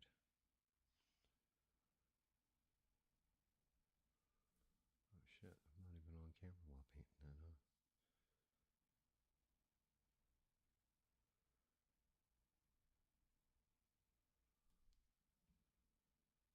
Yeah, that's a little bit better. Oh, eyes, nose, tighten up the mouth, tighten up the fur a little bit, and the fucking teeth. Teeth are gonna kill me. First things first, though. Let me work on these gums a little. Going with the fine point.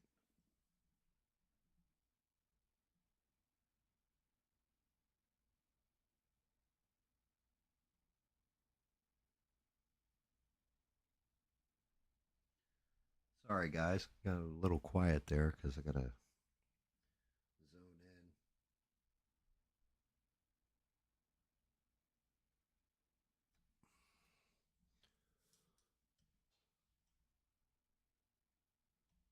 6. What's up, brother?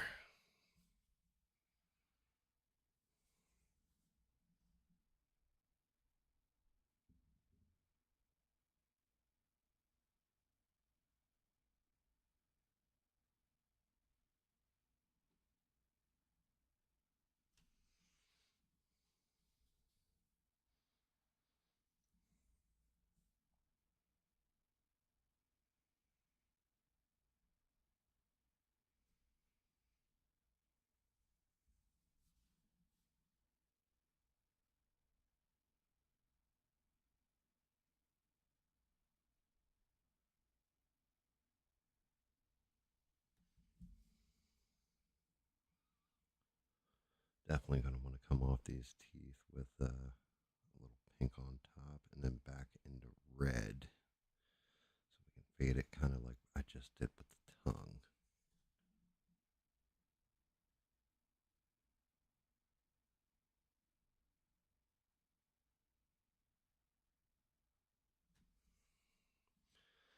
Definitely creepy though.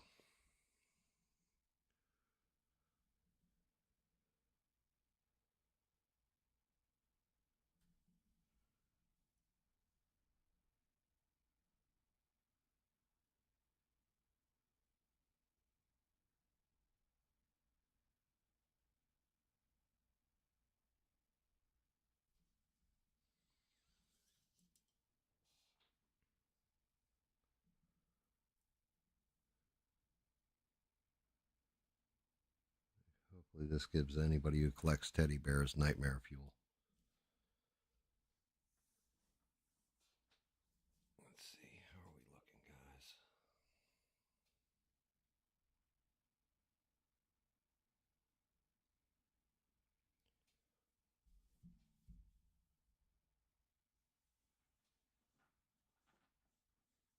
How was the concert? Decent? Hoping decent.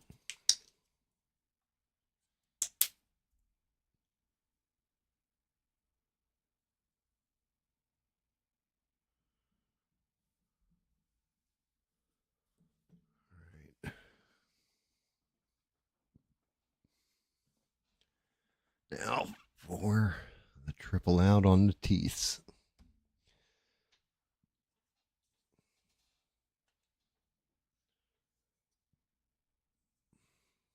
Go to titanium white first.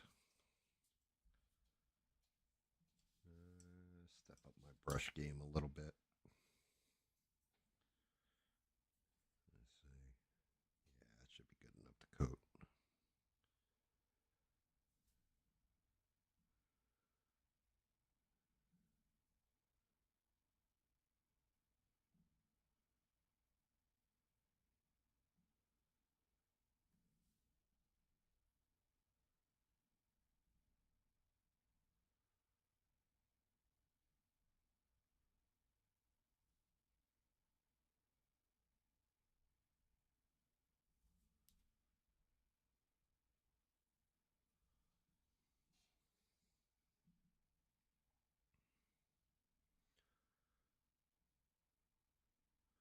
All this shit up with a crazy Fuzzy brown yellow combo.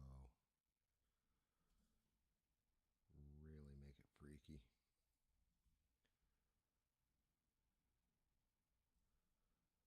Make it creepy.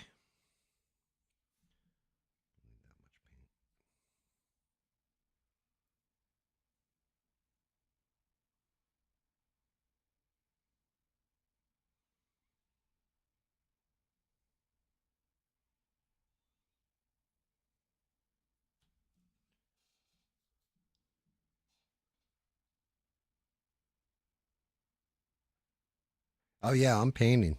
Um, Give me 1 second, E-Rock. I'll put it all together so you can see what I'm painting. Call it a teddy scare. Doing it for my daughter-in-law. She likes horror-themed shit, and it's basically in Dungeons and Dragons. You have something called a mimic, and what it does is it looks like a treasure chest, but it's got like a giant mouth in it. And when the adventurer goes to open it and get the treasure out of it, it eats them. Right? And somebody made a mimic teddy bear. And I call it a teddy scare. But like under here where I got this red, so I get the autofocus kicked in. Right? Those are going to be eyeballs. They'll be all yellow or whatever.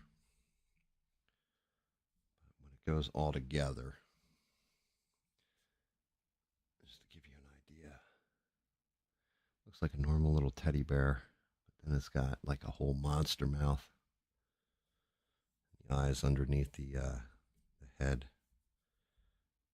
Even half tempted to turn the eyelids back to brown, to be honest with you, and just do the eyes red and yellow.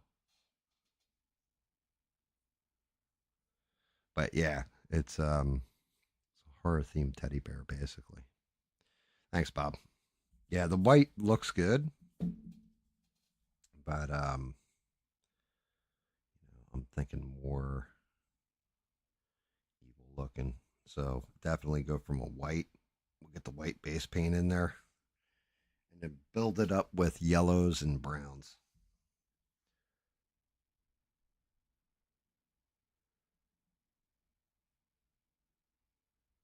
But the white does definitely stand the hell out on it, doesn't it?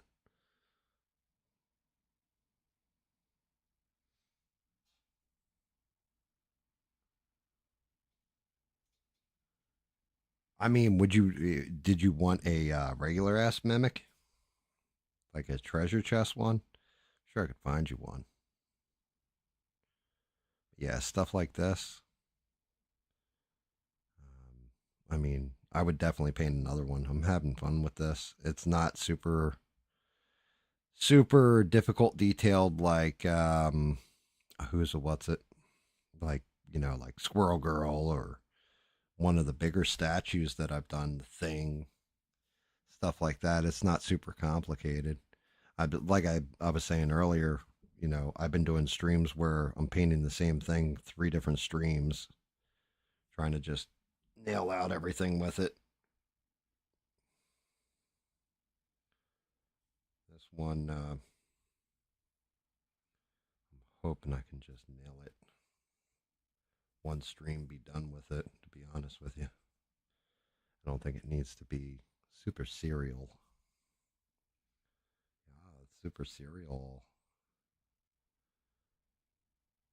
I'll probably get this one done one shot. Move on to something else next. Since I got them to a decent size, got the printer kind of dialed in with the keying and everything. It could be good. Let me get to a smaller brush so I can get in detail.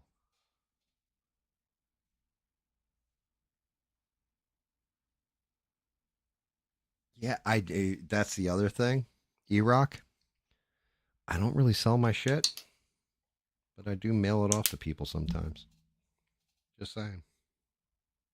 Now, granted, if Smurf had his way or Beans had her way, I would sell everything. Be honest with you, probably my wife too. Yeah, sell that shit now. I do it more for the love of the game with the painting part of it and all that kind of stuff.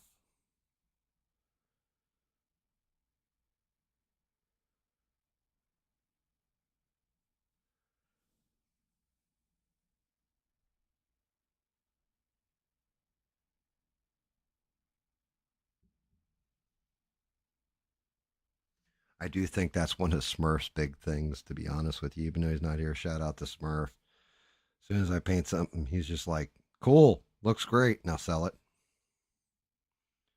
Just sell that son of a bitch off right now. Don't even hesitate. Just get rid of it. Get rid of it while you can." Like I said, I have to get out of the mindset that people wanting to send me money so I can buy better paints, brushes, airbrushes, whatever. People wanting stuff like this and buying it. I'm not grifting you by doing it. I'm actually giving you something for your money.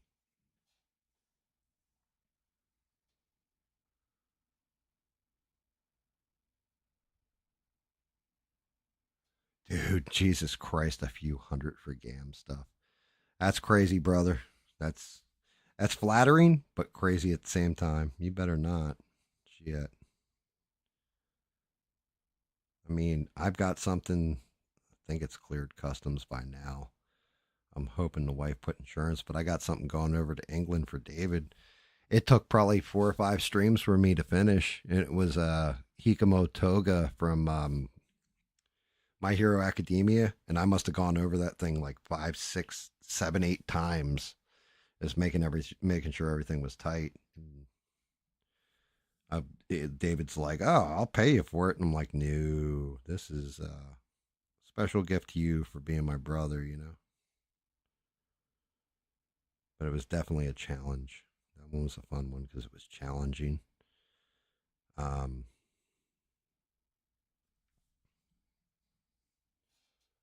and I'd pay for a Superman. If I could ever find an awesome Henry Cavill Superman, I would do it. Every time I like look at it, like I thought I found one. I've shown you the head. I actually found the head again. Tried re-downloading it. It's got an error somewhere in the file. It won't pull up right.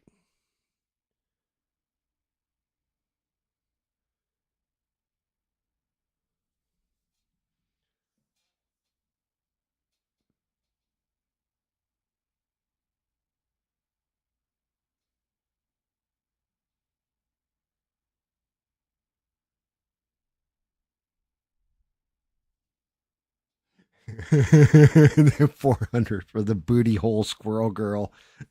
That's fucking hysterical. Um, that's awesome. Yeah, Bob. I haven't seen anybody slamming Tulsi. The only reason why I know people are pissed is because she sent over to the DOJ a suggestion that everybody that had something to do basically with the Russia collusion, including Obama himself, recommended for prosecution. So if it's a bunch of Dems slamming her, that's why. If it's Republicans, not sure. But I can tell you with the Democrats, they got to be big mad because she just blew the lid off of Russiagate. Like she actually did her job. Now, granted, I'm not going to lie, the timing is kind of interesting because she's basically like, well, we're having all these problems with the Epstein files. Well, that's okay. Look at Barack Obama. You know, like the timing's a little sus in my opinion, but at the same point in time, that's exactly why she was put in charge of DNA. She's the director of national intelligence. That's why you would take somebody like her because she's going to be honest regardless of who the party is, I would think. But that could be why they're slamming her. That or else she said, I was never a Hulk Hogan fan. One of the two.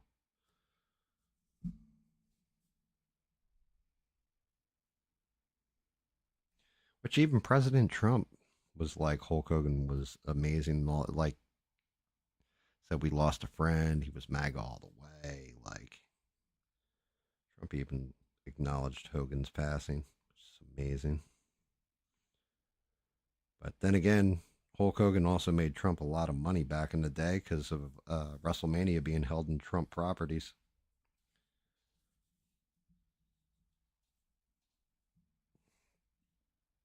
Same thing with Vince McMahon, which is why I think he keeps giving Linda McMahon positions in his cabinet because he remembers. They definitely did a lot of business with Trump back way back when. He's loyal like that. Damn it. There it is.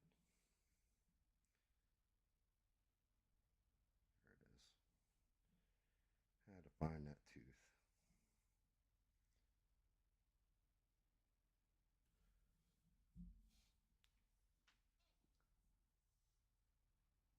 Yes. Yeah, as a matter of fact, Fox News kept showing that footage over and over and over again today when they were talking about him. Yeah, here he is at a RNC tearing off his shirt and supporting Trump. That's the only reason why I think Fox covered him dying. They would have just treated it like anybody else if he didn't do that shit.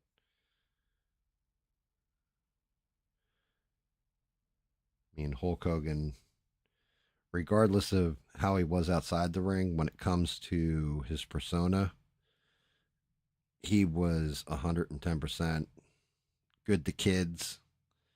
Um, Anybody that was a fan of his, he'd take a picture with them, stuff like that. He definitely respected the fans. He wasn't a very good person outside the ring, but you got to separate the two. He used his celebrity for good.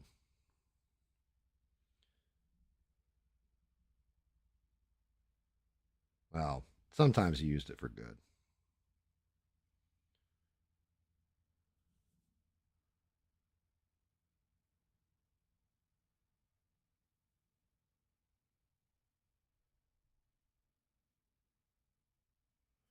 Other times he did it to sleep with his buddy's wife. Oh,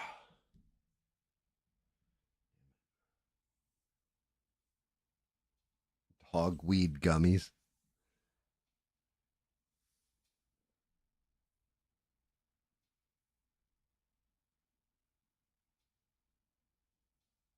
Oh, good lord,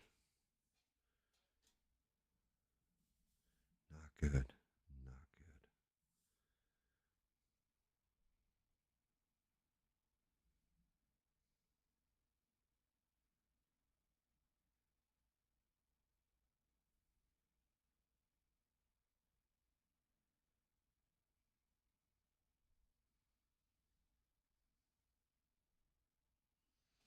Yeah, Tulsi Gabbard actually. There's a couple people I can't complain about at all in that administration. Tulsi Gabbard's one of them. The other one's RFK Jr.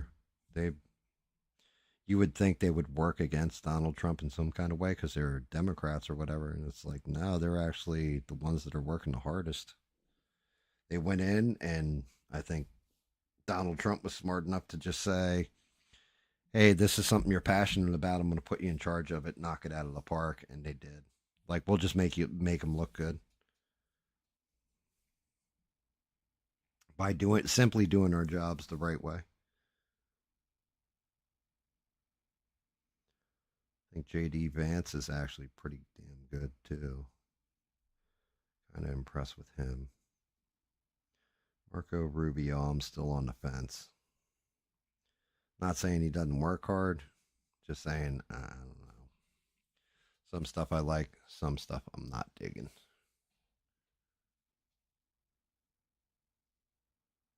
Oh, I can't blame you for getting him baked out of his gourd. I give mine CBD chewies or whatever whenever it's like real bad thunder and lightning or fireworks or anything like that. I don't get him super baked, but just enough where he doesn't give a shit and he just sleeps through it.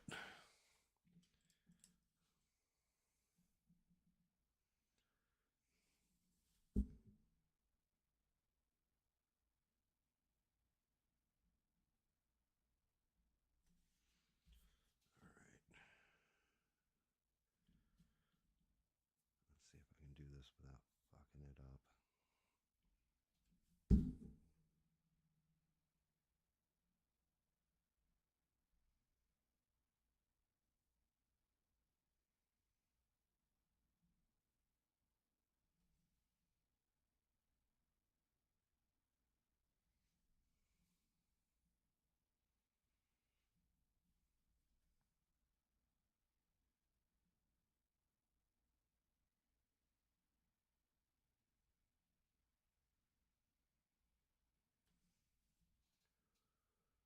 Ooh.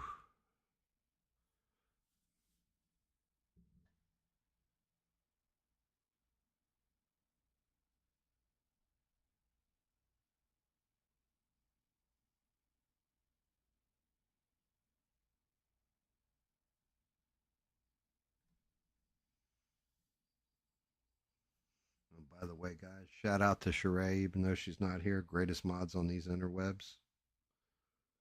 Hope she's enjoying her night off, and hopefully everything's good in her arena.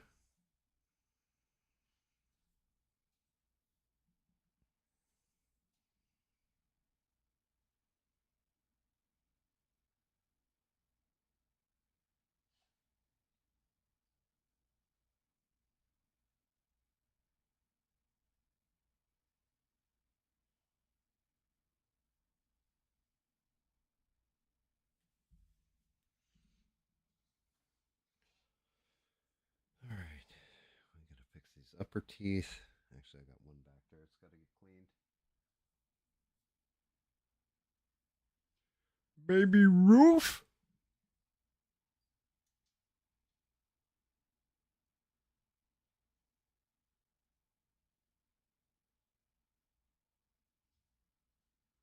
Yeah, sometimes you need those 12-hour snooze offs. No alarm clock.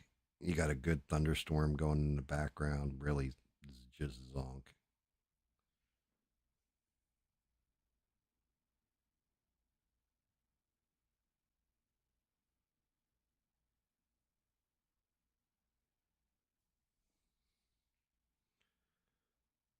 Tighten that up a little too.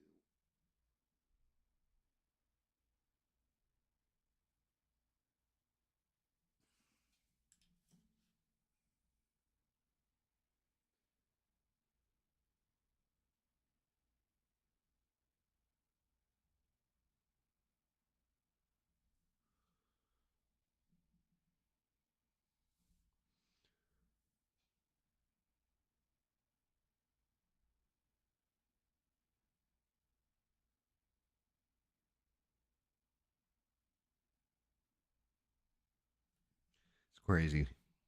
I swear to God, every time I get in low or real tight like that, I didn't even realize it. I just realized it. I started holding my breath.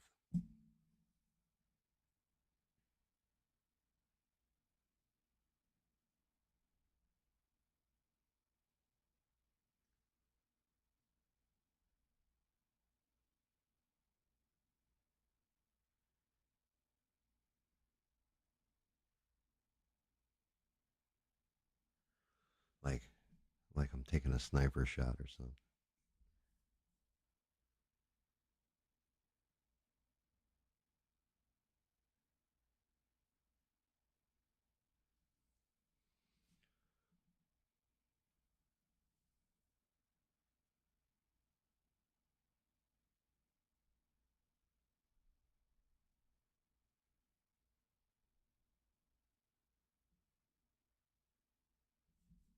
Oh.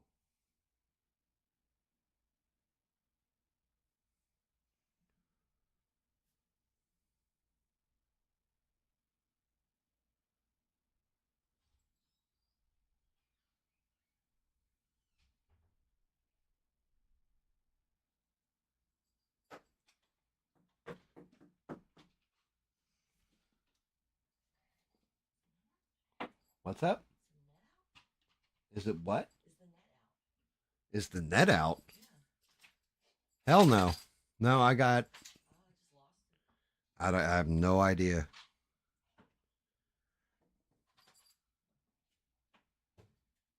Jesus Christ. Wife scared the shit out of me. thought it was just dog's tail banging, and it wasn't. It was the wife tapping behind me. Focused in on getting these goddamn teeth done. All of a sudden, I'm like, oh shit.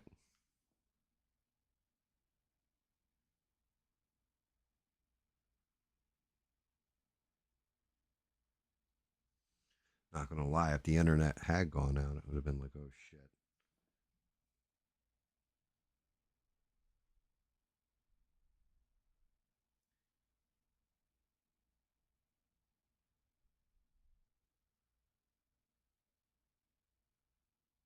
Oh, dear Lord.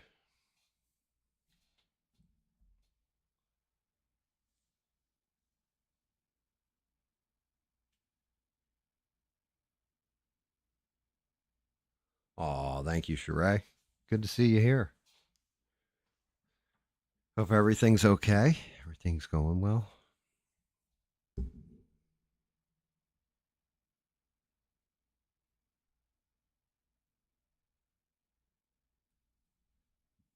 I thought you might actually miss a stream one time. I was like, damn.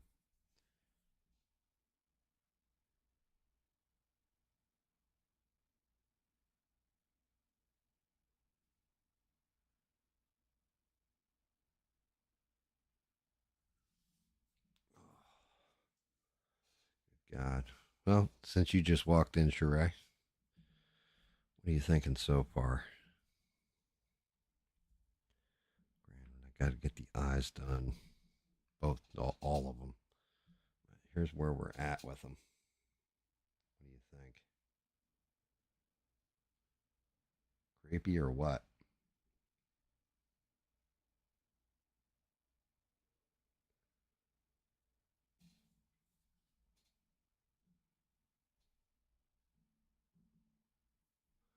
I broke down the entire movie of Fantastic Four that had come out. I'm not going back into it though, because I already did the whole spoiler alert thing and did all the spoilers. Beans literally left the chat because she didn't want to hear the spoilers.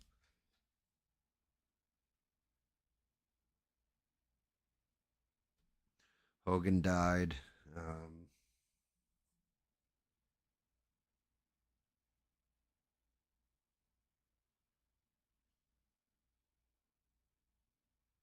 Like the big one lately, the biggest news really is the different celebrities passing away.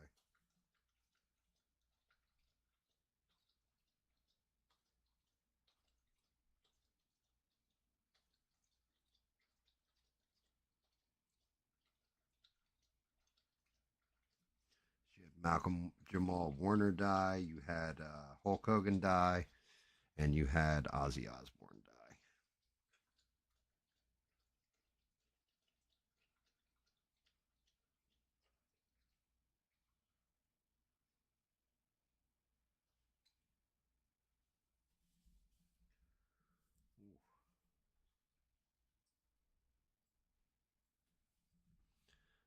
Clean up around that tooth too.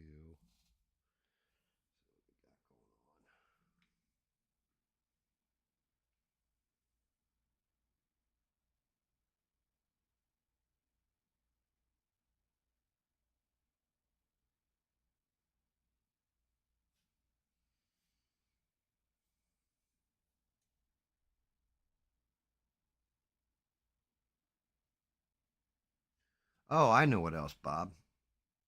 So Ishiba, Prime Minister of Japan. I had said this last night, and I think you asked me about it. Yeah, he's supposed to be resigning soon because of the tariff deal, trade deal he signed with Trump. And I believe he's more like liberal party over in Japan. And he's talking about stepping down because his party's he doesn't have the support over there in whatever their political system is like he used to. So there's been rumor that he went over, signed the trade deal with Trump, signed kind of a bad trade deal for Japan for the most part, and people are pissed at him about it, and he's about to resign, basically.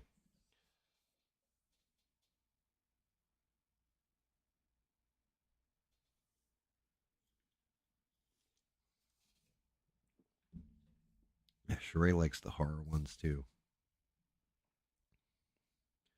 That's cool though. Yeah, you like them? I'm thinking he's coming out okay so far. I thought I had another little.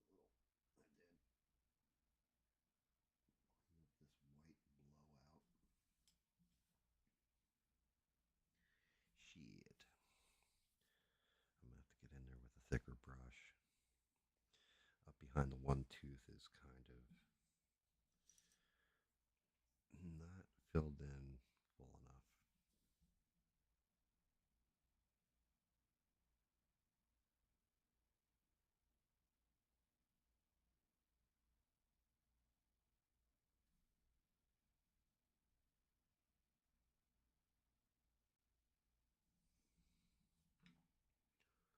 A little bit more pigment on the brush.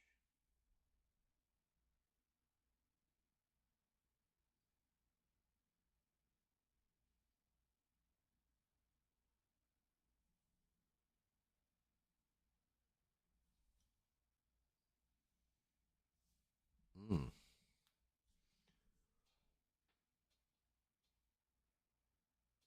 Yeah, everybody's dying, Bob. That's the nature of life.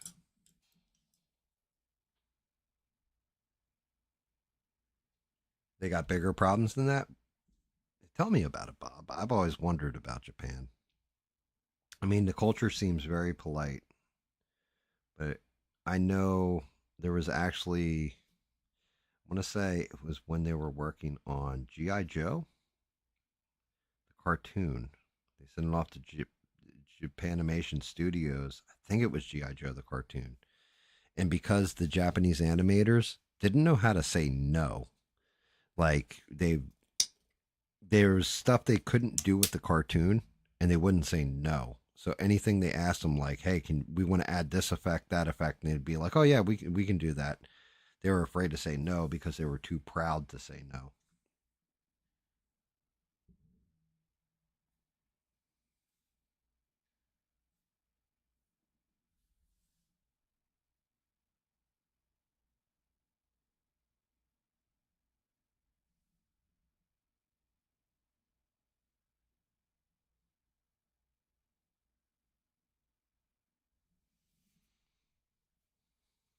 Yeah, I think I'm definitely going into that red with a little pink next.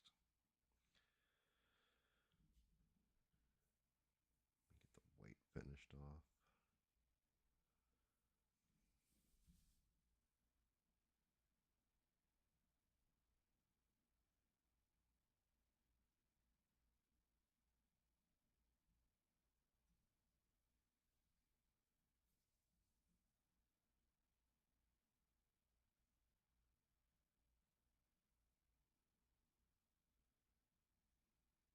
Oh no! Blow out. Yeah, if I were to travel anywhere, that would where be where I went, and of course it's the other side of the world, so that shit ain't gonna happen in my lifetime.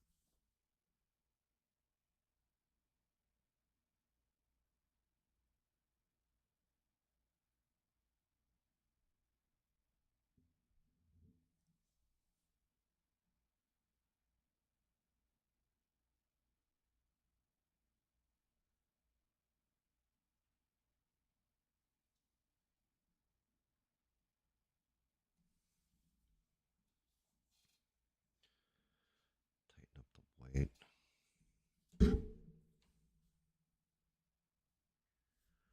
I'm gonna go pink on the outer gum.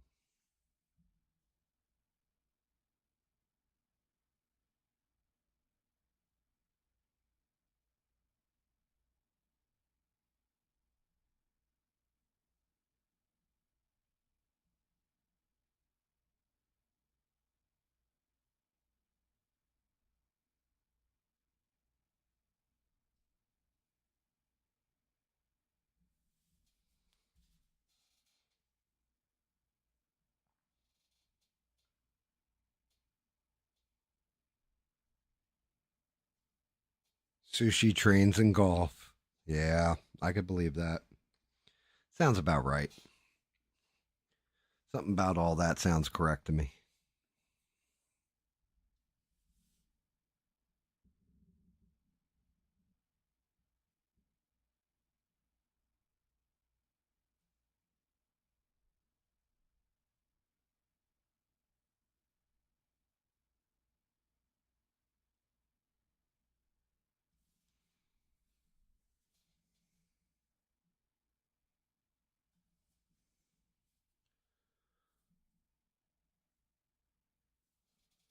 Yeah, so we will start getting in here with the light pink on the gum itself.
Yeah, land down under.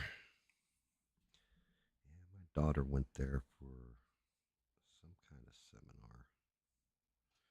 No, it was a something she was hosting.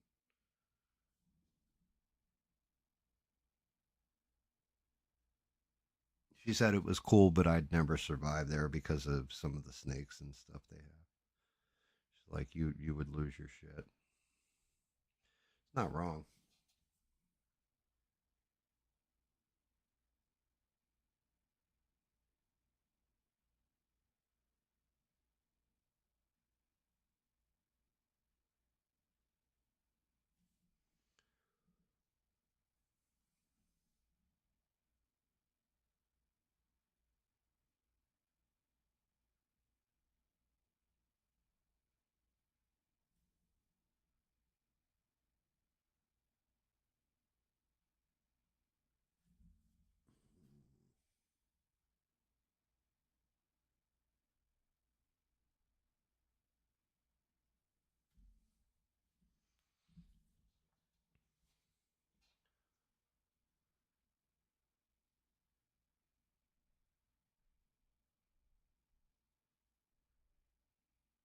I have real bugs and animals.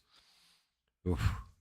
Yeah, yeah. There's definitely some creepy ones in Australia.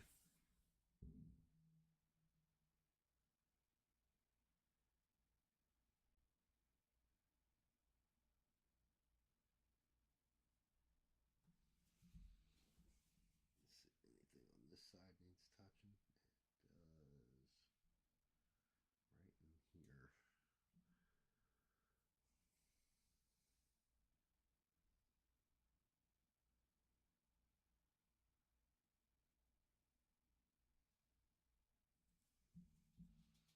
Get that tightened up.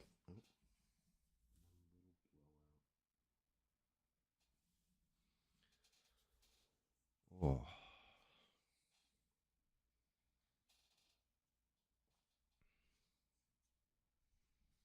there we go. And those teeth look now better. Look at them on stream. And I'm going to bring in my white a little bit more on this tooth, that tooth. It's looking a little off. Then I can start going on the yellow and the brown, soften them out. It's all about the yellows. You might be able to call this thing good money.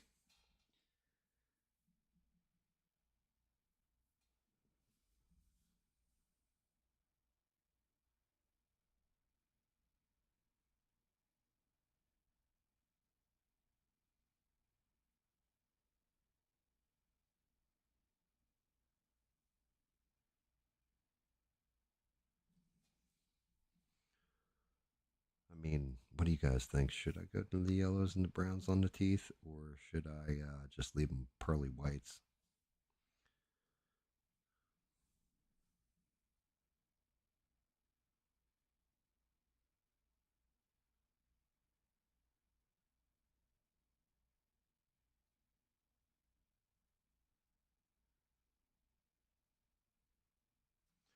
I mean, it's just me, or I'm factoring wild animals don't brush their teeth often, so it wouldn't be so white.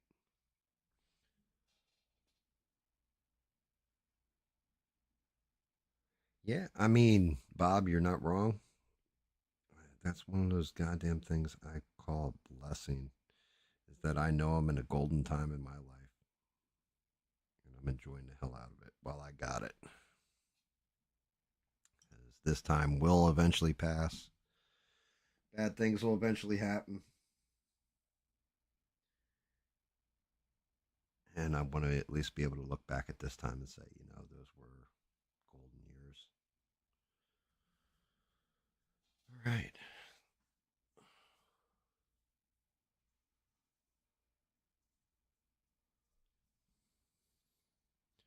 All right. So, what do you guys think? Should I leave them white, or should I change them up a little bit?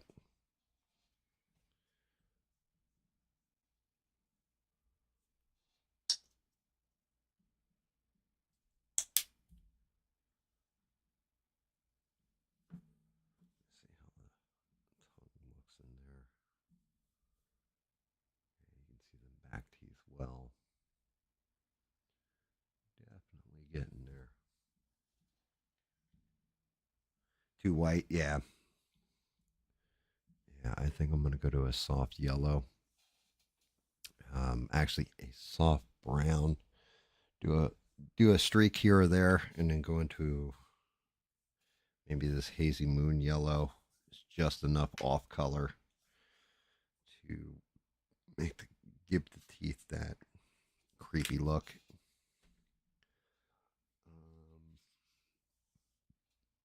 I need a very light brown.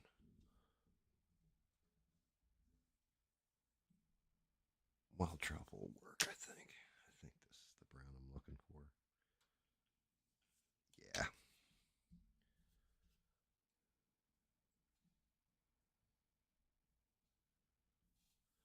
Just do a touch on a couple of them.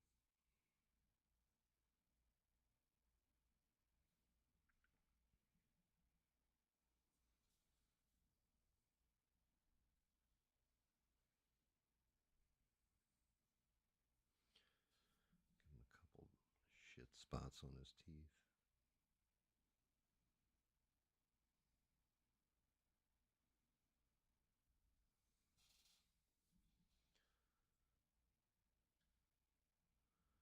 I don't want them uniform either, so let's come off the side and back in with that one.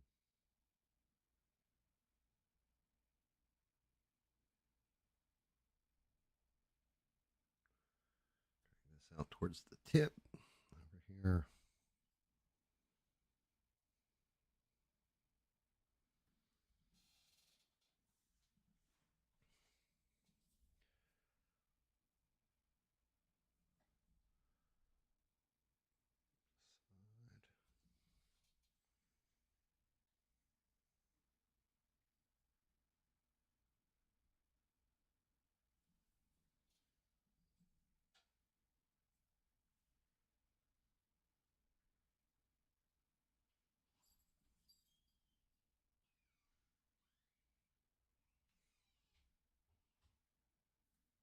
This one around to there,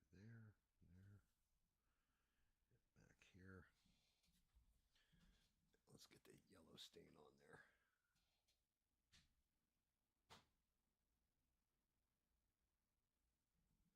Yeah, I see. We'll give it like those little stains on the teeth.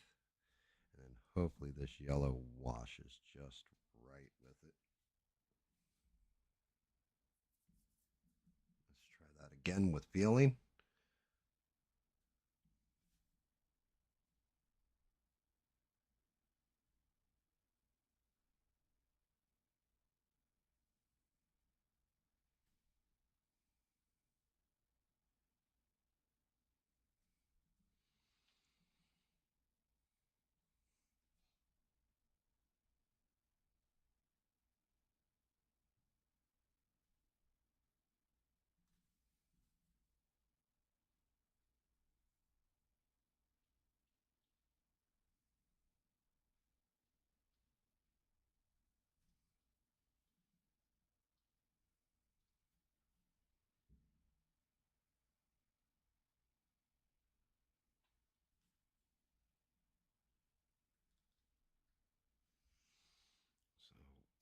with the wash in there.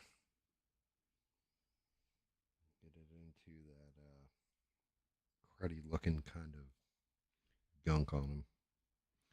I should tell you the truth, I might go brown lower and do another coat through, like right near the root of the tooth, because that's usually, reality is, that's usually where you get your cavities. Sometimes you'll get them in center tooth, but most people brush their teeth towards the center and miss at the gum line. So I'm thinking about moving those browns a little bit lower. Definitely crud out these teeth. I might even go to a green. See what kind of wash effect I get. Like washing a little green there or something.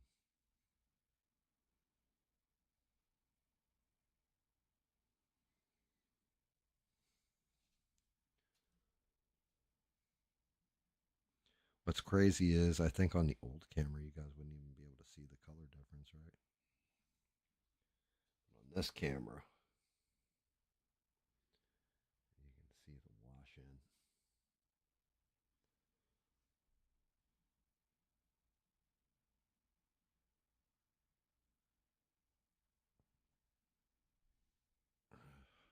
It's not the age, it's the mileage.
Let's see.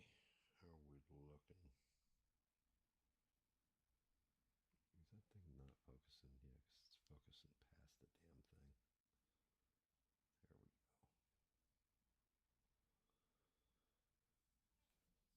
Whoa.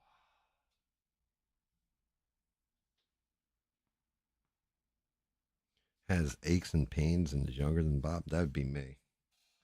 My hands don't work on occasion because I have a herniated disc compressing down on a nerve in my neck and a crushed disc below it. I'm old as fuck. At least I feel that way. I'm technically not all that old. Oh, half my life's gone, but you know what I mean. I'm not that crazy old.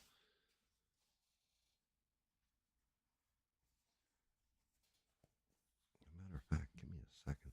Let's see.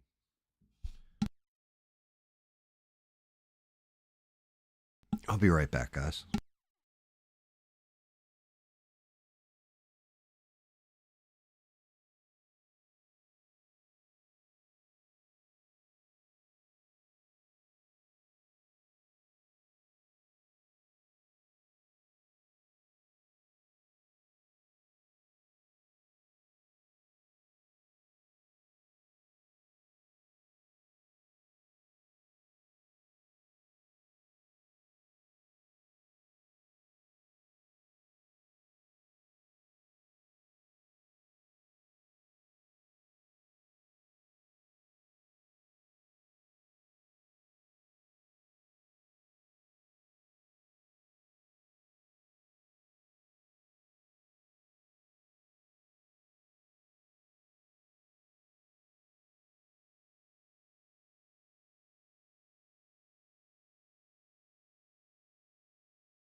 think I will leave the light so it pops, or the white so it pops.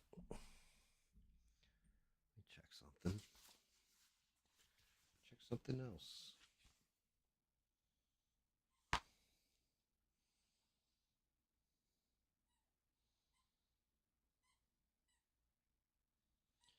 Oh, I don't know what's going on. You guys can still see me, right? And everything else. There's no issues.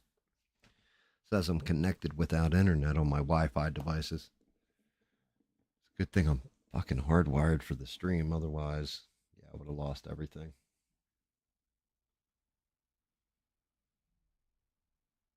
What the hell did I just get?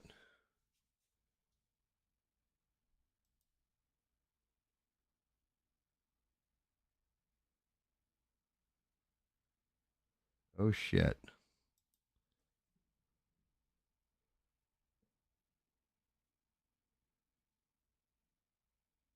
Yeah, there's definitely something up. My YouTube chat disconnected and I'm hardwired. Let me see something. Uh, yeah, I lost the damn chat for even my tablet. Let me just do this.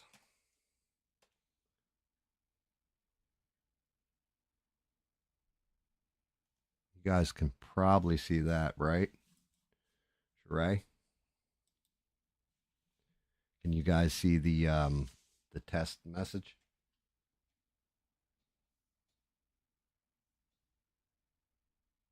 Your internet went out too?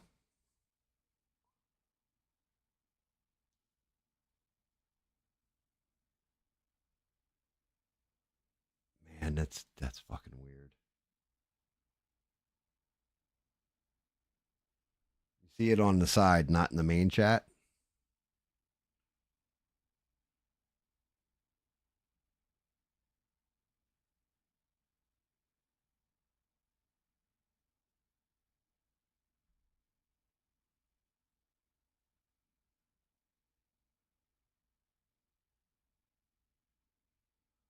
Yeah, like all right, you want to talk about weird.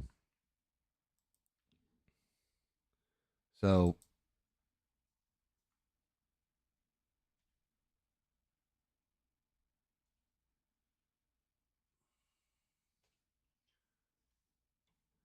if I type it in there in like my actual chat stream,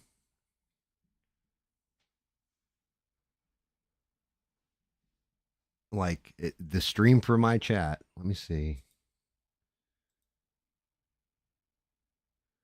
I'm switching it over to top chat. I'm seeing if I can't recover the side stream.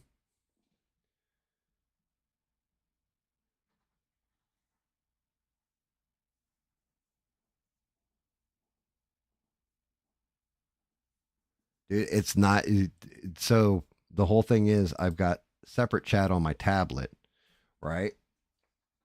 That chat is updating. That's why I can see what you said, Six. But you guys see the strobe going through my chat?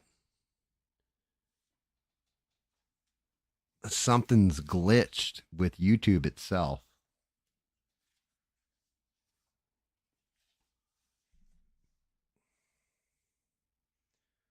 Like I don't know what's going on.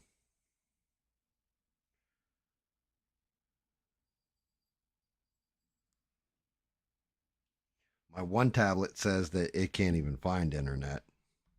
Like I've got two different tablets. One's like connected.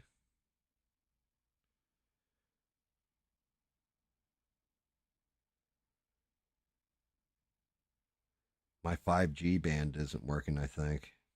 Let me see if I can get this.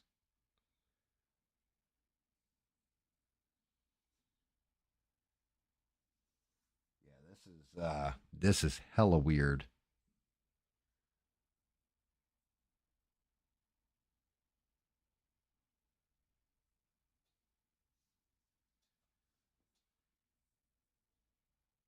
What? No way.